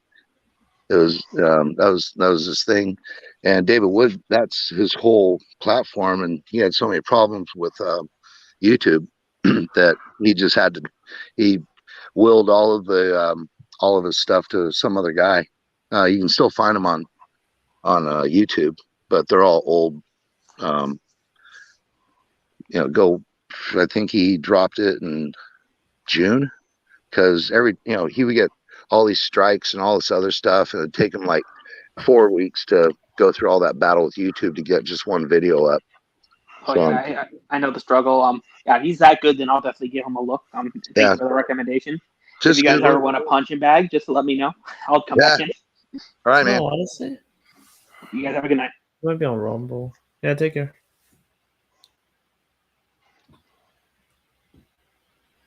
Yeah, Inspired Compromiser is not a good guy. He debated. Did you see the Kent Hovind debate with him? He debated Dr. Marcus Terras a while back on Capturing Christianity's channel. Yeah, that was embarrassing. He got demolished. It wasn't close. His whole philosophy falls together when he, it's the Michael Heiser thing, man. It's all flipped. Okay, so Babylon was not first. We know the Tower of Babel, but the whole thing of the salvation of Jesus Christ was preached right there in chapters 2 and 3. 3 mostly. However, that's why Adam bit the apple, because he didn't want to. He kind of was the savior of Eve, because he could have let Eve just be taken out. That was the rule, right? You're gone. But he loved her so much, he stepped in front, bit the apple. He knew what was up, but he loved Eve. So it's kind of like that salvation on the cross, and then it carries all the way through. But what his thing is, he gets into the Babylonian stuff and mixes in the Enki and the banana and the banana and all that stuff from the, from Anunnaki. all that stuff. I've read that stuff, but see, it's flip flop. So basically, if you take Nimrod, he just totally just flipped it all because he wanted to be God. He was the third in line from Ham, the great grandson of Noah. Cush and he were both married to whatever her real name was. We'll call her Semiramis. But they take it as that was the first religion, and Hebrews copied it. That's not how it went, because you got to remember, Abraham was pulled out of the Ur of Chaldees, which at that time could have been Babel, because his father was one of the high priests, apparently. It's that's what the thing was, and that's how what was it? Rebecca stole the idols from the father when she left. So that whole family was ripped, before. That's why God picked Abraham. He said, Abram at the time. So, but they put the cart before the horse, because it says in can't remember what it is. That it was preached before the foundation of the world. You had John the Baptist said the lamb that was slain before, Lamb of God, that whole thing. And then, so that was just corrupted, and it's a counterfeit way of looking at it, idol worship.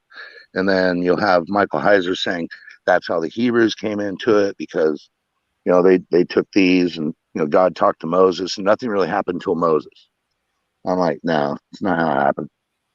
It's actually It's a strange way to look at it. Yeah, it is. But did you CJ Cox's Genesis thing the other night? Did you see any of that? Well, I saw a little bit.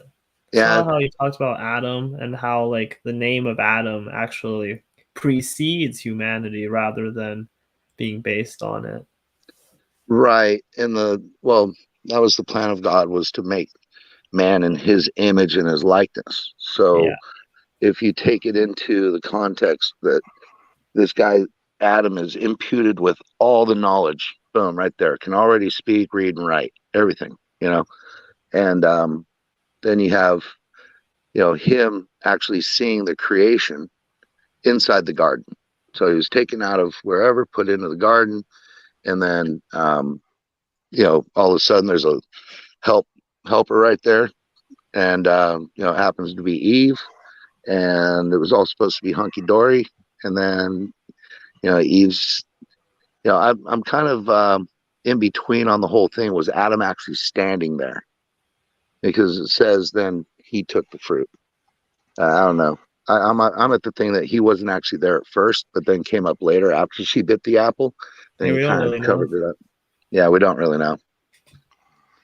And you have Swami Das trying to salvage IP's case in the Q&A. Goes on, it's like, well, maybe IP's position is completely wrong, but like there could be some other older position we could take, right? Yeah. No. We're I kind of think supposed to know. I kind of think if Adam was actually there at the beginning of it, he would have, spoken up and said something to Eve. And all right, I should get to sleep. Listen. Eve had the absolute perfect, what. So Adam was just like, I may just have to cave. But you said you're taking off, Godzilla? Yeah. I should get to sleep. Right, man. Well, she had the only what. I mean, I'm saying he's addicted. Okay, so we got appreciate you hanging out, Godzilla, as always. Okay, so Ton is in the house. What's up, Ton? And Grayson has just joined us. What's up, bro? Yeah, hi guys. Good to see you, brother. Just trying to figure out the StreamYard stuff and just drop by and see what's going on. Well, we're just, shooting the breeze. Gonna wrap it up here shortly. At least I do, because I gotta go to bed. But yeah, it's been an interesting night. We did a little debate after show, and it's turned into we're coming up on 4 hours and 12 minutes. Been rambling. And then Grayson, what's up, man? Are you an atheist or are you a theist? What's your position? Yeah, I'm guessing you could say I'm an agnostic atheist. I joined because I was kind of interested in I've been listening to a lot of your after shows in the last couple of days since I discovered you, and it's good content, man. It's entertaining. And then I saw that you guys were talking about like Babylon and Adam and Eve, and it just seemed like an interesting conversation to hop into. Right on. I appreciate you coming in. Yeah, what did he mean by I forget who was saying it, but he said that it was flipped about the Babylonian religion predating Judaism. I don't understand how that's flipped. It was me, and that is true. 100% true.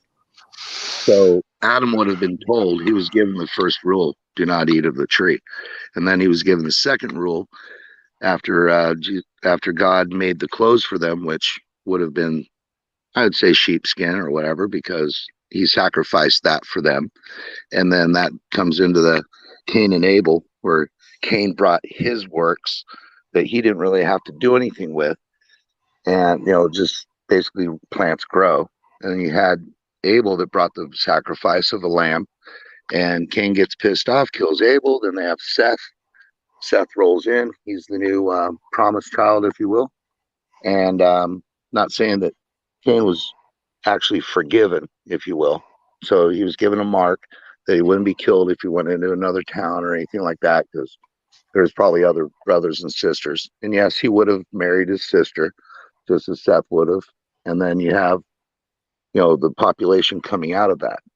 So going But into the I'm flood, just confused because Yeah. you were saying that. I mean, I think Abraham is widely considered to be the founder of Judaism and Abrahamic religions, and you said that his father was a priest or something. So wouldn't that have been a priest in the Babylonian religion? Correct.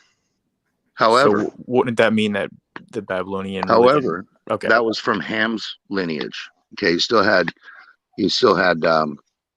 Shem and Japheth. Okay, so Shem was actually a line of Abram, okay, before his Abraham, in Babylon. All right, so that's how that came to be. So you got the lineage of Jesus Christ, appearing in the Second Testament. So do you Yeah. disagree then with like Abraham as being the founder of Judaism? No, because he said that was the promise given to Abram, was it not? That's why he changed his name to Abraham. So I don't understand then if you say that Abraham, like what I'm saying, Abraham founded Judaism, which came after the Babylonian religion. If Abraham's father was part of the Babylonian religion, well, Abraham was a Gentile. Okay, he started because he had his lineage. He had you had the Isaac, and then you had Jacob and Esau. Then you have the Jacob line, which had the 12 tribes. All right. Yes, it was started from him. However, he was taken because he also had knowledge previously to what happened of the flood. Because it was, it would have been there the whole time. Well, how did we get here? Oh, yeah, there was a flood. Noah, this and that. Oh, why did they have to get on because it was dark and all this other. Now, it's not in the Bible. It's not written, but we're given little glimpses of it in chapter 6 of Genesis. And so he had Noah and his family. And, Ham was the bad guy. Japheth kind of didn't really care all that much. And then Shem's lineage, that's why it gives, the table of nations when they disperse. Okay. So I don't think the whole world, they were all of one language, but I don't think the whole world was in Babel. Okay. So at that falling, then that dispersed because the languages were confounded. Right. So you can see other artifacts and how all these other religions kind of spread, but you always had a remnant of other people that knew. There were not typically Hebrews, but then the Hebrews actually intermarried with Moabites and all of them, right? I mean, how many wives did Solomon have, and how many kids did he have? Abraham with Hagar, she was an Egyptian. She wasn't part of that.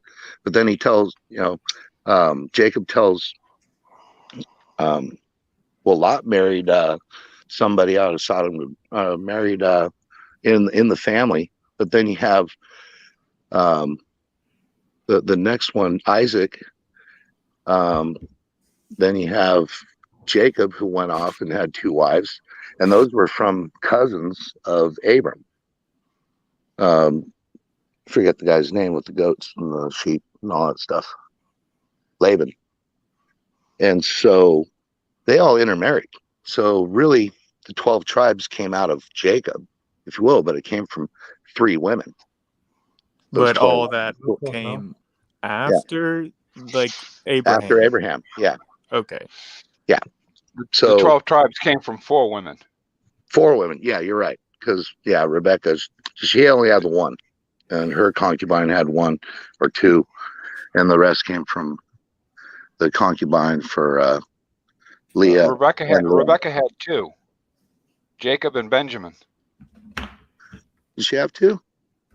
Yeah, because after Jacob had disappeared and his brothers said that he had been torn apart by his lions, Benjamin was favored because it was the only remaining son of Rebecca. Okay. Yeah, you're right. I always get confused on that. Thanks for pointing that out. Because I know that, the 4, so you had Leah, but Rebecca, she was barren for a long time, right? So that's why she had her concubine have part of it. Handmaiden. Handmaiden, we'll say that. So you're basically saying that because there was Adam and Eve and Cain and Abel and Noah, etc., and they all had a relationship with God, then this was some sort of like proto-Judaism or something. I don't really know what the original claim was that you were responding to, but I just was trying to understand what you meant by they had it backwards, because from a secular perspective, at least, and like an archaeological one, I mean, we would see that like the Canaanite religion or the Babylonian religion, the Sumerian religion, all seem to at least predate like the Abrahamic religions. Yeah, it would seem that way. However, if you take Babel, because you also had Akkad and you had other places that were coming along. You had the Assyrians, the Sumerians, but you also had Abram, and from Abram it started the Hebrews, which comes from Eber, okay, which was forefather of him. So you have the actual salvation story was even predates Abram, okay? So that story then became mythological under Ham, because he's the one that had Cush and then had Nimrod, and they're the Nimrod wanted to be king. Well, that's Nimrod what he is interesting because I'm fairly certain that the name Nimrod never appears in any like Sumerian king lists, or is never found. I mean, they kept extensive records of their kings, and we have all these names written down, but Nimrod is never found. Well, it's under different names. So I think that like Sargon of Akkad, you know about that, right? Yes. Okay, that would have been probably Cush. And then after Cush, what do you mean by that? By Cush? So you have, Cush, Ham's son, right? Oh, I thought you were referring to the kingdom of Cush. My bad. Okay, so the son of Ham would have, obviously Ham would have said, hey, we're going to split away because, dad's all mad at me because I don't know exactly what it was, but I suspect it could have been the uncovering. If you look in Leviticus, it's generally about laying with somebody else's wife or your mother-in-law, sister-in-law, aunt, stuff like that. So I think that was the uncovering of Moses. Can't prove it, but sounds about right. Yeah. I don't think it was homosexuality at all. I think it was the uncovering of Ham's mom. So what makes you say that Sargon is this figure Cush? Because the way it starts out, Nimrod would have learned from the father, would he have not? What do you mean? Like he would have learned from Cush? I don't know. Okay, well, don't you learn things from your father? I mean, don't we all? Unless you didn't have a father. Unless you don't have a father. I mean, Sargon did not. I mean, at least in the records that he told of himself, I believe that he did not know his father and was brought up as like in the land of Kish, which I guess is similar to Cush, but Kish is the kingdom. Like, and in Kish, he was like a royal attendant, like for the king of Kish, is my understanding of it. Yeah, this is where it gets murky, because you have to. That's where people will say, "Oh yeah, Babylon was the first religions in the world," things like that, where it would have just been a counterfeit of what God already laid out, that was brought down. And so Noah was still alive at this whole time, right? And because he lived another 300 years after the flood. So well, I don't exactly know the timelines that you'd be keeping for the flood, but I'm also would be curious on hearing your take about like the other various flood myths, like in Gilgamesh or in other Sumerian. It all comes that they wanted to be the ones, like the Gilgamesh, that was either Cush or Nimrod, because they're interchangeable. Because one they would wouldn't have be taken the referring title to of the other. Noah? No, they wanted to take all because they had their own people, right? So they had the black mark on them, so they wanted to create their own little world. So they would have left Noah out of it. There's actually some tablets that have been found in archaeology of writing to of the king, writing to somebody that lives on a mountain. So we could say Mount Ararat if you want to go that way. And apparently Noah stayed up there, whereas the sons dispersed out, right?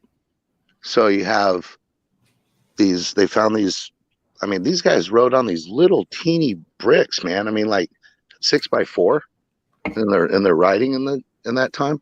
And they found some of these letters that were written to a particular person calling him down from the mountain.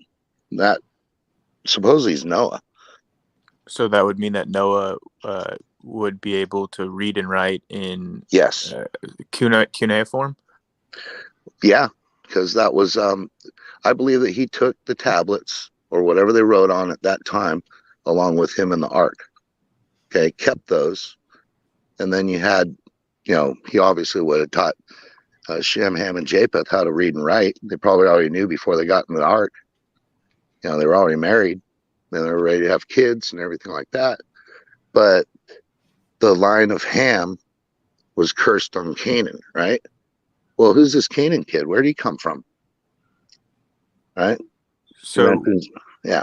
So Abraham learned all of this from his father? God. Okay, so this is just because I was curious, like if Noah could read and write, we don't have any of his writings. Correct. The first writings in any Abrahamic religion, I believe, would be like the Old Testament. Correct. And that was written down because it would have had to have come through in some particular time. So you know about teledoths? I do not. Okay, so if you read Genesis and said these are the days of, that's somebody signing off. So it's basically a summarization of the genealogy. Okay, so it's one genealogy to the next. That's what it means in Hebrew. So the teledos, it's genealogy. So you have after chapter 1, these are the days of creation, goes to chapter 2. And then so Adam probably wrote 2 through 4. And then Noah would have taken on from there, maybe Enoch or somebody. And then Noah just transcribed it, took that along because he knew that the world was going to be destroyed, and he believed God, built the ark, sat in there.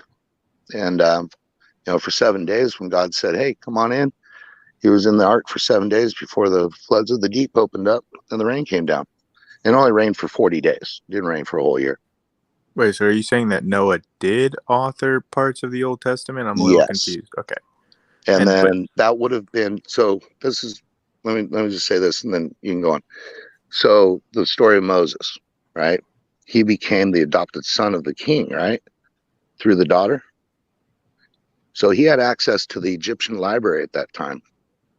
And he would have been just like every other prince. They're taught by the head instructors on certain things in this, but he would have had access. And I'm sure some of those things are hanging around in there because Egypt was apparently why they went there. And even after Joseph was there, saved Egypt, he would have had writings on that. That's why they took his bones out, buried him outside Egypt. All right, go ahead. Oh, I thought Steven was wanting to say something. Yeah, go ahead. Oh, sorry. I forgot to mute. Oh, no worries. Yeah, I mean, I guess this is all just sort of a little bit out of my depth with details of like these like biblical contexts, I guess. Right. This is all interesting to me, though. A lot of this is new information. Yeah, it's not new, but it's been very suppressed because there's a lot of things that are missing in the Bible, but there's a lot of things that they're actually finding now. Like I mentioned, the little 6x4, kind of like what we would do is with postcards back in the day, right? Write on a postcard. Now we send text. So, like on this, you have 200 characters to write something on the, in the chat, something similar like that, just enough to, send off because they found all these things about, how they, sold, like they had receipts written on clay tablets for how much you bought, how much you sold. They had very good accounting skills. So it wasn't a bunch of goat herders that wrote the Bible. And these were already, smart people, just, not as, inclined with, all the amenities we have of today. Well, it would have been written originally in Hebrew, correct? I believe Hebrew was the earliest language, yes. Oh, that's interesting. What about like I mean, we do seem to have some somewhat of an idea of like the evolution of Hebrew from like proto-Sinaitic like texts, Yes. and like kind of coming through like other like Canaanite languages and Yes. like early Phoenician. So how do you kind of square that with the idea of Hebrew being like one of the earliest languages? So if you look at the early Hebrew, the Aleph, it's a bull's head. Yeah. Okay. And if you look at it now, it's kind of a slanted A and all that. So if you put, you know, so Abba, A-B, you know, that's father. And then if you take the Bet, which is the second letter, Bethlehem, Bet means bread, you know, house of bread, you know, that type of thing. So it's like the way that the old one, it just changed. I'm not exactly sure at what time it would have changed, but I would suspect it was after, definitely after Egypt, or in that particular time. No, because we don't have what Abraham would have written, because Abraham would have been an author in Genesis as well. And then you would have had, then you would have had Jacob writing some stuff, and you would have had, you know, all the way till, you know, Joseph. That's where it ends. Yeah. Do you agree or disagree that the earliest texts that we do have appear to be in like Egyptian and Sumerian? Yeah, a mix of that. Yes, I do believe that. Yes, that's what we find, because they built, you know, these huge monstrosities. I mean, you can still go to Iraq today and go and see what's her name's little gateway, the Gate of Ishtar. Well, the Gate of Ishtar was far after the Sumerians. I know, but what I'm saying is that they built on top of something else, right? So the Tower of Babel, I don't know what the thing is. I don't know if it was destroyed or how that worked out, but there's still the question of the pyramids, right? I don't think they were pre-flood, but I think that they were after the flood. That a lot of those you can't even, you know, I don't even know how that thing was built. A lot of people don't. They suspect how. I watched this thing on the History Channel about how they had these barges going down the Nile, you know, to bring up the granite stones one at a time, and all. I said, nah, that didn't happen. Well, the newest theory is they used dinosaurs. Yeah, right. And I don't think that happened either. Is that a joke? I've never heard any of them using dinosaurs. I mean, throw it out there. Nobody knows. I mean, you can't even put a credit card between these stones, bro. And you got the same ones in Mexico and Central America and South America. Well, I don't think that they're the same in those other continents. The pyramids and things like that are, you know, they're similar, not the same. Well, okay? I mean, of course. I mean, if you were going to build something as tall as possible, I mean, a pyramidal shape makes the most sense from an engineering standpoint. Correct. So it would make sense to me that all of these very tall structures would be pyramidal. Oh yeah, and but the way they're put together, I mean, there's no mortar, it's no cement, nothing in between them, no pitch, anything like that. They're just slid together, tight as half the things you can't even put a piece of paper through them. You know, it's like the walls of the temple that got destroyed when Herod was actually building another one. But Solomon's temple, when it was destroyed, there was still some of that fragment left over.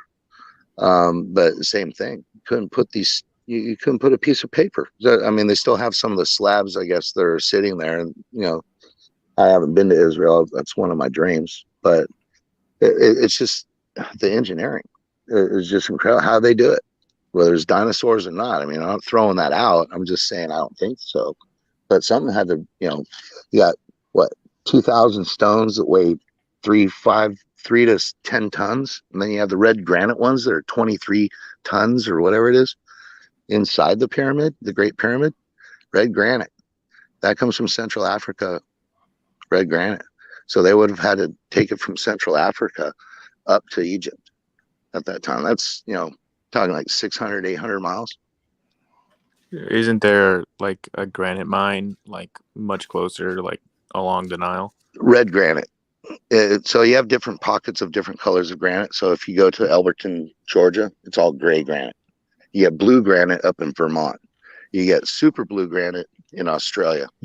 The Blue Mountains, that's what we call them, Blue Mountains. It's all blue granite. Here in California, you get speckled gray. Black granite comes from, you get fake black granite from China, but you get mahogany, which is a brown granite from, that's what Mount Rushmore is made out of. You get it from up there. So there's different places you can get, but red granite you only get from Central Africa. Just doing a quick Google search, and again, like I'm not. Yeah, go ahead. This is just a quick Google search, but I do see, like, at least in contemporary times, there's a lot of Aswan Egyptian red granite that you can buy on the market. Yeah. So I don't know, like, the details of that, but it does seem like, I mean, Aswan is It wasn't a region in Egypt. Yeah, but it wasn't like where they were building the pyramids at all. It's still, how do you get it from there to there? We're talking. Well, I do think that you could float it. I mean, I see no reason why you wouldn't be able to float that it. many stones. It would take you forever.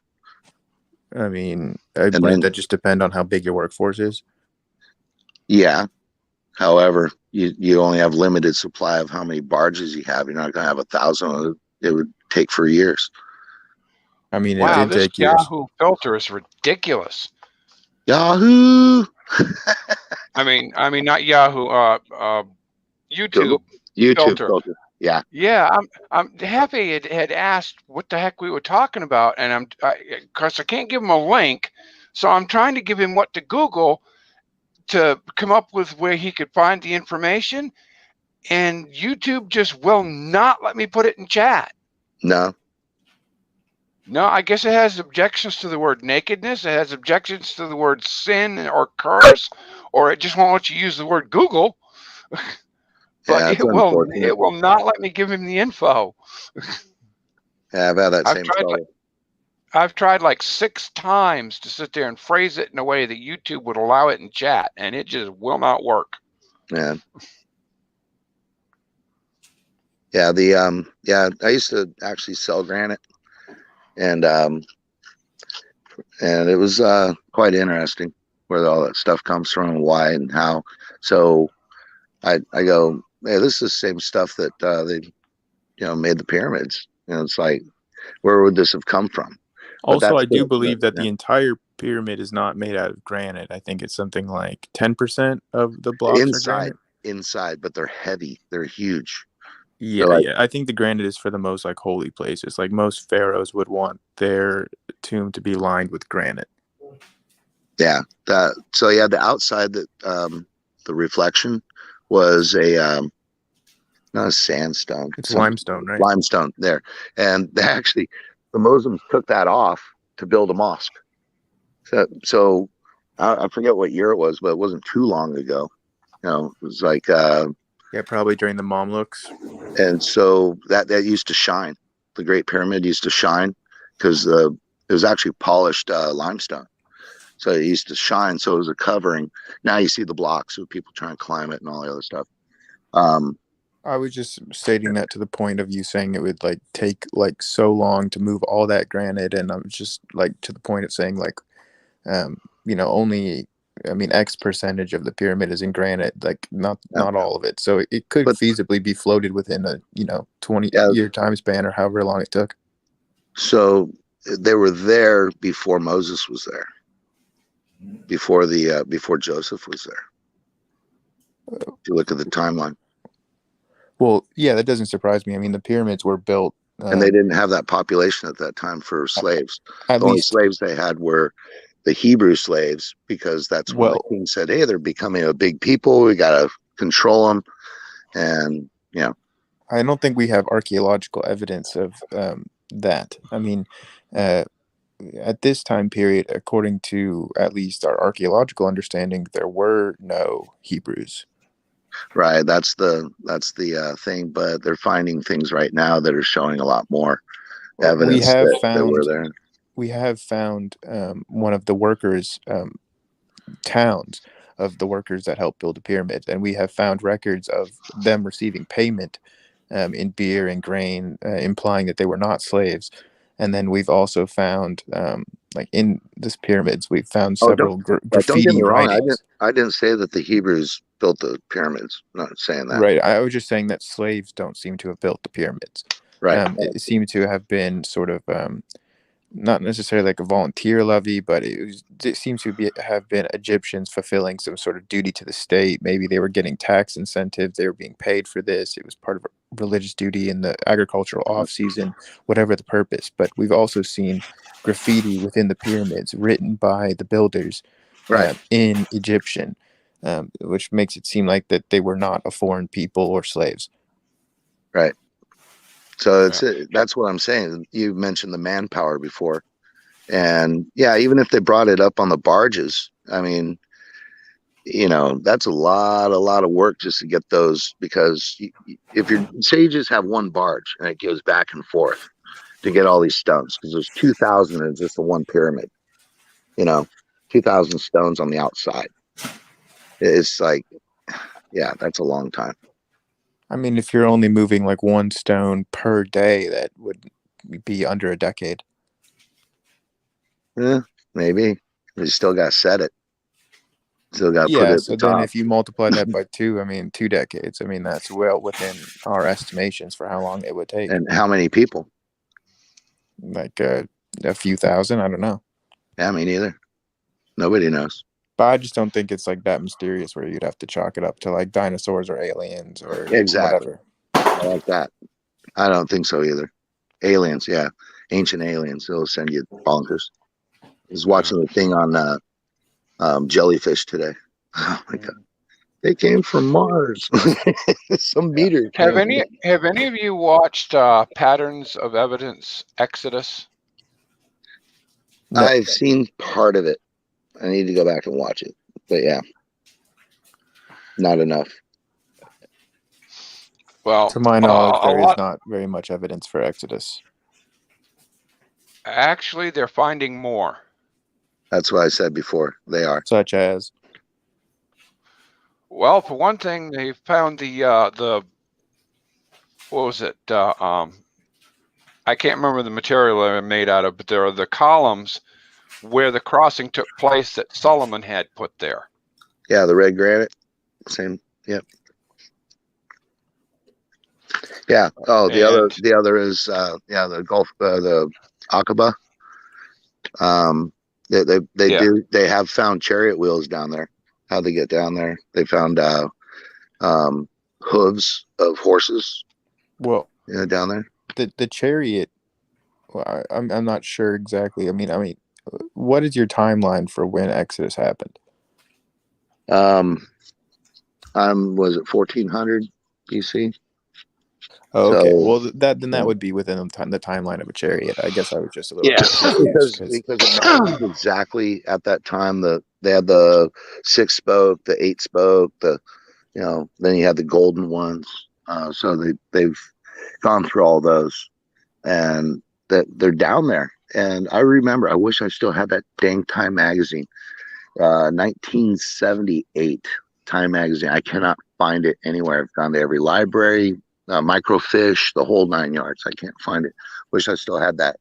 So you're saying that they have found chariots in the Red Sea? Yes. All right. And chariot wheels. That up. And they found horse hooves. That's not saying that they were exactly from there. So, but I'm just saying, horse hooves at the bottom of the Red Sea. But at that particular crossing point, and here's the other thing that gets it, where they say, you have the Sinai Peninsula, that's a bunch of crud. St. Catherine's Cathedral or whatever they got there, that little box church for the Catholics. That's where they say that Mount Sinai is. It's not. Because remember the story of Moses killing the officer that was giving a Jew a little bit of trouble there, and he fled, right? Well, he went to the land of Midian, where he met Zipporah, his wife, and his Jethro, his father-in-law, who was a priest of the Midianites. So even Moses married a Gentile, if you put it that way. She was not a Hebrew. He had 2 sons. And he stayed there for a long time. And then God called him. He went to the mountain while he was with the sheep near Horeb, which is above Midian, which is on the other side of the Red Sea. And where did they end up when they were crossing the Red Sea at the Exodus? They went through Midian, then they go to the first stone. He hits the stone, they get the water, then they go to Mount Sinai. Okay. And then as they're leaving Mount Sinai, or right before they get the second stone's after Mount Sinai, and he was supposed to speak to the rock, but he got ticked off at the Hebrews and struck it. And then he said, hey, can't go to the promised land. None of these people go to the promised land. The only two that went through were Jacob and I forget the other guy's name. Help me out, guys. Was it Caleb? Yes. Thank you. Caleb, coming through, bro. Thank you. Caleb. It's a modern name, right? The only reason those two were able to go through is because when the spies came back, they still trusted in God that he would deliver the people of that land unto them. Yes, sir. Yes, sir. Yep. Joshua took over and he got the book of Judges. So I do believe in that timeline. I don't think it's screwed around with. I don't believe in any of the Talmuds. The Jerusalem one is a little bit better than the Babylonian one. Babylonian one is where we come up with the Pharisees. What's your opinion of the Dead Sea Scrolls? Dead Sea Scrolls, my opinion is they're accurate. They found the whole thing of you can't fake that stuff. They went, believe me. The people that are secular went through that like combing for nits, bro. So do you believe that some of these like extra canonical books, I mean, do you hold them in the same like class as Bible book chapters? I'll just lay it out. I'm a King James only, and the reason is Sinaiticus is a fake. And guess where they found that? St. Catherine's Cathedral in Mount Sinai. Sinaiticus. It's a fake. What was that guy's name? The French guy. He supposedly found it in the trash or whatever it was. It was the manuscripts that were pretty much. And then you have Vaticanus. I don't believe anything out of the Vatican. That's just renewed Roman paganism brought in because the Mary worship, the whole, Mary's the intercessor to God. Are you freaking kidding me? No, it's Jesus Christ. Well, the Dead Sea Scrolls would have predated Catholicism, I believe, right? I mean, they were before. Around about the same time, 200.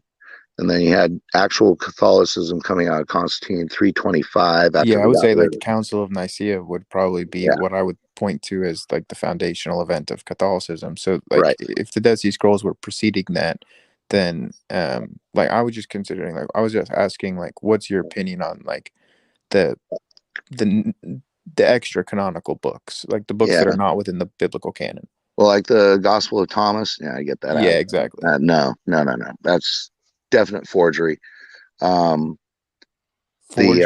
on by whom? I'd say some Catholic dude, because you had a lot of stuff coming out of Alexandria, because you had the Gnostics that kind of want to take Christ out of it, because at that time Catholicism was really coming through. You had so many like Augustine, and you had Origen was the start of it. But I thought like you were saying that the Dead Sea Scrolls were authentic because it would be hard to fake that. But now you're saying that the extra canonical books of the Dead Sea Scrolls they didn't find the Gospel of Thomas in there. The Dead Sea Scrolls, I think, point more towards Gnosticism. It has nothing to do with Christianity. Well, no, I don't think that's strictly true. I mean, a lot of the books that were found within the Dead Sea Scrolls are like a lot of the same books that are in like the Bible. Yeah, you can call it imitation, but they're Gnostic. It has nothing to do with Christianity. I don't know if I would say Gnosticism has nothing to do with Christianity. I mean, they share a lot of like, I mean, they're different for sure, but I don't think that they're like completely unrelated. Well, one thing you have to bear in mind with the Dead Sea Scrolls, themselves, is that it was a cached library. It doesn't necessarily mean that it was specifically just the Bible. Right. It was the library that they had there.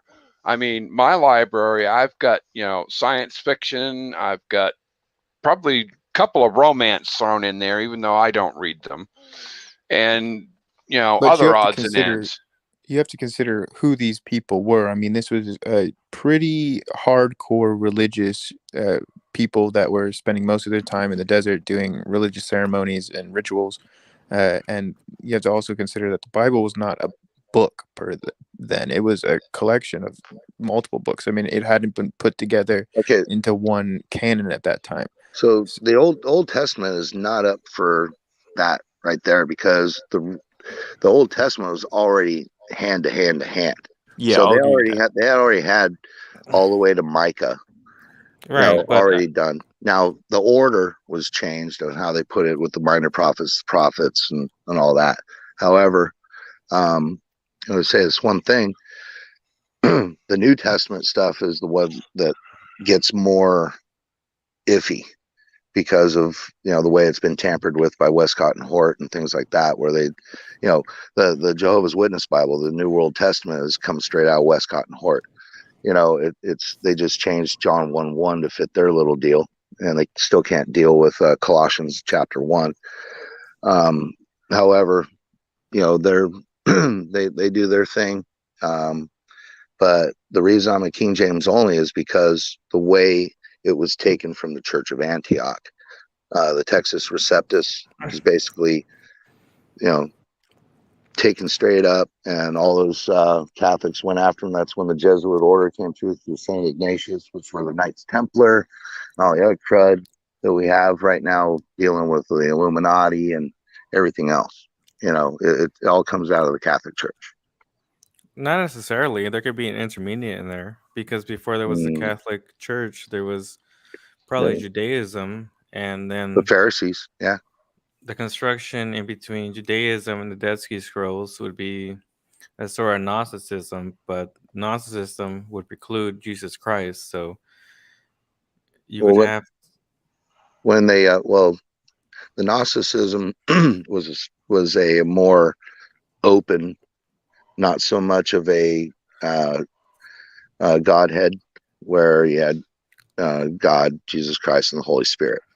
Right, but it would take a sort of a celestial Jesus. It was a Jesus that I think maybe James worshipped, and which is why he probably James, brother of John, or sorry, James, brother of John, or James, the brother of Jesus. The brother Jesus, which is why he told Paul not to essentially praise those scriptures. And what James told Paul not to do what? Not to praise certain scriptures. Praise the ones that the letters that Paul wrote. Well, yeah, there was an actual version in the Bible where there was heated conversations between James and Paul, where James and Paul were completely enemies. I think you're talking about Peter. Peter was the one who had the vision. That's all in Acts.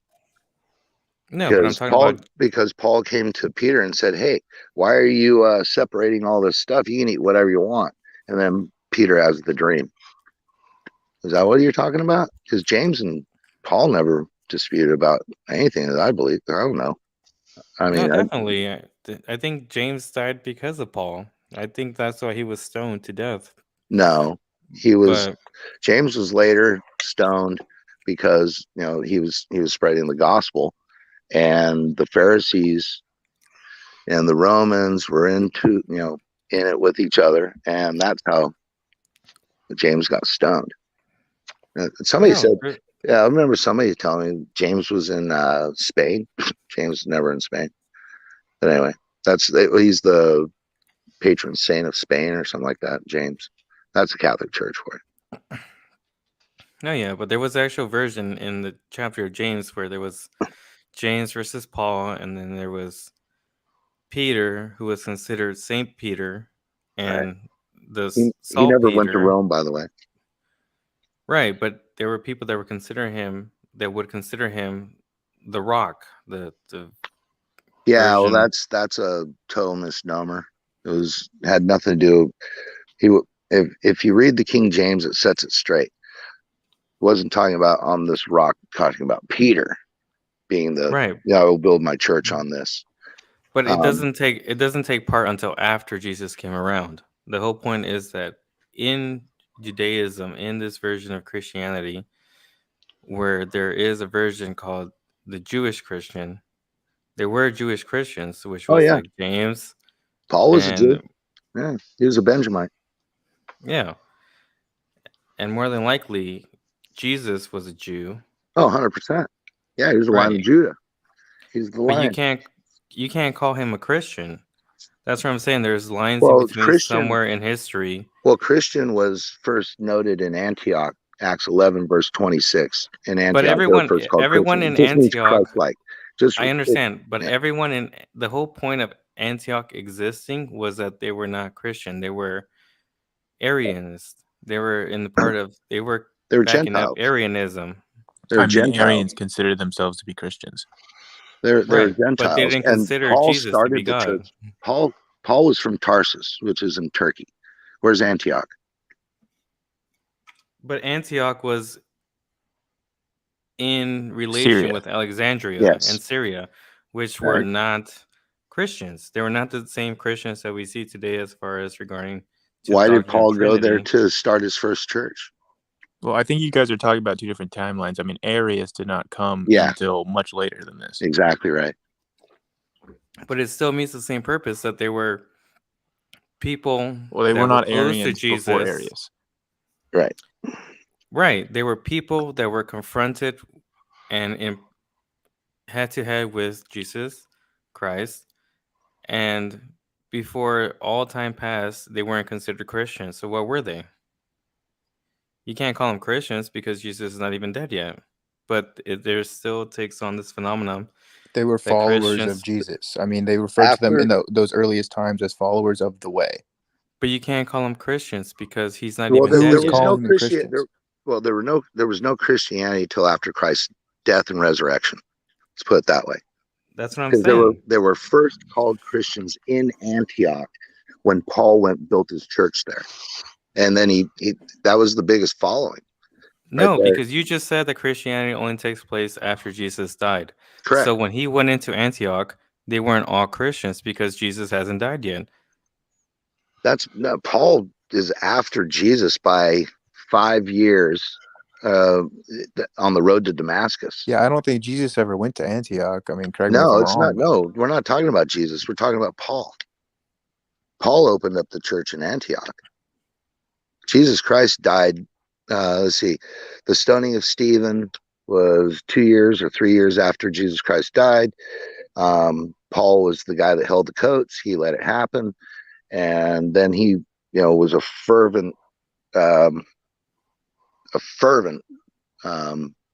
disciple of the Pharisees. So he was totally against what was happening. They were called Christians at that time.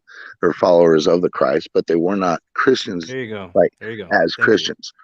However, when Paul, was on his road to Damascus and doesn't say anything about being knocked off a donkey or anything like that, it just says he fell to the ground. And then you have to know the story after that. He actually, after he met Ananias and the scales fell off, he became a fervent believer, this and that. And then he goes down to Arabia for 3 years. And then he comes back after the 3 years. What was he doing in Arabia? Mount Sinai. He did the same thing that Elijah did. Elijah went to Mount Sinai. Elijah's cave is right there. And it's in Arabia. It's not in the Sinai Peninsula. And then you have, the same thing of Moses, right? So the three major, if you want to look at it, Moses, Elijah, one of the greatest prophets, along with Isaiah. And then you have Paul. You had Peter in Jerusalem. And then after Peter gave it over to James, Jerusalem church, then you had Paul, who was not killed yet, doing all the things And then he comes back, and it was what, 14 years in his travels and all that stuff. And he went, he did what he shouldn't have done. He went to Rome because he wanted to. And God told him no, steered him away from it several times, but then he had his chance to go preach to Rome. And, under King Agrippa said, hey, I'll let you go, but you appealed to Caesar. It would have all been finished. You didn't have to go to Caesar. But because he was a Roman citizen, Paul was, that's an interesting thing unto itself. Roman citizen through his father, but he got his his ability to become a Pharisee through his mother, who was a Jewess. So it's interesting on that. Do you mind if I ask a pretty unrelated question? I mean, it's related, but it's off this topic specifically. Yeah. It's getting pretty late here, so I'm gonna have to head out. And there's just I understand. I don't get that many opportunities to speak with like learned Christians that much. And there's something that I've sort of been coming across. I mean, I take it that you believe that there are no contradictions in the Bible. Yes.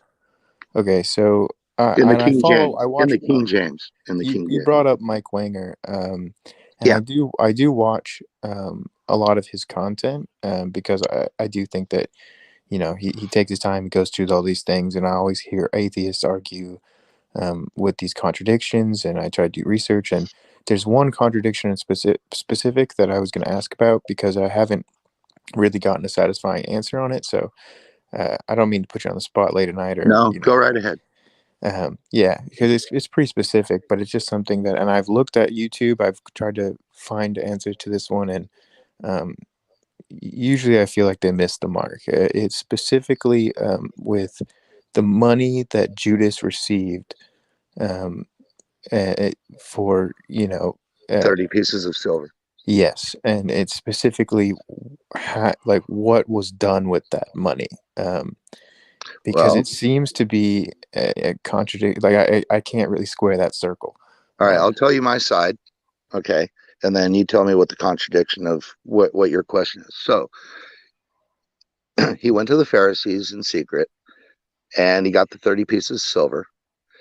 Then they go to because it's already worked out before. I'll predate that with Jesus. Wait, before you go on, what was the actual question? Oh no, he's going to do it after this. Clarify basically. He's going to do it after this. Okay, I'm going to give him my story first. Okay, so his question is the 30 pieces of silver. What happened after? What happened after? Jesus Christ died and all that stuff. So we have, the bargain was already made. All right, I'm going to turn this guy in because I'm full of it and this and that. And 30 pieces of silver was a lot of money back then. So I'm going to predate it with the week or the few days before, the crucifixion and the Passover. So Jesus' feet is being oiled by Mary, who had this really expensive bottle of oil. And Judas goes, "What are you doing? We could have sold that for so much." And then this is in the Gospel of John. And John heard this, wrote it in his gospel, and he said, because Judas held the bag. He was the accountant. He was the one keeping the number of all that. So anyway, let's go to, so basically at that time you say, oh, he's a thief, because he wanted to sell that oil and then probably keep 30% of the money. Who knows? But Jesus' feet was washed rubbed with the oil with Mary, right? Now let's go back to the story. So Judas collects the money, goes on the little witch hunt in the Garden of Gethsemane, betrays him with a kiss. Peter cuts off the soldier's ear. Jesus Christ says, Peter, put your sword away, heals the guy's ear in front of freaking everybody. All right, heals the guy's ear right there, chopped off, heals that. Judas is a scared little rabbit, runs off. They arrest Jesus, go in there. Judas goes, after Judas would have seen that you're being, put back on the dude's head, right? I mean, he goes back and says, I want nothing to do with this, throws the money in the front of the Pharisees, said, I'm out. Pharisees, they could not, because that was bribe money, they could not put it back in the coffers. At least they had that much scruples, right? They could not. So they went and they built, or they put that money towards a potter's field that they were going to use for, just graves, right? That's the only thing they could do with it. They could not put it into the coffer. So they had to divert that money out. Like, where do these 30 pieces of silver come from? We already paid this guy. Well, no, we can't do that. We got to do this. So they made a potter's field. And that was used for unnamed graves. Some guy falls dead, traveling through the town, whatever it is. That was for that grave plot, if you will, large field. So then Judas goes and hangs himself. That, the night before Jesus Christ is actually crucified, right? So now, go ahead. What's the contradiction? Okay, well, I'm trying to find the exact verses here, but it was under my understanding that in one book they say that that Judas was the one that used the 30 pieces of silver to buy that plot of land. And then in another, it says that Judas threw that money on the ground, like what you were saying. And that you're saying then later on, then the priests are the ones that bought that land. But I think, I'm trying to find the exact verse, but I think it's fairly explicitly says that Judas purchased that land now using the money. That would have been probably in the Gospel of Mark or Luke. And the reason for that would be the third person writing that. So Matthew and John were disciples of Jesus, one of the 12, then 11, right? Mark would have been Peter's gospel, because I think I don't mean to cut you off, but I'm trying to give him a direct answer. Maybe. All right. Is that the type of coins that Judas was paid for was only worth a certain amount of money at a certain time. So, for example, probably the amount of nickel or dime is worth only what's implanted in it. So, for example, you have a face of a nickel. You have a nickel that's implanted with a certain president's face, and then you have a smaller coin with another president's face, but it's of a higher value, even though it's less of a material object. So I don't understand that. These I were did temple find the coins. These were temple coins. These were not minted by Rome. They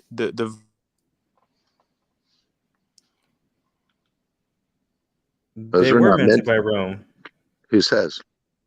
That's why Jesus saw the coins at the church and threw them on the floor, because he saw the face of Constantine. Or no. That you're talking about. They tried to trap him. Like, you're talking about when Jesus said, "Give unto Caesar what's Caesar's, give unto Christ or give unto God what's God's." Right. So then when Judas saw the money, he knew that it wasn't worth anything. No. So he threw it in his face. Yeah, please do. 1:18. Please.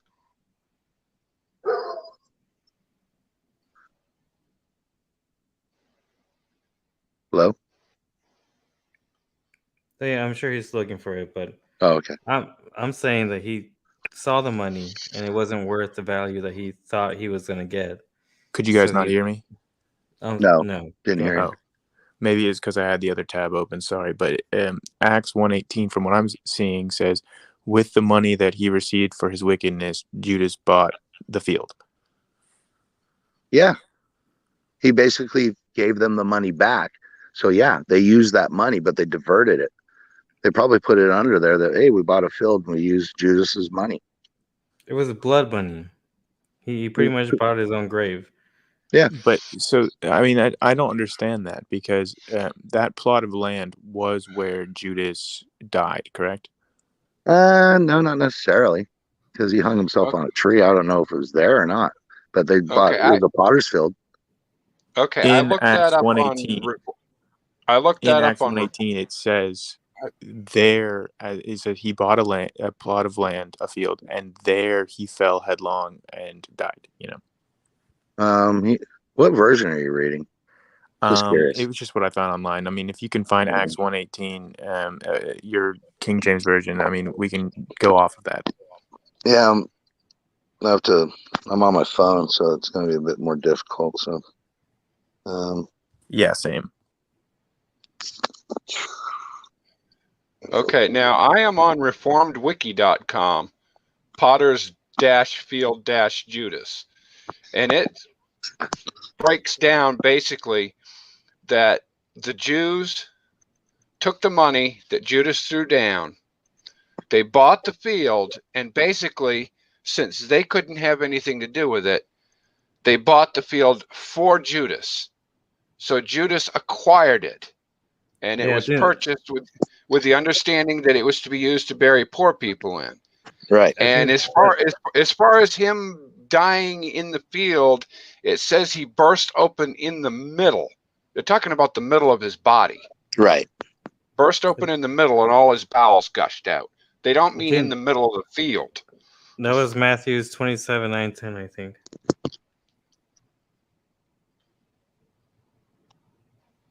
Now this man pierces a field with the reward of iniquity, and failing headlong, he bursts asunder in the midst, and all his bowels gushed out. That's just telling about him hanging himself, and then his. Wait, could you read at the beginning of that again? Now this man purchased a field with the reward of iniquity, and falling headlong, that was the main he bursts point. asunder. Was it says this man? So this is a recount. Purchased the field. Yeah, this is a recount because this is sorry. This is basically a recount by Luke. Acts is the actions of the disciples after the death and resurrection of Jesus Christ. Because now we're heading into the ascension. Like, if it was the priest that bought the field, why would it say this man bought the field? No, acquired. This is the other part of it, because you have to look. This is after the fact. Luke is writing this, so he would have said, because the priest could not use that money because that was freaking blood money. They can't put that back into their coffers. So also, Stephen, said, it does not say purchase, or it does not say acquired. It says purchased. Yeah, maybe they consider King James. That's why I'm King James only, man. King James got it right. But if you look at the story, they considered him a hero. He was the one that gave him the kiss, got Jesus killed. And they could not. But when he went back, they could not use that money in the temple. They could not put it back into the coffers and say, "Oh, here's your receipt back." But they're Jews. They're so Jews. What? Those are Pharisees, not just Jews. They're Pharisees of Pharisees and Jews of Jews. But they're willing to pay off somebody's grave that at least helped them killed. They put it not in his name. They just went and bought a field with that money. So you're saying that they could not take that money in as blood money. You're saying that he refused to accept the money, but he did accept the field. He accepted the money. Okay, he accepted the money, and then when he basically called out Christ and all that, it entered into his heart that he did wrong, and he said he went back to the temple, and he said, "I cannot accept this money." Throws it at the Pharisees, and then goes out and hangs himself. But you're saying that he did accept the field, right? He didn't accept anything. He was dead at the time. But he was dead before Christ was hung on the cross. It says that this man purchased the field. The Jews used his money, correct, to purchase the field in his name because they could not touch the money. There you go. But is that really him purchasing a field?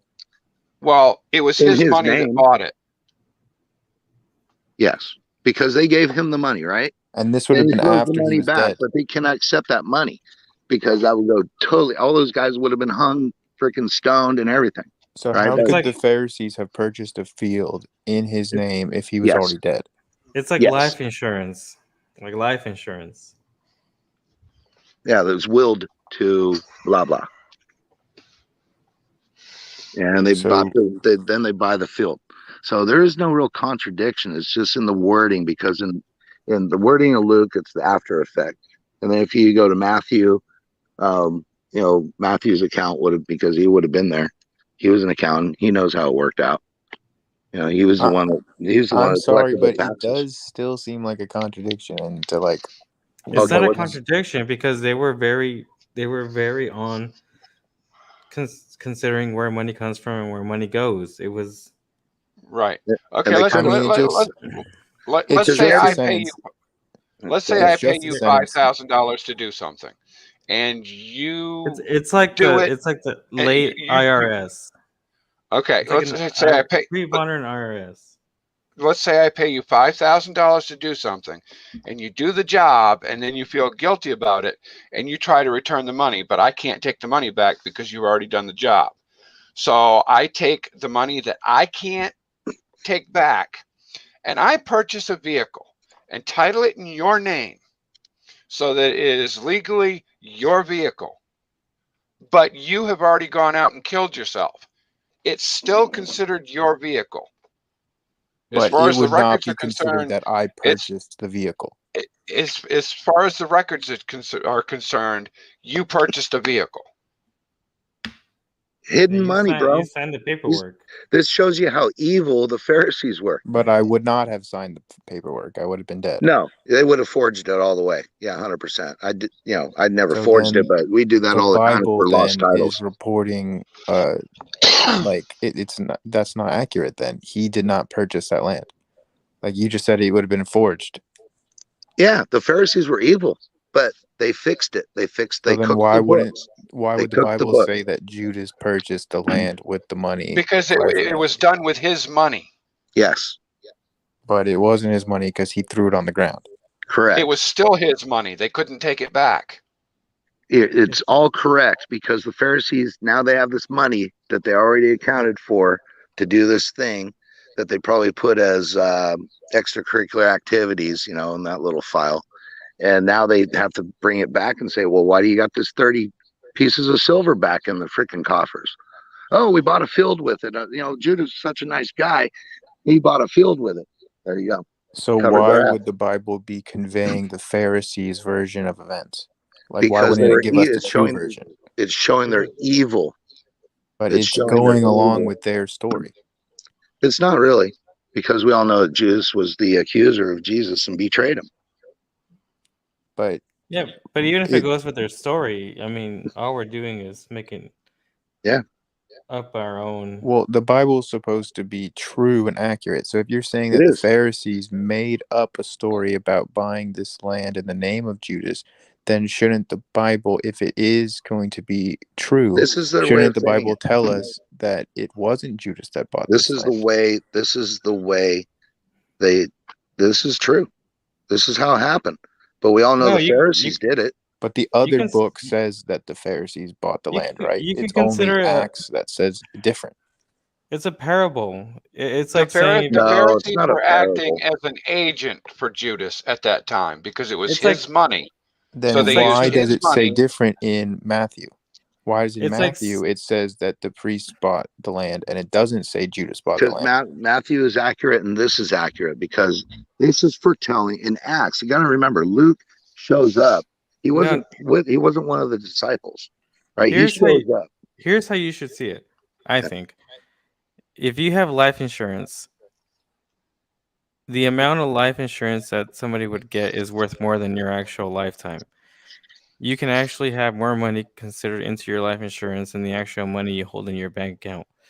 So you can say that when you died, you were able to take care of your family, your kids, your loved one, even though you weren't worth that amount.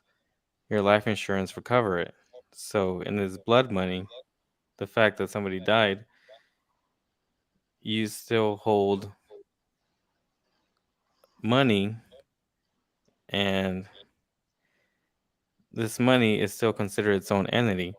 So it's like the IRS. You can't say that this money just went towards nobody owning it or somebody stole it. So where did it come from? Yours. Yeah. It was in that blood but sacrifice. Again, but Matthew doesn't say that. I mean, Matthew says that they took the money and the priest bought this land. It doesn't say they bought it in Judas's name. It says that they bought this potter's field to bury strangers in. Yeah. So it doesn't mention anything about them doing it in Judas's name. It doesn't mention any of that. So how is that not a contradiction with what Acts says, where it says Judas bought this land? One of them is going by the actual events, and one of them is going by the legal events. So there you that go. is a contradiction. It is not. It's not. You're almost hoping, you're wishing the Yeah, best. you want it to be a position that you contradiction, have bro. Well, it's is saying that two different things. I don't understand how that's not a contradiction. It's the If best. if you give money to your stockbroker and he purchases stock for your portfolio, they consider that you purchased the stock. Did you actually purchase the stock, or did your stockbroker purchase it for you? Yeah, I would say that I purchased that stock. Well, your stockbroker was the one that actually took your money and purchased it. At my discretion. No, you don't even have to know about it. And That's why he's dead. No, I would have directed my stockbroker to buy a stock. Well, a lot of times you just give them a general category. Like, hey, I want to put this money into commodities or livestock. And then the stockbroker will find specific stocks that he actually purchases. Okay, You so don't then they were the ones that made that purchase then. No, this But is it all was with your semantics. money, and it's under your name, and it's in your portfolio, so it's considered your stock. Uh-huh. Even though your stockbroker was the one that decided the specific stock to buy, it's still considered your stock. Right, Because it was but that's purchased not with what your Matthew money. says. What I'm saying is one of them has the actual event, and the other one is looking at the legal way. And is that just your reading of it, or like that's like your inference about why that it's not contradictory? That's how I'm looking at it. That's how I see how they're doing it. Because earlier I was called out for having like a preconceived bias that these have to be contradictory. And I mean, I kind of see the opposite at play in a bias that these cannot be contradictory, because I mean, I'm looking at what it actually says, right? I'm just looking at the words on the page, and I'm hearing everyone else saying, oh, well, this means legal, this means accurate, and all these things that are not written on the page. But between the two, if you look at the two of them, it also makes you aware of the fact that the Pharisee, without coming out and saying it, the Pharisees are hiding the fact that their hands were involved in purchasing the field. They were trying to Well, it hide doesn't that say that fact. in Matthew. It doesn't say that they're hiding that at all. Yeah, this is really messed Between up. the two of them. Let me finish this. looking. Let me read the thing in Matthew, and then we'll get it all straightened out. So Let me read the thing in Matthew, but I think this guy is looking for a literal interpretation, and no matter what interpretation, yeah, I know he's give being him, tough, but he doesn't get or it. analogy, People do or this all the allegory. time. Listen, your stock market thing was spot on. So basically, the coffers, the accounting would screw them up, or it'd be illegal stock buying or whatever it would be for them to do it. So they said, oh, in so and so's name, Judas's name, we're buying this stock. Yeah, and so then it disappears, and it's no big deal. But in Acts, it's basically an after the fact. It's a thing where how the Pharisees were totally evil, that they even hid the money that they gave as blood money to go and betray Jesus. So anyway, let me read this real quick. So anyways, so Judas, which he betrayed, he throws down this. So verse 3, it says he brought the 30 pieces of silver, and then verse 4, he says, "This is I betrayed the innocent blood." And he said to them, and then verse 5, he throws down the piece of silver. Then he departed and he went and hanged himself. And then if you go to verse 10, there was a prophecy fulfilled. The potter's field, which was Jeremiah, the prophet. He already prophesied that to happen. Wait, then, read verse 7. Verse 7. And they took counsel, and they bought with them a potter's field. Talking about the Pharisees. Yeah. Yeah, so here it just says that the Pharisees bought with them a potter's field to bury strangers in. Right, because they had to get rid of the money. They had to go. It couldn't go into the coffers of the temple. It was stained money. They could not do that. So they were the ones that did it under Judas's name. They had to hide it. They had to like, oh, who bought this? Oh, you know, It say that it's in Judas's name. Does it say? I don't know, but that It was it does Judas's say money. that. You're adding words. No, it says that in Acts now, doesn't it? So that Acts is more of the actions of leading up to that. I But don't see how it says that in Acts. I mean, in Acts it says Acts that 1:18, Judas yeah, bought the that's what it land. says. It does That's not the say that name that they the bought it Pharisees bought under. it in Judas's name in Acts. That's the name. They didn't buy it under their own name, bro. You don't understand Judaism like you think you do. It's not even that. It's even more literal. Like if you're one of your parents died, and you bought a headstone in regards to the money you inherited from them, and then you can't say who actually bought the headstone. But that's totally different. You don't have the rules of a priesthood that you're all going to get fried for doing something. All right, you go spend that money and buy a cheap little freaking wooden headstone that's only going to last 3 months out there, and go buy yourself a Maserati. But the dead person didn't buy the headstone. It would be the kids. That means they bought a cheap headstone, and it was That's not in even their equivalent name. to this. But that's not even equivalent to this, because you are not in the priesthood whose lives would be hung or stoned if they found out that you put that money back in the box and then you went and bought a freaking field. You must They have me never put the confused money with in the other box. person talking to. I think your The what? arguments are. I think you're talking to the wrong person. I'm trying to back you up. I know, I understand, but still, you can't use that as that's not a good equivalent. That you went and bought a headstone, and the money came through. These are the priests. They cannot put that money back into the coffers. They had to fake it and say, oh yeah, we used this money, because you had to return the money, right? And now they have So extra $30. So then Or 30 now I pieces. understand. Now I understand Gason's point, because now you're saying that the money had to go somewhere. It did. And no matter where you put it, it's somebody's repercussions. It's Yeah, so many. somebody's fault. Yeah, the Pharisees were evil. They screwed it all up. Yeah, but he's talking about the actual dev. Yeah. The actual point of where the money was used. The actual point was they went and bought a potter's field after it wasn't like that night. Yeah, but now you're backing up Gason. Now you're construing the thing, because he's trying to say that the money was not literally used by Judah for the purposes that he wanted them to be used, because he was already dead. No, it wasn't. He was already dead. They had to fake it. So it wasn't in his name. No, it wasn't. But the man, there you go. The man's money though, they used for that. And they probably did put it under his name. Doesn't say it. They just put a potter's field. Oh, look, he's trying to tell you that's the actual literal verse of what the Bible says, that it was in his name.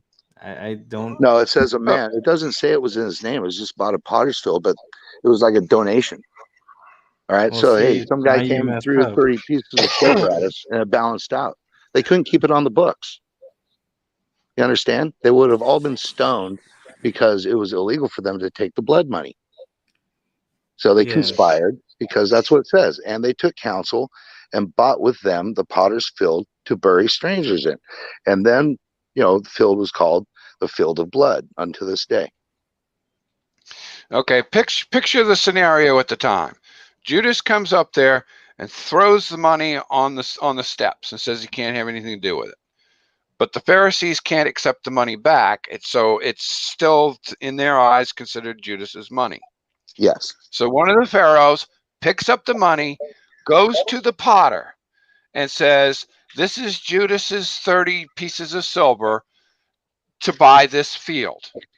The potter says, okay, I'll sell my field to Judas for 30 pieces of silver. So the potter takes the 30 pieces of silver, the transaction happens. Who do they consider owns the field? Well, the field is person. for burying strangers in on behalf of the Pharisees, right? On behalf of the Jewish temple. The potter doesn't necessarily know this. That's where Alex legally, messed up. Legally, it was Judas's money that bought the field, so it was considered purchased by Judas. Well, apparently obviously not. It was blood money. That's what Alex is trying to say. Like Right. that. Which is why the Pharisees couldn't take it back. It was Correct. still considered Judas's money. I agree with Stephen and actually Jason. Alex is in the weird position where he's trying to say this money can go to and fro. It doesn't matter who this money belonged I to. It didn't doesn't say that. matter. I didn't say that at all. They conspired. You didn't I say never it, but said that. you're inspiring that. You're No, saying what that I'm the saying is Pharisees took the money, they the did what they Pharisees wanted, couldn't have their but it name wasn't on in that. Judas. It They wasn't couldn't have in their Judas' name on it. will. You understand? They couldn't have their name on it. They couldn't put it Look, back into their I'm just coffers. saying, look, if it was actually purchased and legally belonged to Judas, how could they bury strangers in it? If they're burying people on this land, then like that would not be in Judas's will. Because Judas was dead, and at that time they could sit there and use the land to bury people in it. Right. I believe that. Judas couldn't object. He's already dead. Right. So They you're just could saying not that an take the money ancient back. Jewish law that if you die, then your land that you own can be used to bury strangers. And this is where the middle part comes in, because Alex is considering him completely evil and vile. So that The Pharisees were. the actual answer of that Gayson is looking for is yes, which is what Stephen is trying to give. But Alex is trying to say no, because they were that evil that they would not take somebody's money, even in death. No. To fulfill their wishes. Listen. Nobody fulfilled any wishes of Judas. They fulfilled their own evil wishes because they gave the money to Judas. He betrayed Jesus. Comes back, throws the money down, says, "I'm going out, hanging myself." And they go, "Oh, what can we do with this money? We can't put it in our stuff. Well, we're going to be killed." So then they conspired together, the Pharisees, to go out and buy this potter's field. And as the other person said, probably said, "Hey, we have some money from one of our donators. We need to buy this field." And that's always prophesied in Jeremiah. Okay, so if somebody robs me of $50 and then I independently, through whatever means, I die, and that person uses my $50 the next day to buy, I don't know, a video game, why would anyone say that I purchased that video game if I was not the one doing the purchase? It was my money. Because you're not a but Pharisee I'm who's dead. held by ledgers in order to, like, they have to account for the money that comes into the temple. You understand? Did they buy the video game in your name? If they bought it in your name, then it's your video game. But he's already dead. If it was his money, if I give somebody, $50. Okay, let's say they steal my credit card then, and they use my credit card in my name to buy the but video. this wasn't stolen. Thank you. See, that's where you go off track. They made a point. Well, no, it was stolen because the Pharisees had to pick up the money that was not theirs. It was Judas's, and then they used that money that was not Judas's to buy something that he did not condone. So that is It was no stealing. longer Judas's money because he gave it back. So then it wasn't his money that purchased the land. But it was under what they did, if you want to look at it that way. So they used that money that was given to Judas, then he gave it back, but they couldn't put it back into the accountant's books because then there would be questions about where this money come from that is extra money. Then they will have all been found out, probably stoned or hung, whichever one, or beheaded, whichever. And then they conspired, hey, let's go buy a field. We can do the thing because that's in the books. We can buy a field, and that's how they put it as a ledger. So why wouldn't they just have kept the money personally? If they were so evil, it would not have been in the books if they had kept it and used it for their own personal. No. See, they never thought he was going to come back and throw the money down. Wait, what? They never thought he was going to come back and throw the money down. They Yeah, didn't but know I'm they were saying prophets. after he throws the money down. Yeah. Okay. Why not just pocket that free money? I mean, it's no longer in the books. It's already been written out. It's been used to pay They can't Judas. pocket the money. Why not? They're Pharisees, dude. I mean, Yeah, they have their own they have personal to finance. maintain their morality.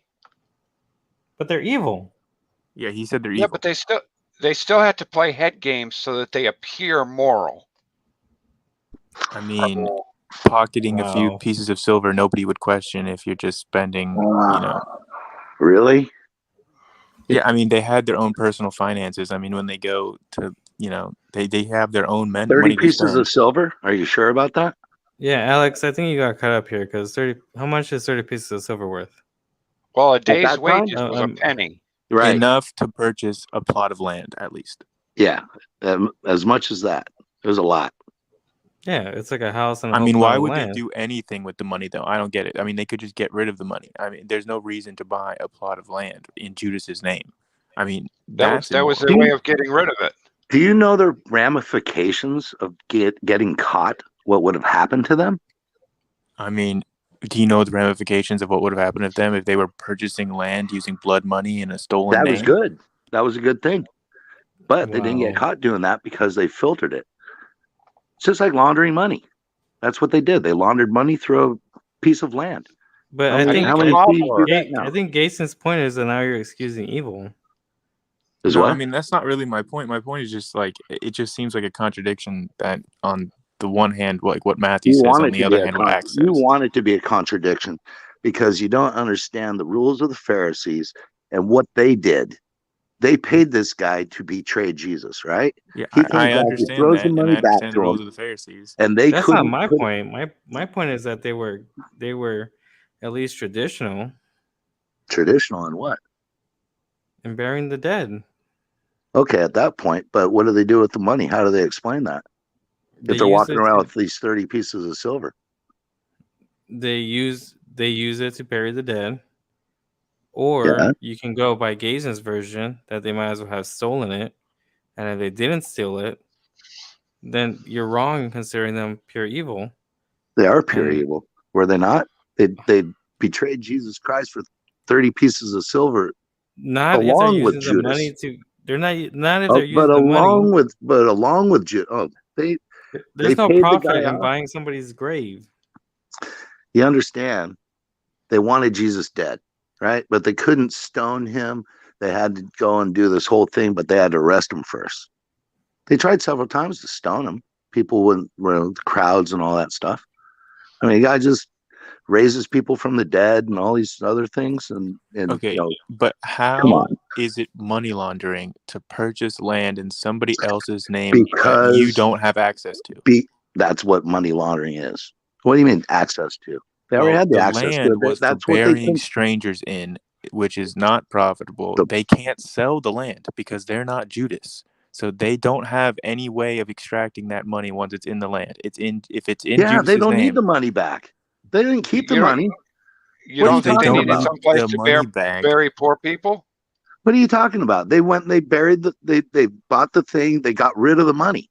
It was blood money. They got rid of it. That's why it's called the field of blood. so you could just literally throw it in the street. Why would you go out and buy land impersonating a dead man? Oh, so you're just gonna throw it in the street? Yeah, Really? you literally could do that, and it would be gone overnight. I mean, it would not have been traced back to them. Because they wanted to turn something good from something bad, so it made it look good. Oh, hey, we bought a field. But they didn't buy the field. $5,000 Nobody would out have in the known middle that of they the street. bought the field if it was in Judas's name. Well, who bought the field? Well, the Bible says two different things. Either No, they it bought doesn't. the field or Judas bought the No, field. it doesn't say two different things. It tells you the in a story. literal sense, it does say two different things. In one, it In says the Judas bought literal it, and in the other sense. said the priest. Your literal sense is what? I am That looking at the words on the page in who one chapter physically bought versus the the field? other. Who physically bought the field? Physically. In one book, it says Judas did, and in another book, it says that the And you priest did. understand that Luke is an account of looking back that the blood money of Judas betraying the 30 pieces of silver. Did he have the 30 pieces of silver in his pocket when he went up and kissed Jesus? I don't know. Of course he did. Because then he went back and he threw it at the people's feet. So he had In one book he did that, and in Acts he did not do that. Oh, baloney. You're telling Show me in kids Acts right where now. it says that he I got rid already of the told money. you.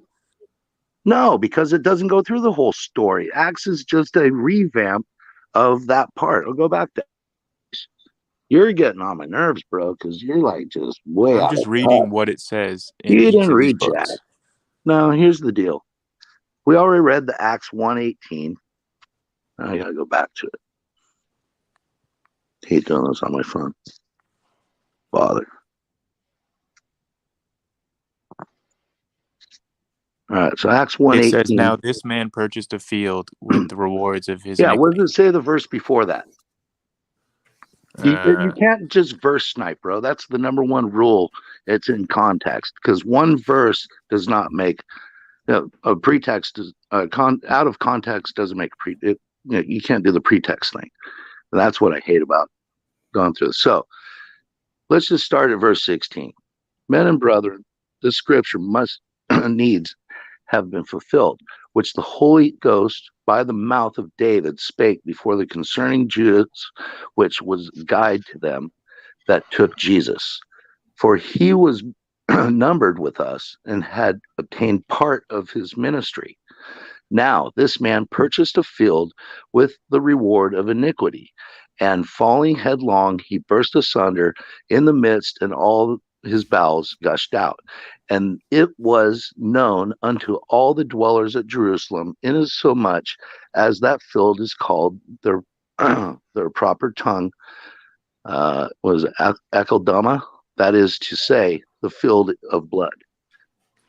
So for it is written in the book of Psalms, let his habitation be desolate, let no man dwell therein, and this bishopric let anyone take. So now that we have the full context, what changes about it? Oh, what changes about it is it's a retelling of the story. But in this man purchased a field with the money but he never purchased the field. The Pharisees purchased it. That's the difference with it, and we all know. So where does it say that the Pharisees purchased it? Because I mean, what you just read explicitly said because that it Judas says purchased it. It says in chapter, well, we all know he took the money from it's just a retelling, man. This is Luke. It's not the gospel, and it's not a contradiction. It's a revamp, but it's a shortened, condensed version. Because we're also talking about what is it? These all continue one accord, prayer, supplication, blah blah blah. I don't understand how you don't see the contradiction. There is no contradiction. Okay, so now this man purchased a field with the reward of iniquity. So what was the reward? The reward was doing evil, iniquity, evil, right? Yeah, the 30 pieces of silver. The reward for that was the 30 pieces of silver. 30 pieces of silver of iniquity, which was doing bad, right? Yeah. Iniquity is bad. Sin. It's sin. Iniquity is sin, right? And falling headlong. So it's just telling what he did. It doesn't say he actually hung himself. It said he was hanging there. So it doesn't even give this is just a short synopsis, because you already read the Gospels and all the Gospels agree to it. So what we have here is that he burst asunder, and in the midst and all his bowels, he wasn't even in the potter's field. He just went out and found a tree and hung himself. And he probably he was probably there for several days, and then I think Hillary emails made a good point that it's all about the law that was followed at the time. It was a Judaic law that essentially, even in death, you still own some kind of real estate. Like the Levites were supposedly always considered a tribe of Israel, regardless of what they did, and they were rewarded for it. But I think at some point, the Old Testament, even for women, gave them the real estate when somebody died. So even though that person didn't die, or that person died, the person in charge, whether it be male or female, had the power to. See, now another thing this tells us is that Judas didn't have any relatives for this land to be passed down to. There you go. Bang. That was a good one. That way the Pharisees could use it. Right. I don't know if it says that. I mean, I can see where you say that's implied. Yeah, that's what I'm saying. It's implied because the customs at the time, if Judas's money was used to buy the field, it would be considered Judas's field. If Judas was dead, then the Pharisees couldn't use that land to bury the dead because it would belong to Judas's heir. Like Peter if Judas had no heir, then the Pharisees could use it. But it could be to his parents or to his siblings, and the Bible doesn't He describe didn't have any of any. those. Well, Never I mentioned don't know. that. So Matthew says that they purchased the land to bury strangers in. So Right. it implies like that was their reason in purchasing it. Right, and that was actually a custom as well, because you had travelers, like I mentioned, a half hour ago. You had travelers coming through that dropped dead, and they didn't have anything, so they bury them in that field. It's like what they have now, a pauper's field. Same thing, potter's field, pauper's field, whatever you want to call it. Somebody dies in jail, has no family, they bury him, somewhere. That's all taken care of by the state, because the state owns the land. Yeah, well, I think they call them pauper's fields now, but I think the land actually belonged to a potter. Right. That's why it was called a potter's field. Right. I was just saying it was the custom at that time for them to actually have a place to bury people that came into town and didn't have any family or whatever, or somebody that was just a decrepit trying to slip into the pool to get healed, whatever, and they die. They just bury them out there. Because they had to bury them. They have specific rituals on burying them. They just didn't throw them in the ground. The Hebrews. And so this was known. This plot of land became known to all the dwellers of Jerusalem as the field of blood. Right. Yep. Still to this day, which in Acts, and at the time those were written, probably talking 5 years for that was probably written it was right at the time of because Luke was in town. So then the people of Jerusalem knew that it was like blood money that bought the field, or like, I guess it doesn't say why they knew it as the field of blood, but yeah, just it's called the field of blood. Everything was hidden, covered up. So they believed that Judas purchased the field, or they believed that the Pharisees purchased the field in Judas's name? That the Pharisees. Well, the thing is, maybe Matthew knew the details of what the Pharisees did. Maybe Luke only knew the legal record. There you go. But it's the Bible, so it's supposed to be like from like divinely inspired truth. And that was actually Peter speaking, and that was Luke dictating what Peter was speaking. Right. So if you're saying that Matthew is the real, true, like in reality accurate version, then Acts they're both not accurate. be. They're both accurate.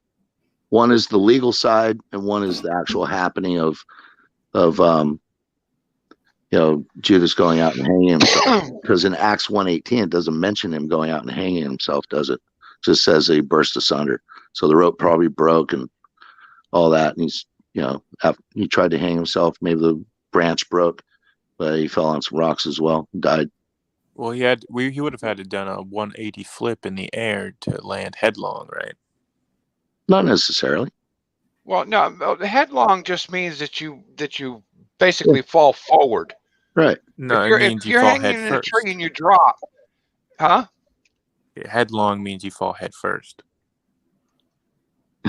Fall forward. It means you fall. I mean, onto your look up head. the definition, but I'm pretty sure it means head first. No. If you fall off the skateboard, you're headlong. You're going head first, but you're falling forward. The definition of headlong is with the head foremost. Yeah, falling forward. No, Foremost. I mean, by definition, head foremost would So mean you're head talking first. about like it has to be pile driven from the crown of his head into the. Is that what you're saying? Well, his head would have to be the first thing to hit the ground. No. That's I can the definition of headlong. I can trip and fall headlong on the floor. Yeah. And trust me, I can hit knees first, and then my stomach, and then my chest, and then smack my head on the ground, and that's still headlong. I don't know how that'd be head foremost. So it's not foremost. So you have to be pile driven, like on the WWE. You have to be pile driven, headlong. That's headlong. Come on, bro. It's that my head hit last, so it's the longest in the fall. Headlong. Well, I mean, I guess that's the English definition of headlong is head foremost. So I don't know what the Yeah, original head Hebrew word foremost. is that they're using, It means, or I guess Greek word. if you're on a graph and you're at 90 degrees standing up, right? You're on a graph, you're 90 degrees, and your head tilts 2 inches or two segments forward. That's headlong. It's Yeah, like your head would somebody, be foremost with it's respect to the somebody, y-axis. it's like somebody ducking their head going into the tape at the end of a race. Headlong. Forward, headlong. If you hit directly on your crown and then your feet flop forward, that would be foot long. There you go. Like a subway, because your feet would be the last to hit. So your feet would be the longest away from the impact point. I don't think that's a word, but okay. Yeah, foot Well, long. that's Subway. because how many people would sit there and say, "Yeah, I hit foot long." You would say backwards. backwards. No, you say I landed on my head. Yeah. But if you landed on fall, your head, headlong. but if you fall headlong, you fall progressively forward until your head hits. Semantics. Here we go. This is the fun part of the atheist thing. Semantics. Gotta love Sorry, it. I didn't mean for the conversation to devolve into semantics. I mean, this was a good It discussion. is. I mean, We're all going to break down some thesauruses right now. I like Roget's personally. Best thesauruses ever. Want to hit that well, one? sorry We'll to start have at devolved the A's. conversation into semantics. That was not my intention. Hey, but I we'll did start think at this was a A's. good We'll go to discussion. Z. We'll get it all straightened out. Yeah. You go to Australia, you got some really crazy stuff to work out. So, yeah.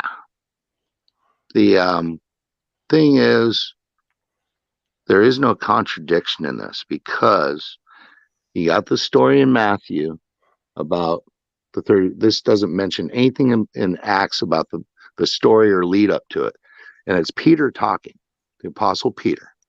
Okay. Because he stood up in the midst of the disciples and said the number of the names together and about the 120. Right. So 120 people are there that he's talking to. And this is after the ascension. And then he's recounting exactly what happened about that. And then, for he was numbered with us. And the man, now this man purchased a field with the reward of iniquity. So the reward of iniquity is not the reward of the 30 pieces of silver like you want it to be. The reward of iniquity is his reward was basically sin and death. So you want to say reward is his 30 pieces of silver. Isn't that what you want to say? Well, it says that he purchased the land with the reward of iniquity. No. The reward of iniquity was his death. That's the reward of iniquity. He purchased the field. So he purchased the land with his death? Yeah. Yeah. Let's go to Roget's with iniquity. Good with that?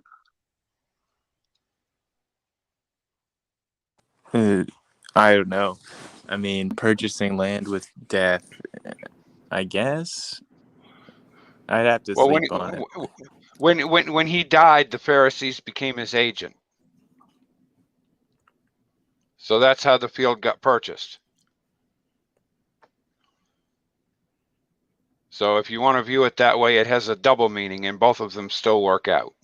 Right.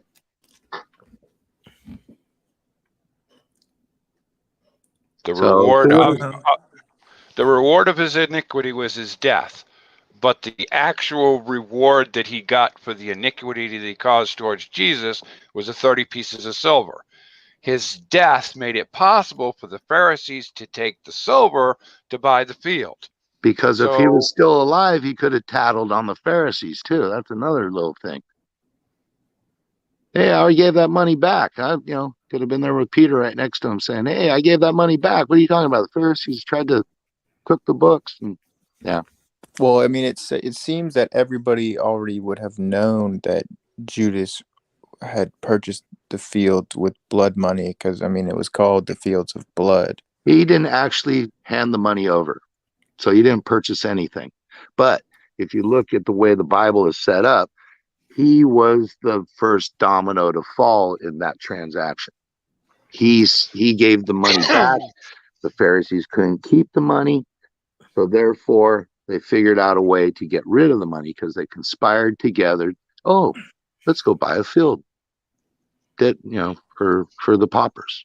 And the whole city then went on to call it the Field of Blood, seemingly knowing that it was purchased with blood money. I don't know anything about that because it doesn't really say, but to this day, Well, I don't you've know if it been was the saying a whole lot of city. things that I it don't know hasn't if it was really the whole said. city. I don't know if it was the whole city. Let's go back to that. It literally Yeah. says in Acts, all the people that dwelled in Jerusalem referred to it as the Field of Blood.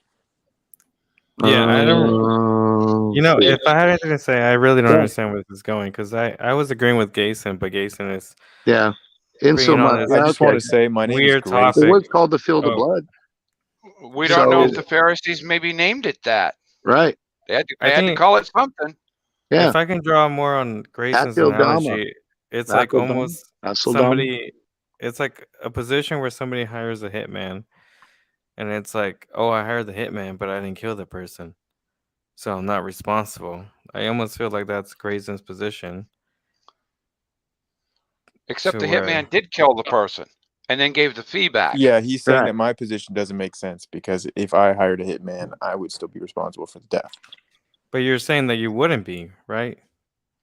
Well, in either way, Well, the no, Pharisees were because responsible. Judas did not direct the Pharisees to buy the land. I mean, he got rid of the money, and then they decided what to do with the money. Yeah. If they used his name, it was against his will. Right. So that would be different. I mean, if somebody stole my money and then hired a hitman, I would not be responsible for the death.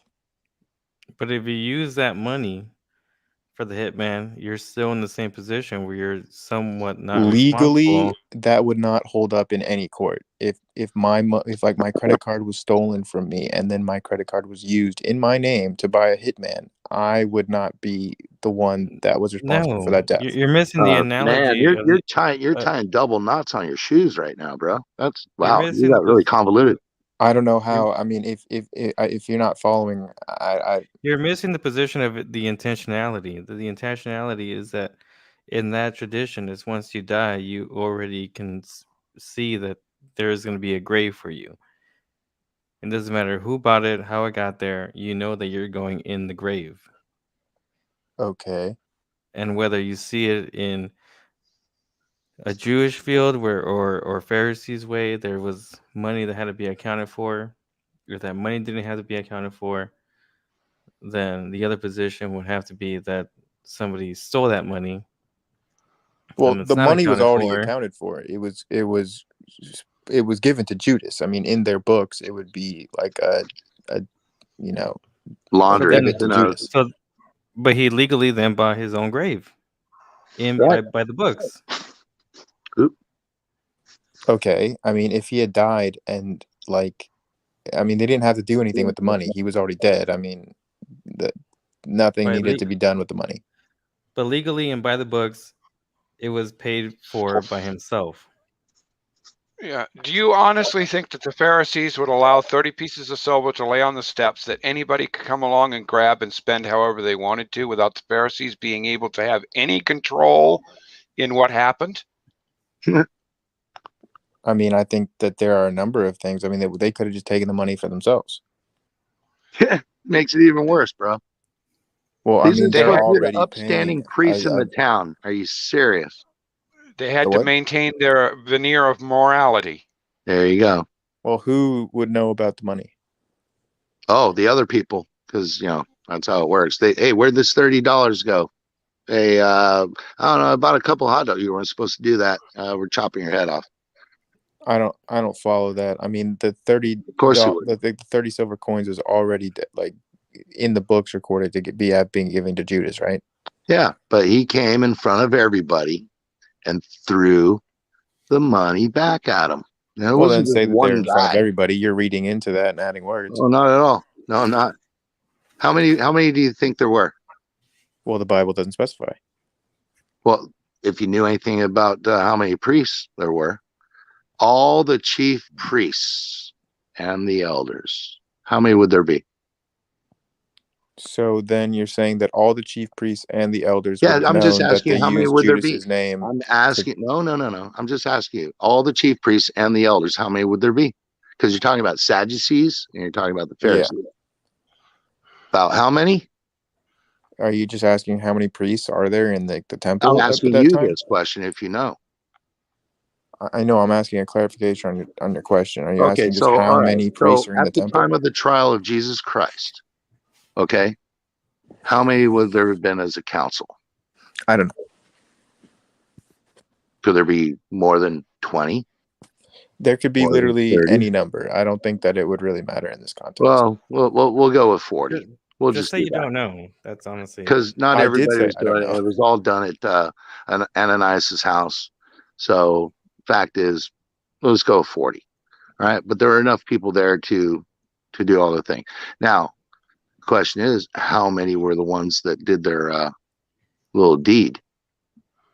Because, you know, Caiaphas and Ananias and all of them would have been on it. Right? Yeah, I don't know. It just says that they took counsel among themselves and chose to use it to buy land. Right. But I'm going back to Matthew. So That's in Matthew.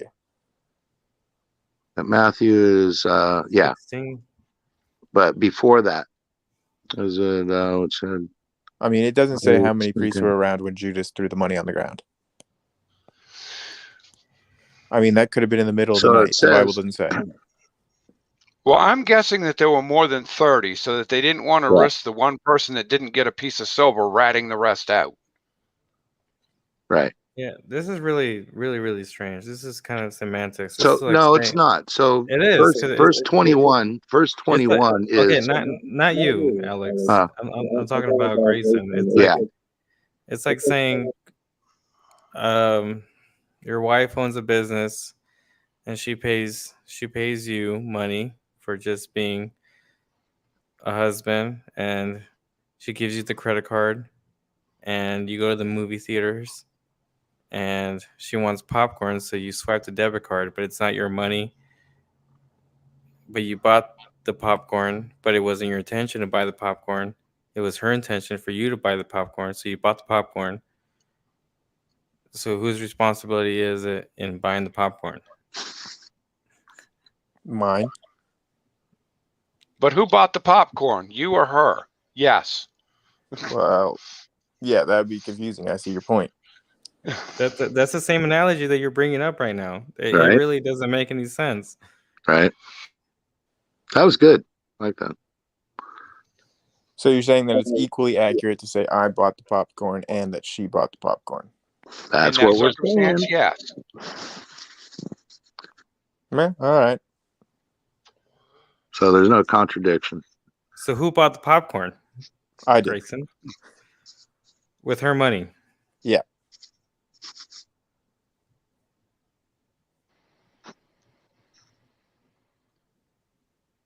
So, yeah. I mean, I would not say that she purchased the popcorn. I mean, I would say I purchased popcorn with her money. No, but if you look at the legal records and it comes back from her credit card, it's going to show that she made a popcorn purchase. But so legally, I she would have bought the made the popcorn. purchase. I mean, I don't know. I mean, I think legally it'd still be me. Well, no. But she bought the popcorn. As far as the legal accounts, she bought the popcorn. It was I think purchased in on a her court of credit law, card. if like Court if of law? Are you kidding me? You she are bought saying the popcorn. legal. She's on camera. Yeah, you're saying legal. I got the camera. Yeah, I bought it with her money, and I didn't ask her permission to. Oh, you stole it.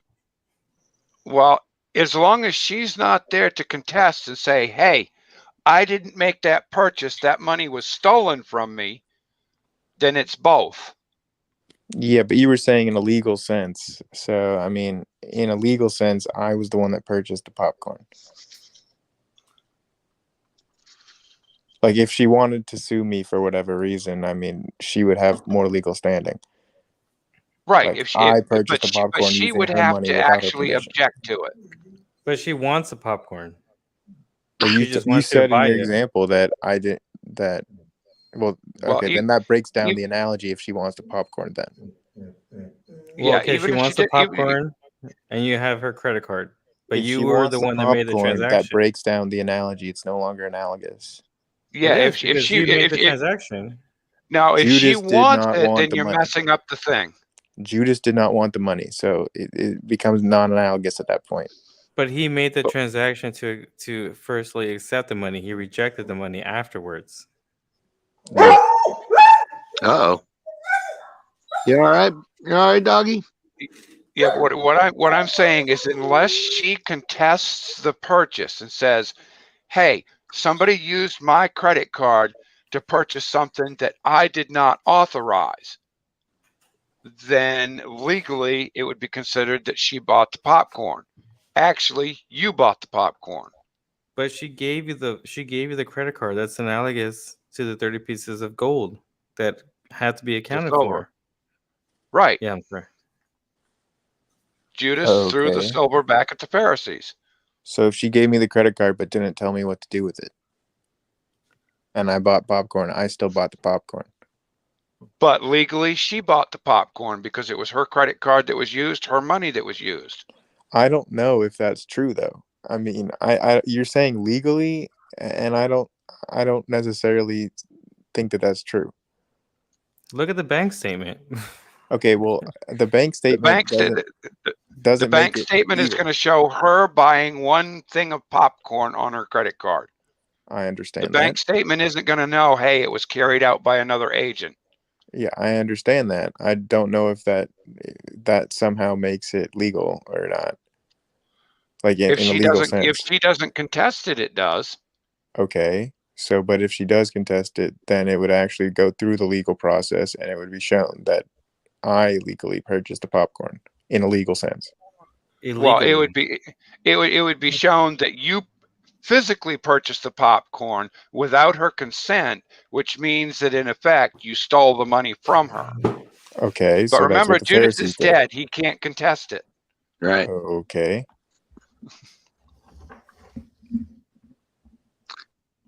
Yeah. I mean, that's pretty much it right there. He got the check in the mail, but he was already headlong and burst asunder. all right. Well, I guess this was at there's least no this was a good contradiction. I discussion. don't understand how you see a contradiction in the fact that they plotted to kill a guy. This guy says, "Hey, my price is 30 pieces." Okay, here's the 30 pieces. Then he goes off, kisses Jesus on the cheek, runs back. Actually, it was the next day. So there were at least 30 or 40 chief priests in the temple when he threw the coins down. I think one's going to dob the other one and they say, "Hey, what's the money?" And yeah. So what they would see then, those 40 priests, is they would see the priests collect the money, and then what's with this money? Where did this come from? Yeah, and then they would say, "We're gonna pretend to be Judas and buy a plot of land with it," and then that would somehow make it okay to the other priests. Well, they had to figure out something. They conspired, didn't they? So Well, if there's 40 priests, what was each one of them going to take a piece of silver? There was only 30 there. Yeah, so you're saying that all the priests that were there held this council and decided to purchase the land in Judas's name. There you go. They had to get it out of the temple. Yeah. They couldn't put it back in the temple coffers. They weren't just going to leave it in the street for any rabble to grab. And evidently they couldn't hide it amongst themselves because there was probably more of them than there were coins, and you don't usually cut coins in half. Right. Looks kind of funny trying to cash in half a and coin. I don't think that the verses is implying that they couldn't use the money as the temple, not as Judas, to purchase that land. It just was like money that could not be held within the holy temple because it was blood money, but it could be used to purchase land. Not by the temple. Not by who? Not by the temple. It couldn't be used by the temple that to is the purchase contention. land. Where are you getting that from? I don't think it says that, and I don't know the Jewish law enough to say that would be the case. That's the point. In order for the temple to officially buy the land, they would have to use their money to do it. But they could not claim that money because it was blood money. That money was already accounted for. I think that you guys are reading into it at that point. Not at all. Doesn't it say only in the Bible? It says that they cannot have that blood money in their temple. It's Jewish law, bro. Just you gotta see. There's a lot of backstory to things. That's why you need to go to church and listen to a sermon by a good I'm pastor. just gonna guess that you don't know the Jewish law in this particular matter. Oh, I do. The Jews had like almost 700 laws that they had to follow. Oh, yeah. 630. Was it only 630? I thought the Pharisees and Sadducees were adding to it. They tacked on a whole bunch more. Yeah, you're right. Can I ask Grayson for a hypothetical? Like, what would you expect for this money to just? If you have 30 pieces of silver, you think people are really just gonna throw it around in the street for the shits and giggles, or like, what is your explanation in the actual reading if you can't accept the interpretation that's already given? Yeah, I mean, there's all kinds of things that you could do with it. I mean, you could literally do nothing. With all the witnesses there, all 40 of the priests, all witnesses. Come on, bro. Yeah, no, I mean, it's totally feasible that they could have done nothing and just let whoever comes by take the money. All right, for you to even think that shows you the intention of your heart. I mean, I'm just listing it out as a possibility. I'm not saying like that's the most likely thing. I'm just saying like it's conceivable. Yeah, but you're looking into the reading to accept this portion, and then the next reading it tells you that they use the money to do this. I mean, I'm not looking into it to accept any portion. You sidetrack and say somewhere in between they could have done this, which should have changed the whole story, but the story still stays the same. So I don't really. Wait, could you repeat that last part? I didn't understand what you're saying about it stays the same. Because you're reading into the story, you're saying that there's 30 pieces of silver, and then the end of the story then follows that these 30 pieces of silver were used for somebody's grave.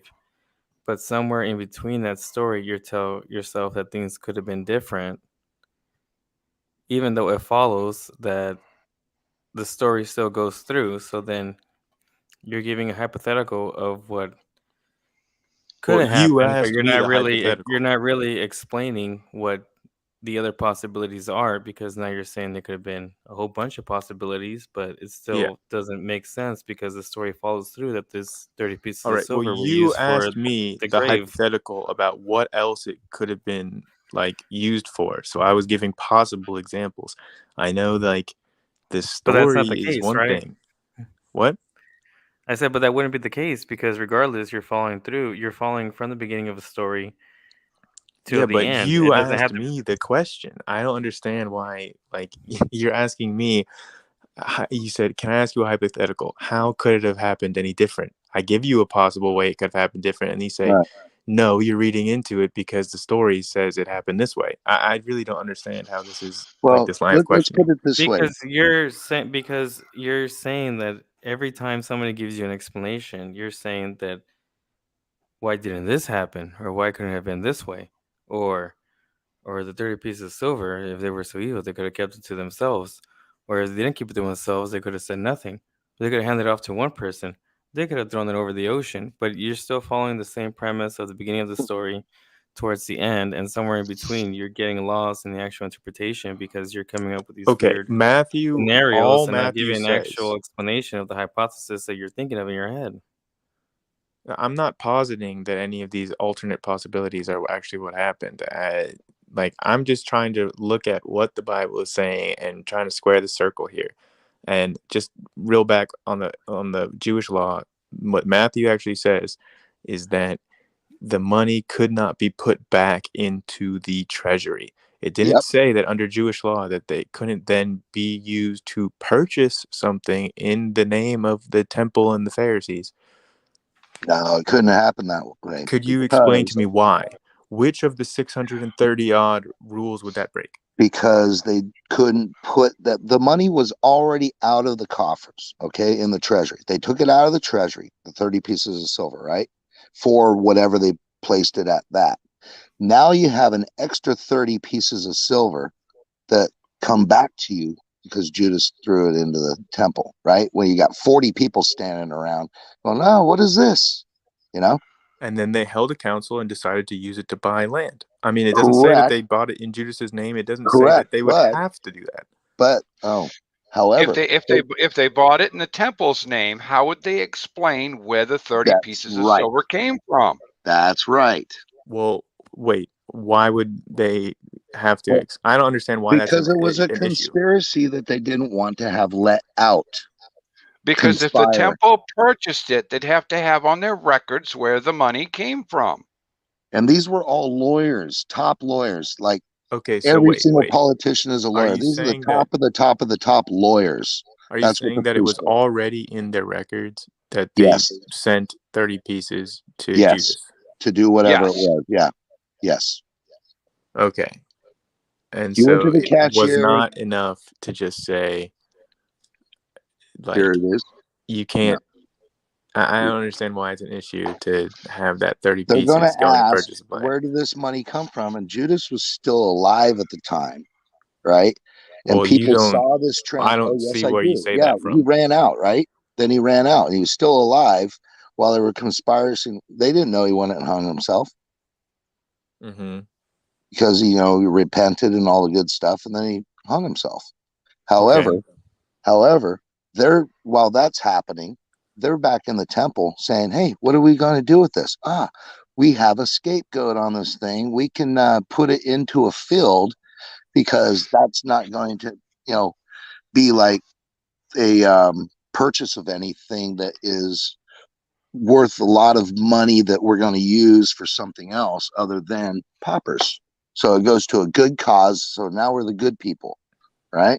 It's like I don't know, somebody just buying regular land, I guess, trying to launder the money, put it into something, because it would also be against them, because how are they going to get away with this? Stories are going to be told. How are they going to get away with it if they kept it, or if they put it back in the Pharisees could not purchase it in the name of the temple, because then they would have to account where the money came from, and the money had already left the temple, and according to the temple, it belonged to Judas. So therefore, if they took the money back and then bought land in the name of the temple, that would be returning it to the coffers in order to purchase the land, which they couldn't do. So when it says in the verse that they can't have it in their treasury, you're taking that to mean in like an accounting sense, not a physical sense. Both. Why does it, like, is there a reason to think it's both? Have you ever run a business, Grayson? Yes. Okay. So let's say you have an accountant in your office, and you are the business owner, and the accountant has to keep strict records on things, right? In and out, right? And so you want to for whatever means, get some hookers because you're cheating on your wife, right? And then you turn your back on it and you say, this is for going to Staples. I'm going to buy a whole bunch of whatever at Staples. So in this analogy, I would have charged the hookers to my LLC in the first place, because that's what the temple did if they had it saying that they paid Judas this money. But you wouldn't have said it's for that. You would have that's said what the temple did, right? They said they paid Judas this 30 silver. Now, what you would have done is you would have gone to Staples and purchased a bunch of stuff so that it cleared it with your accountant, then returned the stuff to Staples for cash and used the cash for the hookers. Bingo. No. It would have been the business aspect would have been that he charged for services. Still, he returned the money. Okay, so you're just saying that you can't on your books. I was going to say, before you cut me off, I was going to say, you thought about it, you're going to go do the thing, and then you said, nah, I can't do that to my wife. And you come back to the accountant and you say, here, I don't need the stuff at Staples. And she goes, well, we can't do that because we're going to be audited tomorrow. Whatever. Because they had audits all the time at the temple. They knew how much money was put in, every day at the temple when people went to the synagogue. Because this didn't go on Saturday. It went every day. So the fact is, people going to the temple all the time, putting the money in there, and they had to have great accounting on what was coming out from the, from the offerings. And that's why it was a big thing with Jesus when the lady with the one mite said she gave more than anybody else because she gave all, and that would have been counted in the accounting at the business. So anyway, going back to the story. So you hand it back to the accountant. The accountant's like, I'm going to ask you some questions, bro, because you have an audit tomorrow. I can't put it back in because the books are closed. I already shut down my computer. And now I got this extra money hanging around on the check. Well, that's where the analogy breaks down because, like, you could just put it back in. Nah, because you have an audit. You could. Nah, you already have an audit that you spent the money, but you don't have the materials. Well, I mean, if you have it in your books that you got a But then you refund. say, hey, I got an idea. I'm going to go buy my wife a wedding ring. Right? Well, look, you can put a refund into books, and it still would pass an audit. But I already told you, you came back too late and she closed the books already. And she can't go back in and open it up because she already closed the books. I mean, the analogy breaks down there because, like, not at all. I mean, the books. You ever been audited? Yeah. Okay. Well, there you go. You got to close And my the books mother at a is a certain time. CPA. I mean, I'm There like you go. very That's familiar fine. with accounting. Yeah. But once the books are closed and they're going to go off, then they're going to say, hey, where's this X amount of money? So they had to go quickly purchase something with it. No, you would just show them that you got a refund for it. I mean, this is not this is not something that would make you fail an audit. But So your analogy breaks down. I mean, but what I'm saying is, under the Pharisees, you couldn't do that. Yeah, I know. So we'll set aside the analogy, and what you're saying is that you can't have it in the books that it was refunded and then used to buy land, even though the money physically never went into the treasury. So then they said, we're going to buy the land. And they actually couldn't, because it was further thing. Now it becomes a good deed, right? In their minds. It's a cover-up. Complete cover-up. And okay, I'm getting ready.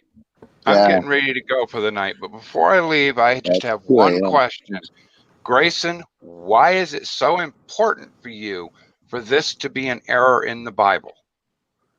Well, it's important that I understand why it's not. To me.